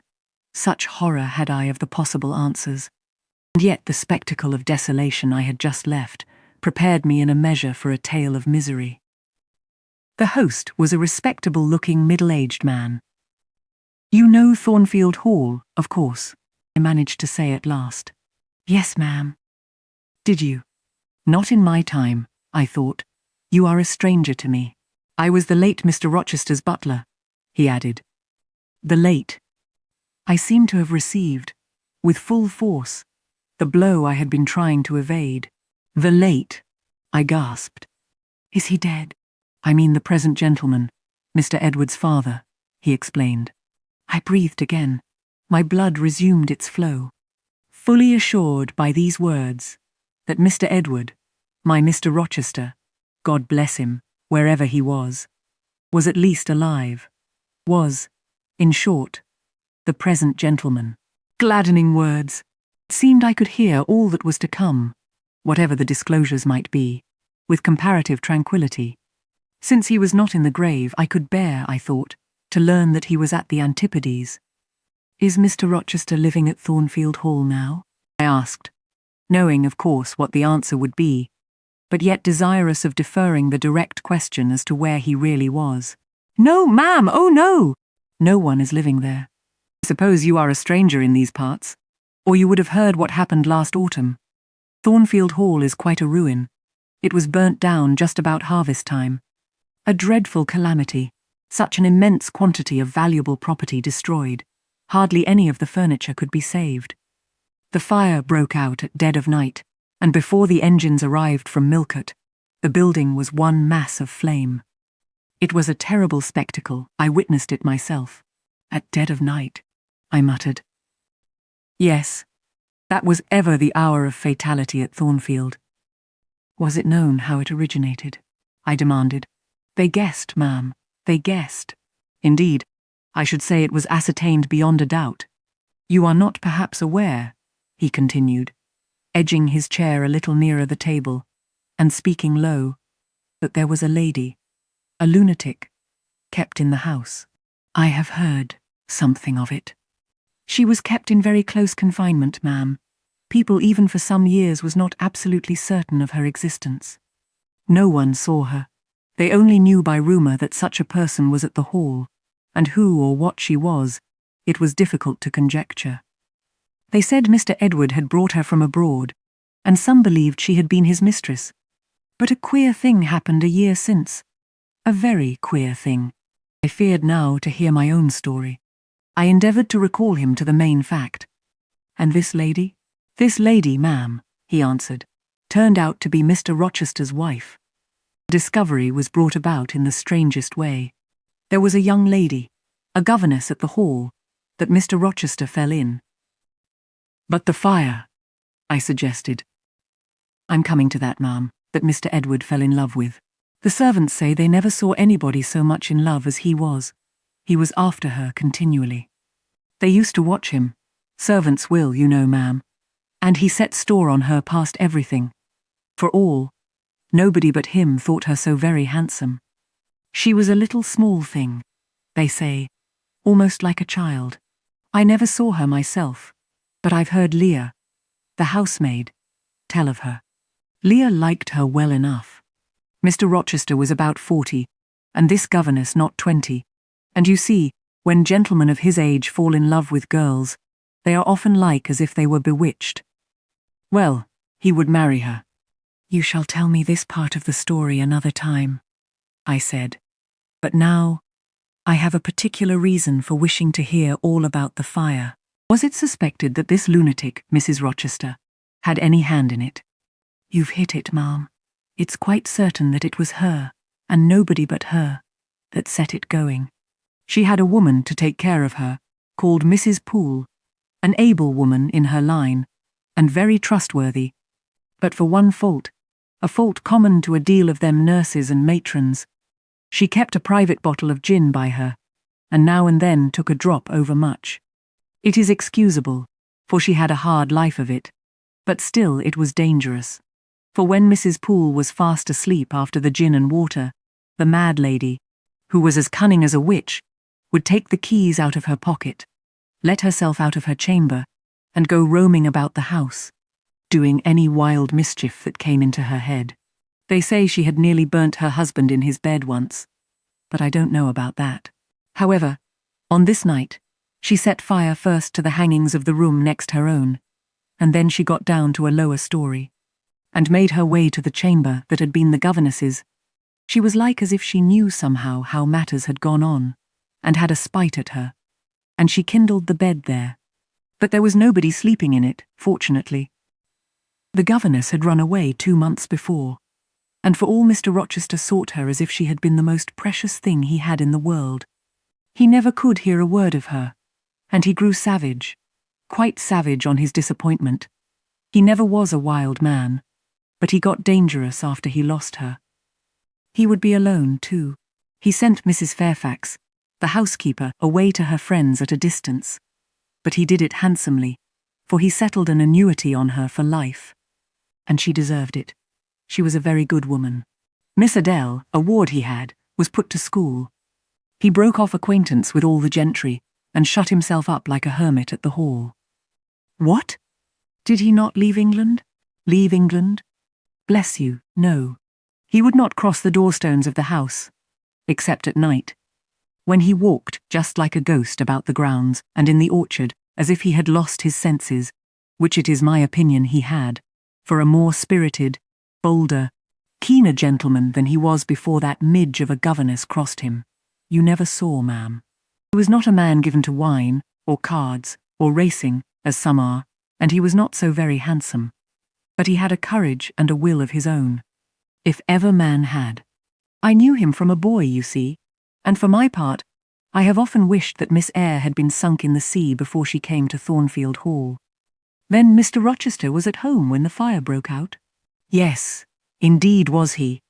And he went up to the attics, when all was burning above and below, and got the servants out of their beds, and helped them down himself, and went back to get his mad wife out of her cell. And then they called out to him that she was on the roof, where she was standing, waving her arms, above the battlements, and shouting out, till they could hear her a mile off. I saw her and heard her with my own eyes. She was a big woman, and had long black hair. We could see it streaming against the flames as she stood. I witnessed, and several more witnessed, Mr. Rochester ascend through the skylight onto the roof. We heard him call, "Bertha!" We saw him approach her. And then, "Ma'am!" she yelled and gave a spring. And the next minute, she lay smashed on the pavement. The next minute she lay smashed on the pavement. Dead? Dead! Aye, dead as the stones on which her brains and blood were scattered. Good, you may well say so, ma'am. It was frightful. He shuddered. And afterwards? I urged. Well, ma'am, afterwards the house was burnt to the ground. There are only some bits of walls standing now. Were any other lives lost? No. Perhaps it would have been better if there had. What do you mean? Poor Mr. Edward, he ejaculated. I little thought ever to have seen it. Some say it was a just judgment on him for keeping his first marriage secret and wanting to take another wife while he had one living. But I pity him, for my part. You said he was alive? I exclaimed. Yes, he is alive, but many think he had better be dead. Why? How?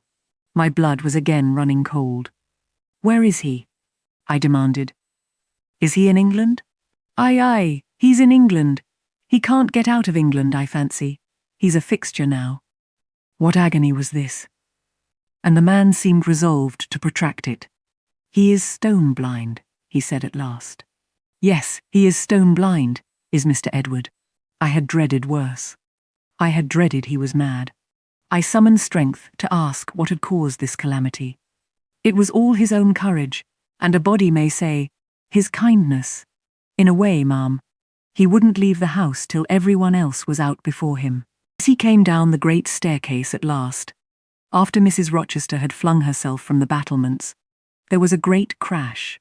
All fell. He was taken out from under the ruins, alive, but sadly hurt. A beam had fallen in such a way as to protect him partly.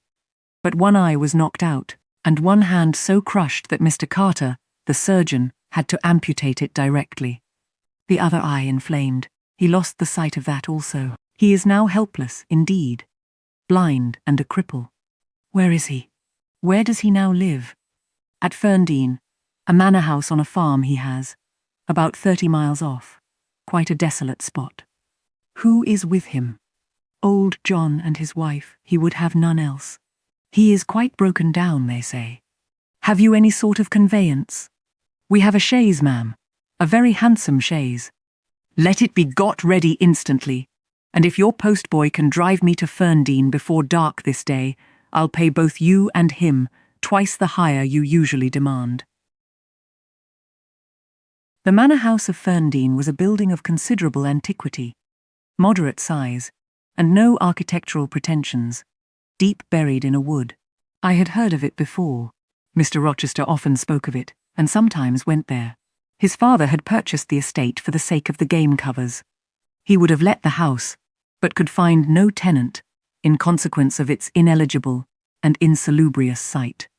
Ferndean then remained uninhabited and unfurnished, with the exception of some 2 or 3 rooms fitted up for the accommodation of the squire when he went there in the season to shoot. To this house I came just ere dark on an evening marked by the characteristics of sad sky, cold gale, and continued small penetrating rain. The last mile I performed on foot, having dismissed the chaise and driver with the double remuneration I had promised. Even when within a very short distance of the manor house, you could see nothing of it.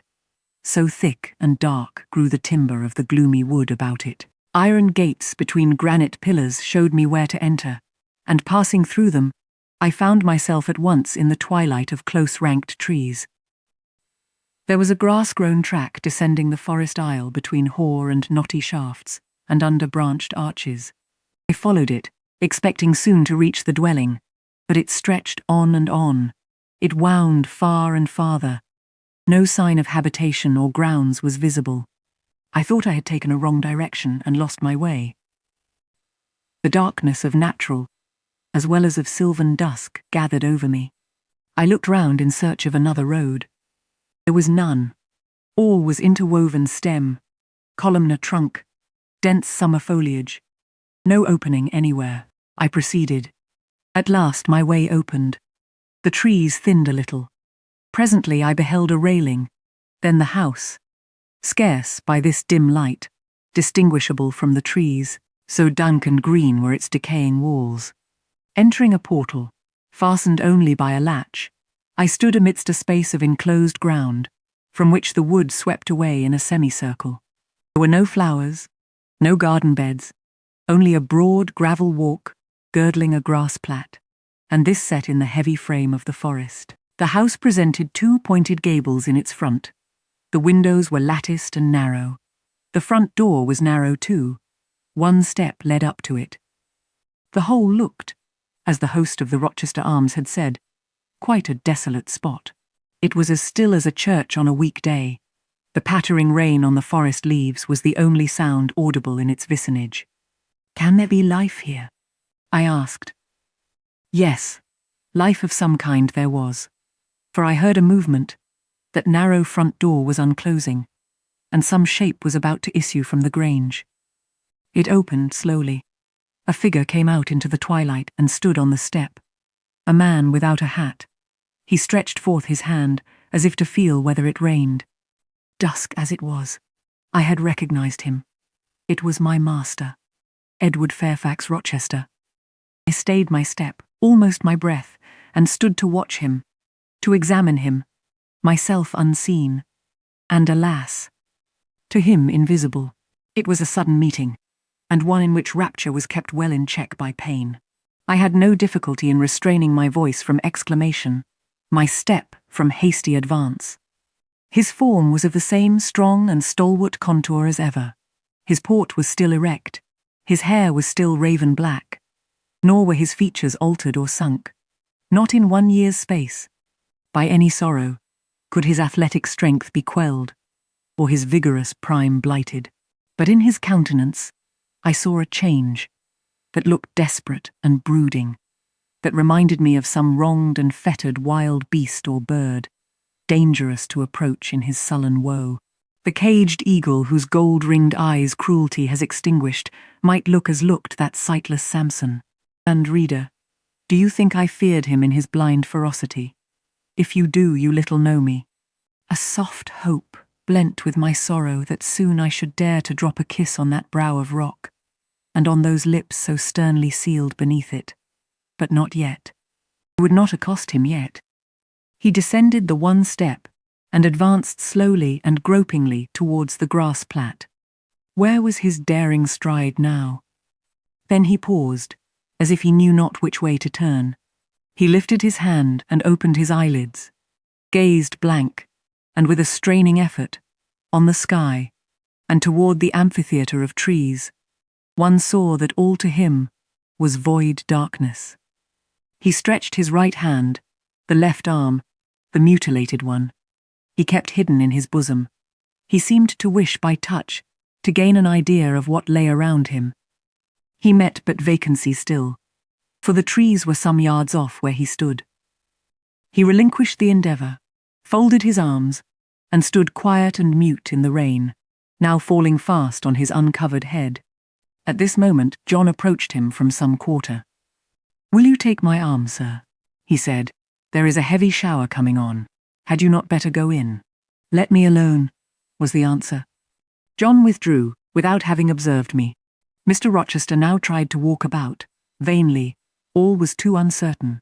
He groped his way back to the house, and re-entering it, closed the door. I now drew near and knocked. John's wife opened for me. "Mary," I said, "how are you?" She started as if she had seen a ghost. To her hurried, "Is it really you, miss? Come at this late hour to this lonely place?" I answered by taking her hand, and then I followed her into the kitchen, where John now sat by a good fire. I explained to them, in few words, that I had heard all which had happened since I left Thornfield, and that I was come to see Mr. Rochester. I asked John to go down to the turnpike house, where I had dismissed the chaise, and bring my trunk, which I had left there. And then, while I removed my bonnet and shawl, I questioned Mary as to whether I could be accommodated at the manor house for the night, and finding that arrangements to that effect, though difficult, would not be impossible, I informed her I should stay. Just at this moment the parlour bell rang. "When you go in," said I, "tell your master that a person wishes to speak to him, but do not give my name." "I don't think he will see you," she answered. "He refuses everybody." When she returned, I inquired what he had said. "You are to send in your name and your business," she replied. She then proceeded to fill a glass with water and place it on a tray, together with candles. "Is that what he rang for?" I asked. "Yes, he always has candles brought in at dark, though he is blind." "Give the tray to me. I will carry it in." I took it from her hand. She pointed me out the parlour door. The tray shook as I held it. The water spilt from the glass. My heart struck my ribs, loud and fast. Mary opened the door for me and shut it behind me. This parlour looked gloomy. A neglected handful of fire burnt low in the grate, and leaning over it with his head supported against the high, old-fashioned mantelpiece, appeared the blind tenant of the room. His old dog, Pilot, lay on one side, removed out of the way, and coiled up as if afraid of being inadvertently trodden upon. Pilot pricked up his ears when I came in. Then he jumped up with a yelp and a whine, and bounded towards me. He almost knocked the tray from my hands.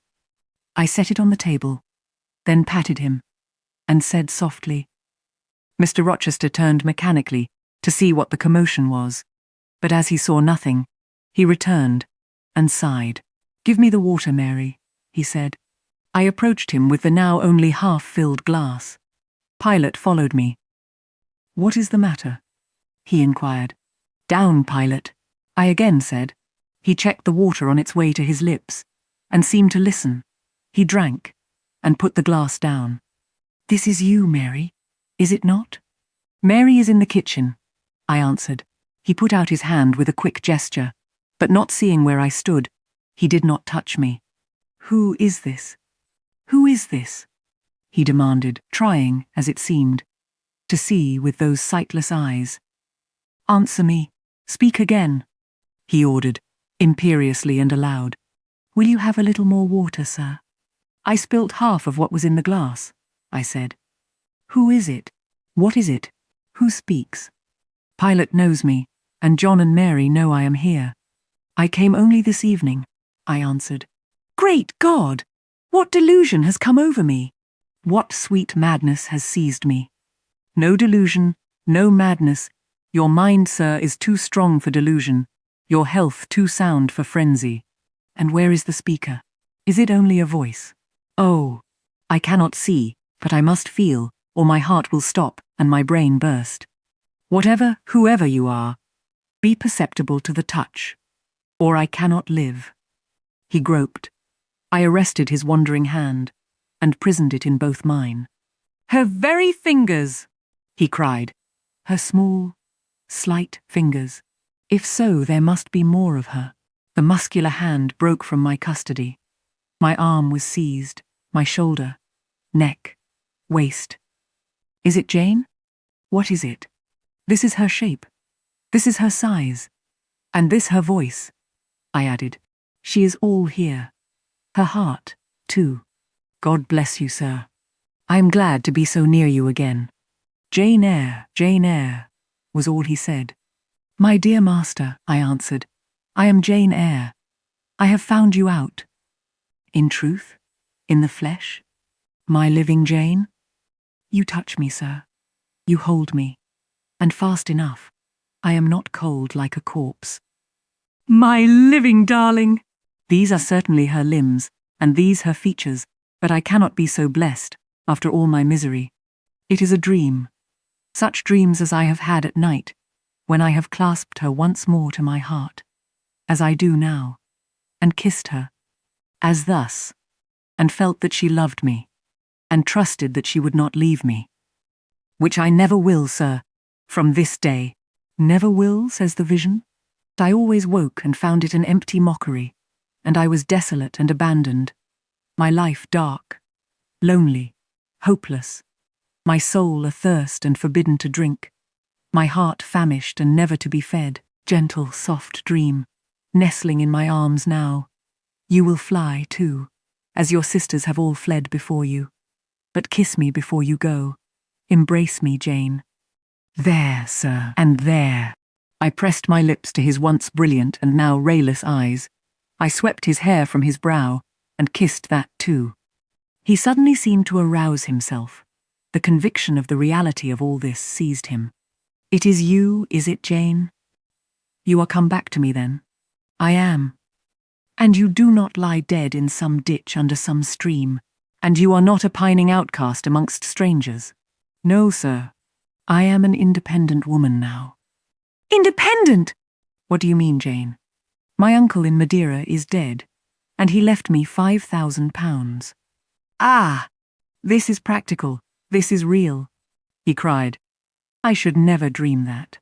Besides, there is that peculiar voice of hers, so animating and piquant, as well as soft. It cheers my withered heart. It puts life into it. What, Janet? Are you an independent woman? A rich woman?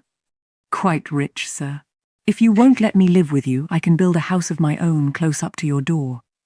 And you may come and sit in my parlour when you want company of an evening. As you are rich, Jane, you have now, no doubt, friends who will look after you, and not suffer you to devote yourself to a blind lammeter like me. I told you I am independent, sir, as well as rich. I am my own mistress. And you will stay with me? Certainly, unless you object. I will be your neighbour, your nurse, your housekeeper. I find you lonely, I will be your companion, to read to you, to walk with you, to sit with you, to wait on you, to be eyes and hands to you. Cease to look so melancholy, my dear master. You shall not be left desolate, so long as I live. He replied not. He seemed serious, abstracted. He sighed. He half opened his lips as if to speak. He closed them again. I felt a little embarrassed.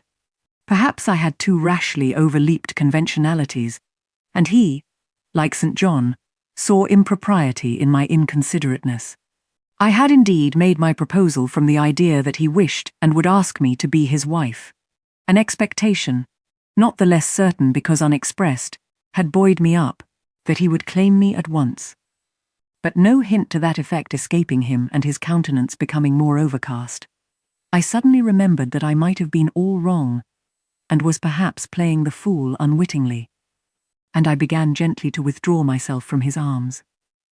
No, no, Jane, you must not go. No, I have touched you, heard you, felt the comfort of your presence, the sweetness of your consolation. I cannot give up these joys. I have little left in myself. I must have you. The world may laugh, may call me absurd, selfish, but it does not signify. My very soul demands you. It will be satisfied, or it will take deadly vengeance on its frame. Well, sir, I will stay with you. I have said so. Yes, but you understand one thing by staying with me, and I understand another. You, perhaps, could make up your mind to be about my hand and chair, to wait on me as a kind little nurse, for you have an affectionate heart and a generous spirit, which prompt you to make sacrifices for those you pity, and that ought to suffice for me, no doubt. I suppose I should now entertain none but fatherly feelings for you. Come, tell me. I will think what you like, sir. I am content to be only your nurse. But you cannot always be my nurse, Janet. You are young. You must marry one day. I don't care about being married. You should care, Janet. If I were what I once was, I would try to make you care, but a sightless block. He relapsed again into gloom. I, on the contrary, became more cheerful, and took fresh courage. These last words gave me an insight as to where the difficulty lay, and as it was no difficulty with me, I felt quite relieved from my previous embarrassment. I resumed a livelier vein of conversation. It is time someone undertook to rehumanize you, said I, parting his thick and long uncut locks, for I see you are being metamorphosed into a lion, or something of that sort. You have a faux air of Nebuchadnezzar in the fields about you. That is certain. Your hair reminds me of eagle's feathers, whether your nails are grown like birds' claws or not. I have not yet noticed. On this arm I have neither hand nor nails, he said, drawing the mutilated limb from his breast and showing it to me. It is a mere stump, a ghastly sight. Don't you think so, Jane? It is a pity to see it, and a pity to see your eyes, and the scar of fire on your forehead, and the worst of it is, one is in danger of loving you too well for all this, and making too much of you. I thought you would be revolted, Jane, when you saw my arm, and my cicatrized visage. Did you? Don't tell me so, lest I should say something disparaging to your judgment. Now, let me leave you an instant, to make a better fire, and have the hearth swept up. Can you tell when there is a good fire? Yes, With the right eye I see a glow, a ruddy haze. And you see the candles? Very dimly. Each is a luminous cloud. Can you see me? No, my fairy. But I am only too thankful to hear and feel you. When do you take supper? I never take supper. But you shall have some tonight. I am hungry. So are you, I dare say. Summoning Mary, I soon had the room in more cheerful order. I prepared him, likewise, a comfortable repast. My spirits were excited, and with pleasure and ease I talked to him during supper, and for a long time after. There was no harassing restraint, no repressing of glee and vivacity with him, for with him I was at perfect ease, because I knew I suited him. All I said or did seemed either to console or revive him. Delightful consciousness. It brought to life and light my whole nature. In his presence I thoroughly lived, and he lived in mine. Blind as he was, smiles played over his face, joy dawned on his forehead, his lineaments softened and warmed. After supper, he began to ask me many questions, of where I had been, what I had been doing, how I had found him out, but I gave him only very partial replies. It was too late to enter into particulars that night. Besides, I wished to touch no deep thrilling chord, to open no fresh well of emotion in his heart. My sole present aim was to cheer him. Cheered, as I have said, he was, and yet but by fits. If a moment's silence broke the conversation, he would turn restless, touch me, then say, "Jane, you are altogether a human being, Jane. You are certain of that. You are altogether a human being, Jane? You are certain of that? I conscientiously believe so, Mr. Rochester. Yet how, on this dark and doleful evening, could you so suddenly rise on my lone hearth?" I stretched my hand to take a glass of water from a hireling, and it was given me by you. I asked a question, expecting John's wife to answer me, and your voice spoke at my ear, because I had come in Mary's stead, with the tray, and there is enchantment in the very hour I am now spending with you. Who can tell what a dark, dreary, hopeless life I have dragged on for months past, doing nothing, expecting nothing, merging night in day, feeling but the sensation of cold when I let the fire go out, of hunger when I forgot to eat, and then a ceaseless sorrow, and, at times, a very delirium of desire to behold my Jane again. Yes, for her restoration I longed, far more than for that of my lost sight. How can it be that Jane is with me, and says she loves me? Will she not depart as suddenly as she came? Tomorrow I fear I shall find her no more. A commonplace, practical reply, out of the train of his own disturbed ideas was, I was sure, the best and most reassuring for him, in this frame of mind. I passed my finger over his eyebrows, and remarked that they were scorched, and that I would apply something which would make them grow as broad and black as ever. Where is the use of doing me good in any way, beneficent spirit, when, at some fatal moment, you will again desert me, passing like a shadow, whither and how to me unknown, and for me, remaining afterwards, undiscoverable? Have you a pocket comb about you, sir? What for, Jane? Just to comb out this shaggy black mane. I find you rather alarming, when I examine you close at hand. You talk of my being a fairy, but I am sure you are more like a brownie. Am I hideous, Jane? Very, sir. You always were, you know. Humph! The wickedness has not been taken out of you, wherever you have sojourned. Yet I have been with good people, far better than you, 100 times better people, possessed of ideas and views you never entertained in your life, quite more refined and exalted. Who the deuce have you been with? If you twist in that way, you will make me pull the hair out of your head, and then I think you will cease to entertain doubts of my substantiality. Who have you been with, Jane? You shall not get it out of me tonight, sir. You must wait till tomorrow.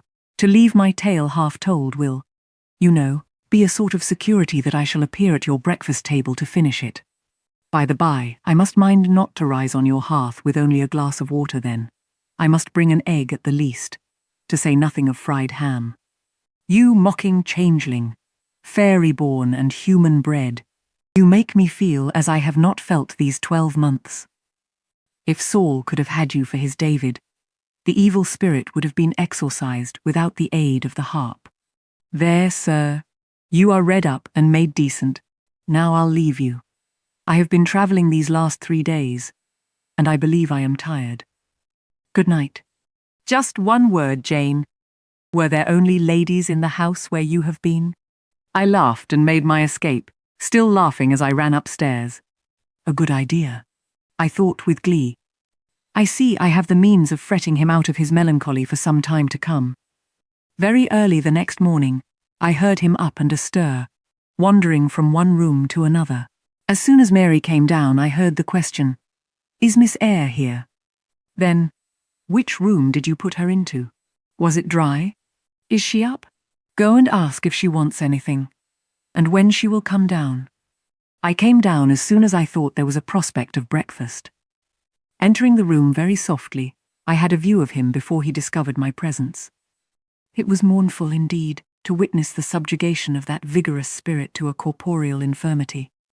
He sat in his chair, still, but not at rest, expectant evidently, the lines of now habitual sadness marking his strong features. His countenance reminded one of a lamp quenched, waiting to be relit. And alas, it was not himself that could now kindle the lustre of animated expression. He was dependent on another for that office. I had meant to be gay and careless, but the powerlessness of the strong man touched my heart to the quick. Still I accosted him with what vivacity I could. "It is a bright sunny morning, sir," I said. "The rain is over and gone, and there is a tender shining after it. You shall have a walk soon." I had wakened the glow. His features beamed. "Oh, you are indeed there, my skylark. Come to me. You are not gone, not vanished. I heard one of your kind an hour ago, singing high over the wood, but its song had no music for me, any more than the rising sun had rays. All the melody on earth is concentrated in my Jane's tongue to my ear. I am glad it is not naturally a silent one. All the sunshine I can feel is in her presence." The water stood in my eyes to hear this avowal of his dependence, just as if a royal eagle, chained to a perch, should be forced to entreat a sparrow to become its purveyor. But I would not be lachrymose. I dashed off the salt drops and busied myself with preparing breakfast. Most of the morning was spent in the open air. I led him out of the wet and wild wood into some cheerful fields. I described to him how brilliantly green they were, how the flowers and hedges looked refreshed, how sparklingly blue was the sky. I sought a seat for him in a hidden and lovely spot, a dry stump of a tree, nor did I refuse to let him, when seated, place me on his knee. Why should I, when both he and I were happier near than apart? Pilate lay beside us. All was quiet. He broke out suddenly while clasping me in his arms. "Cruel, cruel deserter. Oh, Jane, what did I feel when I discovered you had fled from Thornfield, and when I could nowhere find you, and, after examining your apartment, ascertained that you had taken no money, nor anything which could serve as an equivalent. The pearl necklace I had given you lay untouched in its little casket. Your trunks were left corded and locked as they had been prepared for the bridal tour. What could my darling do?" I asked. "Left destitute and penniless. And what did she do? Let me hear now." Thus urged, I began the narrative of my experience for the last year. I softened considerably what related to the 3 days of wandering and starvation, because to have told him all would have been to inflict unnecessary pain. The little I did say lacerated his faithful heart deeper than I wished. "I should not have left him thus," he said, "without any means of making my way. I should have told him my intention. I should have confided in him. He would never have forced me to be his mistress. Violent as he had seemed in his despair, he, in truth, loved me far too well and too tenderly to constitute himself my tyrant. He would have given me half his fortune, without demanding so much as a kiss in return, rather than I should have flung myself friendless on the wide world. I had endured, he was certain, more than I had confessed to him. Well, whatever my sufferings had been, they were very short, I answered, and then I proceeded to tell him, how I had been received at Moor House, how I had obtained the office of schoolmistress, and c. the accession of fortune, the discovery of my relations, followed in due order. Of course, St. John Rivers' name came in frequently in the progress of my tale. When I had done, that name was immediately taken up. This St. John, then, is your cousin? Yes. You have spoken of him often. Do you like him? He was a very good man, sir. I could not help liking him. A good man. Does that mean a respectable, well-conducted man of 50? Or what does it mean? St. John was only 29, sir. Jeune encore, as the French say. Is he a person of low stature, phlegmatic, and plain? A person whose goodness consists rather in his guiltlessness of vice than in his prowess in virtue. He is untiringly active. Great and exalted deeds are what he lives to perform. But his brain, that is probably rather soft. He means well, but you shrug your shoulders to hear him talk. He talks little, sir. What he does say is ever to the point. His brain is first-rate, I should think not impressible, but vigorous. Is he an able man, then? Truly able. A thoroughly educated man. St. John is an accomplished and profound scholar. His manners, I think you said, are not to your taste? Priggish and parsonic? I never mentioned his manners, but unless I had a very bad taste, they must suit it. They are polished, calm, and gentlemanlike. His appearance, I forget what description you gave of his appearance. A sort of raw curate, half strangled with his white neckcloth, and stilted up on his thick-soled high-lows, eh? St. John dresses well. He is a handsome man, tall, fair, with blue eyes, and a Grecian profile. Aside. Damn him! Did you like him, Jane? Yes, Mr. Rochester. I liked him. I perceived, of course, the drift of my interlocutor. Jealousy had got hold of him. She stung him, but the sting was salutary. It gave him respite from the gnawing fang of melancholy. I would not, therefore, immediately charm the snake. Perhaps you would rather not sit any longer on my knee, Miss Eyre, was the next somewhat unexpected observation. Why not, Mr. Rochester? The picture you have just drawn is suggestive of a rather too overwhelming contrast. Your words have delineated very prettily a graceful Apollo. He is present to your imagination. Tall, fair, blue-eyed, and with a Grecian profile. Your eyes dwell on a Vulcan, a real blacksmith, brown, broad-shouldered, and blind and lame, into the bargain. I never thought of it before, but you certainly are rather like Vulcan, sir. Well, you can leave me, ma'am, but before you go, and he retained me by a firmer grasp than ever, you will be pleased just to answer me a question or two. He paused. What questions, Mr. Rochester? Then followed this cross-examination. St. John made you schoolmistress of Morton. Yes, you would often see him. He would visit the school sometimes. Daily. He would approve of your plans, Jane? I know they would be clever, for you are a talented creature. He approved of them, yes. He would discover many things in you he could not have expected to find. Some of your accomplishments are not ordinary. I don't know about that. You had a little cottage near the school, you say.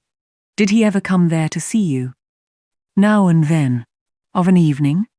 Once or twice. A pause. How long did you reside with him and his sisters after the cousinship was discovered? 5 months. Did Rivers spend much time with the ladies of his family? Yes. The back parlour was both his study and ours. He sat near the window and we by the table. Did he study much? A good deal. What? Hindostani. And what did you do meantime? I learnt German at first. Did he teach you? He did not understand German. Did he teach you nothing? A little Hindostani. Rivers taught you Hindostani? Yes, sir. And his sisters also? No. Only you? Only me. Did you ask to learn? No. He wished to teach you? Yes. A second pause. Why did he wish it? Of what use could Hindostani be to you? He intended me to go with him to India. Ah, Here I reached the root of the matter. He wanted you to marry him. He asked me to marry him. That is a fiction, an impudent invention to vex me. I beg your pardon, it is the literal truth. He asked me more than once, and was as stiff about urging his point as ever you could be. Miss Eyre, I repeat it, you can leave me. How often am I to say the same thing?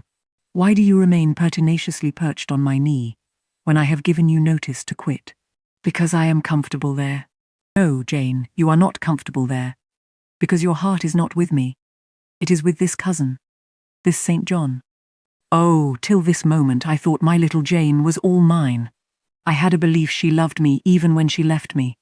That was an atom of sweet in much bitter.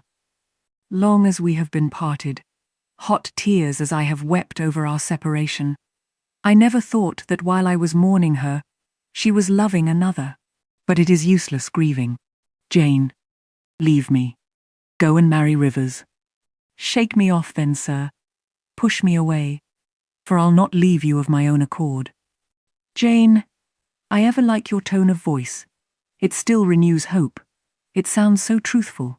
When I hear it, it carries me back a year. I forget that you have formed a new tie. But I am not a fool. Where must I go, sir? Your own way, with the husband you have chosen. Who is that? You know, this St. John Rivers. He is not my husband, nor ever will be. He does not love me, I do not love him. He loves, as he can love, and that is not as you love, a beautiful young lady called Rosamond. He wanted to marry me only because he thought I should make a suitable missionary's wife, which she would not have done. He is good, and great, but severe, and, for me, cold as an iceberg. He is not like you, sir. I am not happy at his side, nor near him, nor with him. He has no indulgence for me, no fondness. He sees nothing attractive in me, not even youth, only a few useful mental points. Then I must leave you, sir, to go to him? I shuddered involuntarily, and clung instinctively closer to my blind but beloved master. He smiled. What, Jane? Is this true? Is such really the state of matters between you and Rivers? Absolutely, sir. Oh, you need not be jealous. I wanted to tease you a little, to make you less sad. I thought anger would be better than grief. But if you wish me to love you, could you but see how much I do love you, you would be proud and content. All my heart is yours, sir. It belongs to you, and with you it would remain, were fate to exile the rest of me from your presence forever. Again, as he kissed me, painful thoughts darkened his aspect. My seared vision, my crippled strength, he murmured regretfully. I caressed, in order to soothe him. I knew of what he was thinking, and wanted to speak for him, but dared not. As he turned aside his face a minute, I saw a tear slide from under the sealed eyelid and trickle down the manly cheek. My heart swelled. I am no better than the old lightning-struck chestnut tree in Thornfield orchard, he remarked ere long, and what right would that ruin have to bid a budding woodbine cover its decay with freshness? You are no ruin, sir, no lightning-struck tree. You are green and vigorous. Plants will grow about your roots, whether you ask them or not, because they take delight in your bountiful shadow, and as they grow they will lean towards you and wind round you, because your strength offers them so safe a prop. Again he smiled. I gave him comfort. You speak of friends, Jane? He asked. Yes, of friends, I answered rather hesitatingly, for I knew I meant more than friends, but could not tell what other word to employ. He helped me. Ah, Jane, but I want a wife. Do you, sir? Yes. Is it news to you? Of course. You said nothing about it before. Is it unwelcome news? That depends on circumstances, sir. On your choice. Which you shall make for me, Jane. I will abide by your decision. Choose then, sir, her who loves you best. I will at least choose. Jane. Yes, sir. A poor, blind man, whom you will have to lead about by the hand. Yes, sir. A crippled man, 20 years older than you, whom you will have to wait on. Yes, sir. Truly, Jane. Most truly, sir. Oh! My darling, God bless you and reward you. Mr. Rochester, if ever I did a good deed in my life, if ever I thought a good thought, if ever I prayed a sincere and blameless prayer, if ever I wished a righteous wish, I am rewarded now. To be your wife is, for me, to be as happy as I can be on earth. Because you delight in sacrifice. Sacrifice. What do I sacrifice? Famine for food. Expectation for content. To be privileged, to put my arms round what I value. To press my lips to what I love. To repose on what I trust. If so, then certainly I delight in sacrifice. And to bear with my infirmities, Jane, to overlook my deficiencies. Which are none, sir, to me. I love you better now, when I can really be useful to you, than I did in your state of proud independence, when you disdained every part but that of the giver and protector. Hitherto I have hated to be helped, to be led. Henceforth, I feel I shall hate it no more. I did not like to put my hand into a hireling's, but it is pleasant to feel it circled by Jane's little fingers. I preferred utter loneliness to the constant attendance of servants, but Jane's soft ministry will be a perpetual joy. Jane suits me. Do I suit her? To the finest fibre of my nature, sir. The case being so, we have nothing in the world to wait for. We must be married instantly. He looked and spoke with eagerness. His old impetuosity was rising. We must become one flesh without any delay, Jane. There is but the license to get. Then we marry. Mr. Rochester, I have just discovered the sun is far declined from its meridian, and Pilot is actually gone home to his dinner. Let me look at your watch. Fasten it into your girdle, Janet, and keep it henceforward. I have no use for it. It is nearly 4 o'clock in the afternoon, sir. Don't you feel hungry? The 3rd day from this must be our wedding day, Jane. Never mind fine clothes and jewels. Now, all that is not worth a fillip. The sun has dried up all the raindrops, sir. The breeze is still. It is quite hot. Do you know, Jane, I have your little pearl necklace at this moment fastened round my bronze scrag under my cravat. I have worn it since the day I lost my only treasure, as a memento of her. We will go home through the wood. That will be the shadiest way. He pursued his own thoughts without heeding me. Jane, you think me, I dare say, an irreligious dog, but my heart swells with gratitude to the beneficent God of this earth just now. He sees not as man sees, but far clearer, judges not as man judges, but far more wisely. I did wrong. I would have sullied my innocent flower, breathed guilt on its purity. The Omnipotent snatched it from me. I, in my stiff-necked rebellion, almost cursed the dispensation. Instead of bending to the decree, I defied it. Divine justice pursued its course. Disasters came thick on me. I was forced to pass through the valley of the shadow of death. His chastisements are mighty, and one smote me which has humbled me forever.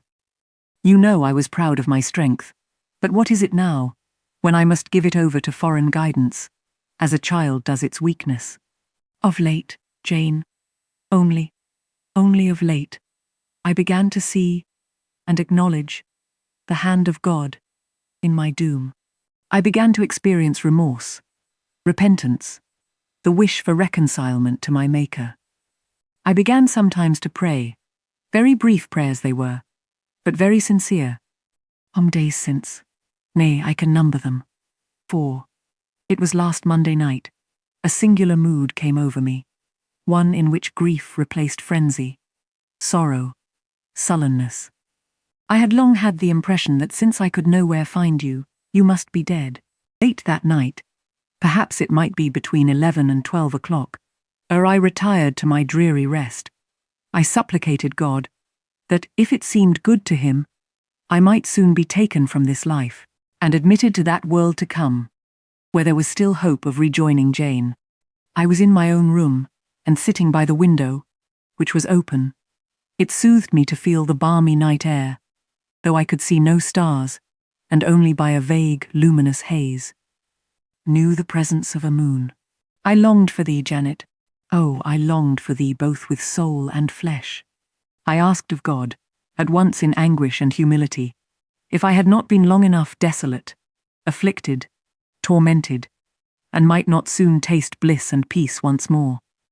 That I merited all I endured, I acknowledged; that I could scarcely endure more, I pleaded; and the Alpha and Omega of my heart's wishes broke involuntarily from my lips in the words, "Jane, Jane, Jane." Did you speak these words aloud? I did, Jane. If any listener had heard me, he would have thought me mad. I pronounced them with such frantic energy. And it was last Monday night, somewhere near midnight. Yes, but the time is of no consequence. What followed is the strange point. You will think me superstitious. Some superstition I have in my blood, and always had. Nevertheless, this is true. True at least it is that I heard what I now relate. As I exclaimed, "Jane, Jane," a voice. I cannot tell whence the voice came, but I know whose voice it was, replied, "I am coming. Wait for me," and a moment after, went whispering on the wind the words, "Where are you?" I'll tell you, if I can, the idea, the picture these words open to my mind, yet it is difficult to express what I want to express. Ferndean is buried, as you see, in a heavy wood, where sound falls dull, and dies unreverberating. "Where are you?" seemed spoken amongst mountains, for I heard a hill-sent echo repeat the words. Cooler and fresher at the moment the gale seemed to visit my brow. I could have deemed that in some wild, lone scene, I and Jane were meeting. In spirit, I believe we must have met. You no doubt were, at that hour, in unconscious sleep, Jane. Perhaps your soul wandered from its cell to comfort mine, for those were your accents. As certain as I live, they were yours. Reader, it was on Monday night, near midnight, that I too had received the mysterious summons. Those were the very words by which I replied to it. I listened to Mr. Rochester's narrative, but made no disclosure in return. Coincidence struck me as too awful and inexplicable to be communicated or discussed. If I told anything, my tale would be such as must necessarily make a profound impression on the mind of my hearer. And that mind, yet from its sufferings too prone to gloom, needed not the deeper shade of the supernatural. I kept these things then, and pondered them in my heart. "You cannot now wonder," continued my master, "that when you rose upon me so unexpectedly last night, I had difficulty in believing you any other than a mere voice and vision. Something that would melt to silence and annihilation, as the midnight whisper and mountain echo had melted before. Now, I thank God, I know it to be otherwise. Yes, I thank God." He put me off his knee, rose, and reverently lifting his hat from his brow, and bending his sightless eyes to the earth, he stood in mute devotion. Only the last words of the worship were audible. "I thank my Maker, that, in the midst of judgment, he has remembered mercy. I humbly entreat my Redeemer to give me strength to lead henceforth a purer life than I have done hitherto." Then he stretched his hand out to be led. I took that dear hand, held it a moment to my lips, then let it pass round my shoulder. Being so much lower of stature than he, I served both for his prop and guide. We entered the wood, and wended homeward. Reader, I married him. A quiet wedding we had. He and I, the parson and clerk, were alone present. When we got back from church, I went into the kitchen of the manor house, where Mary was cooking the dinner, and John cleaning the knives. And I said, "Mary, I have been married to Mr. Rochester this morning." The housekeeper and her husband were both of that decent phlegmatic order of people, to whom one may at any time safely communicate a remarkable piece of news without incurring the danger of having one's ears pierced by some shrill ejaculation, and subsequently stunned by a torrent of wordy wonderment. Mary did look up, and she did stare at me. The ladle with which she was basting a pair of chickens roasting at the fire did for some 3 minutes hang suspended in air, and for the same space of time John's knives also had rest from the polishing process. But Mary, bending again over the roast, said only, "Have you, miss?" Well, for sure. A short time after she pursued, I seed you go out with the master, but I didn't know you were gone to church to be wed, and she basted away. John, when I turned to him, was grinning from ear to ear. I telled Mary how it would be, he said. I knew what Mr. Edward. John was an old servant, and had known his master when he was the cadet of the house. Therefore, he often gave him his Christian name. I knew what Mr. Edward would do, and I was certain he would not wait long neither. And he's done right. For aught I know, I wish you joy, miss. And he politely pulled his forelock. Thank you, John. Mr. Rochester told me to give you and Mary this. I put into his hand a £5 note. Without waiting to hear more, I left the kitchen. In passing the door of that sanctum some time after, I caught the words, "She'll happen do better for him, nor ony oat grand ladies." And again, "If she bent one oath handsomest, she's known foul and very good-natured, and I his een she's fair beautiful, onybody may see that."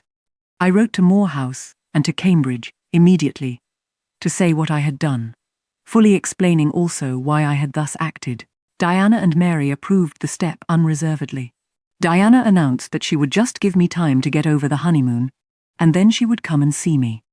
"She had better not wait till then, Jane," said Mr. Rochester, when I read her letter to him. "If she does, she will be too late, for our honeymoon will shine our life long. Its beams will only fade over your grave, or mine." How St. John received the news, I don't know. He never answered the letter in which I communicated it.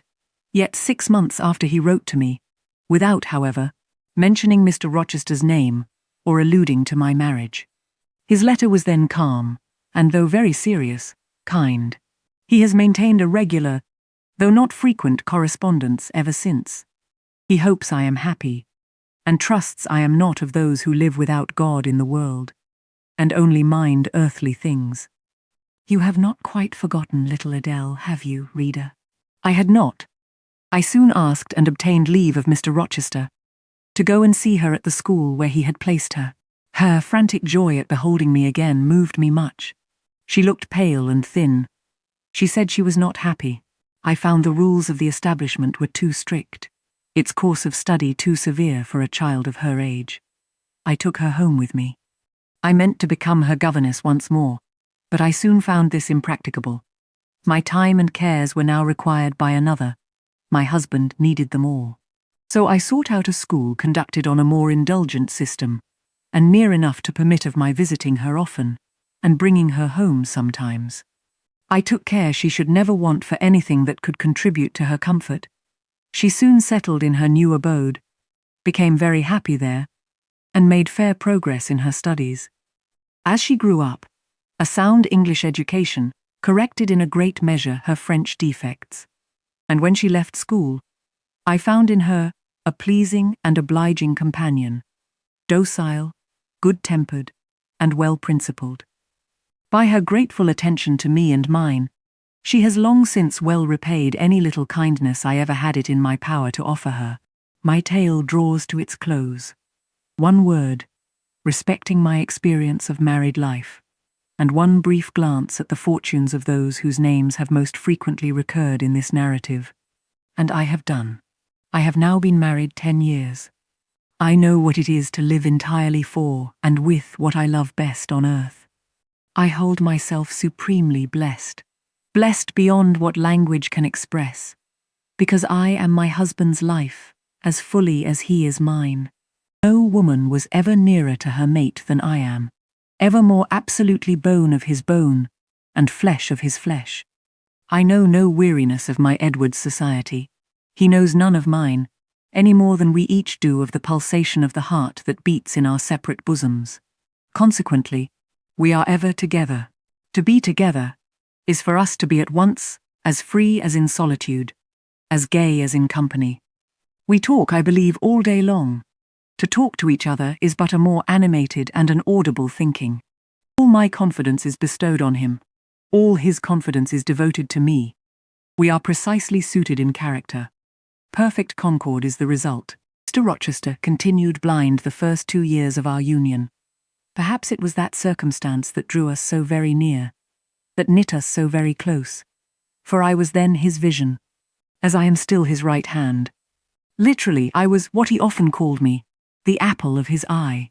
He saw nature, he saw books through me, and never did I weary of gazing for his behalf, and of putting into words the effect of field, tree, town, river, cloud, sunbeam, of the weather round us, and impressing by sound on his ear what light could no longer stamp on his eye. Never did I weary of reading to him. Never did I weary of conducting him where he wished to go, of doing for him what he wished to be done, and there was a pleasure in my services, most full, most exquisite, even though sad, because he claimed these services without painful shame or damping humiliation. He loved me so truly that he knew no reluctance in profiting by my attendance. He felt I loved him so fondly that to yield that attendance was to indulge my sweetest wishes. One morning, at the end of the 2 years, as I was writing a letter to his dictation, he came and bent over me and said, "Jane, have you a glittering ornament round your neck?" I had a gold watch chain. I answered yes. "And have you a pale blue dress on?" "And have you a pale blue dress on?" I had. He informed me then that for some time he had fancied the obscurity clouding one eye was becoming less dense, and that now he was sure of it. He and I went up to London. He had the advice of an eminent oculist, and he eventually recovered the sight of that one eye. He cannot now see very distinctly. He cannot read or write much, but he can find his way without being led by the hand. The sky is no longer a blank to him, the earth no longer a void. When his firstborn was put into his arms, he could see that the boy had inherited his own eyes, as they once were, large, brilliant, and black. On that occasion, he again, with a full heart, acknowledged that God had tempered judgment with mercy. My Edward and I then are happy, and the more so, because those we most love are happy likewise. Diana and Mary Rivers are both married, alternately once every year. They come to see us, and we go to see them. Diana's husband is a captain in the Navy, a gallant officer and a good man. Mary's is a clergyman, a college friend of her brother's, and, from his attainments and principles, worthy of the connection. Both Captain Fitzjames and Mr. Wharton love their wives, and are loved by them. As to St. John Rivers, he left England. He went to India. He entered on the path he had marked for himself. He pursues it still. A more resolute, indefatigable pioneer never wrought amidst rocks and dangers. Firm, faithful, and devoted, full of energy and zeal and truth, he labors for his race. He clears their painful way to improvement. He hews down like a giant the prejudices of creed and caste that encumber it. He may be stern, he may be exacting, he may be ambitious yet, but his is the sternness of the warrior Greatheart, who guards his pilgrim convoy from the onslaught of Apollyon.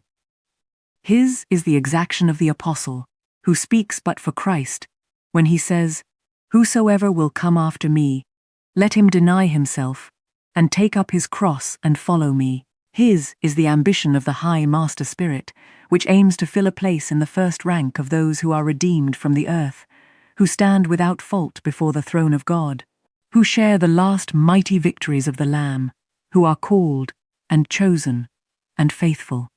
St. John is unmarried. He never will marry now. Himself has hitherto sufficed to the toil, and the toil draws near its close. His glorious sun hastens to its setting. The last letter I received from him drew from my eyes human tears, and yet filled my heart with divine joy. He anticipated his sure reward, his incorruptible crown. I know that a stranger's hand will write to me next, to say that the good and faithful servant has been called at length into the joy of his Lord, and why weep for this? No fear of death will darken St. John's last hour. His mind will be unclouded, his heart will be undaunted, his hope will be sure, his faith steadfast. His own words are a pledge of this.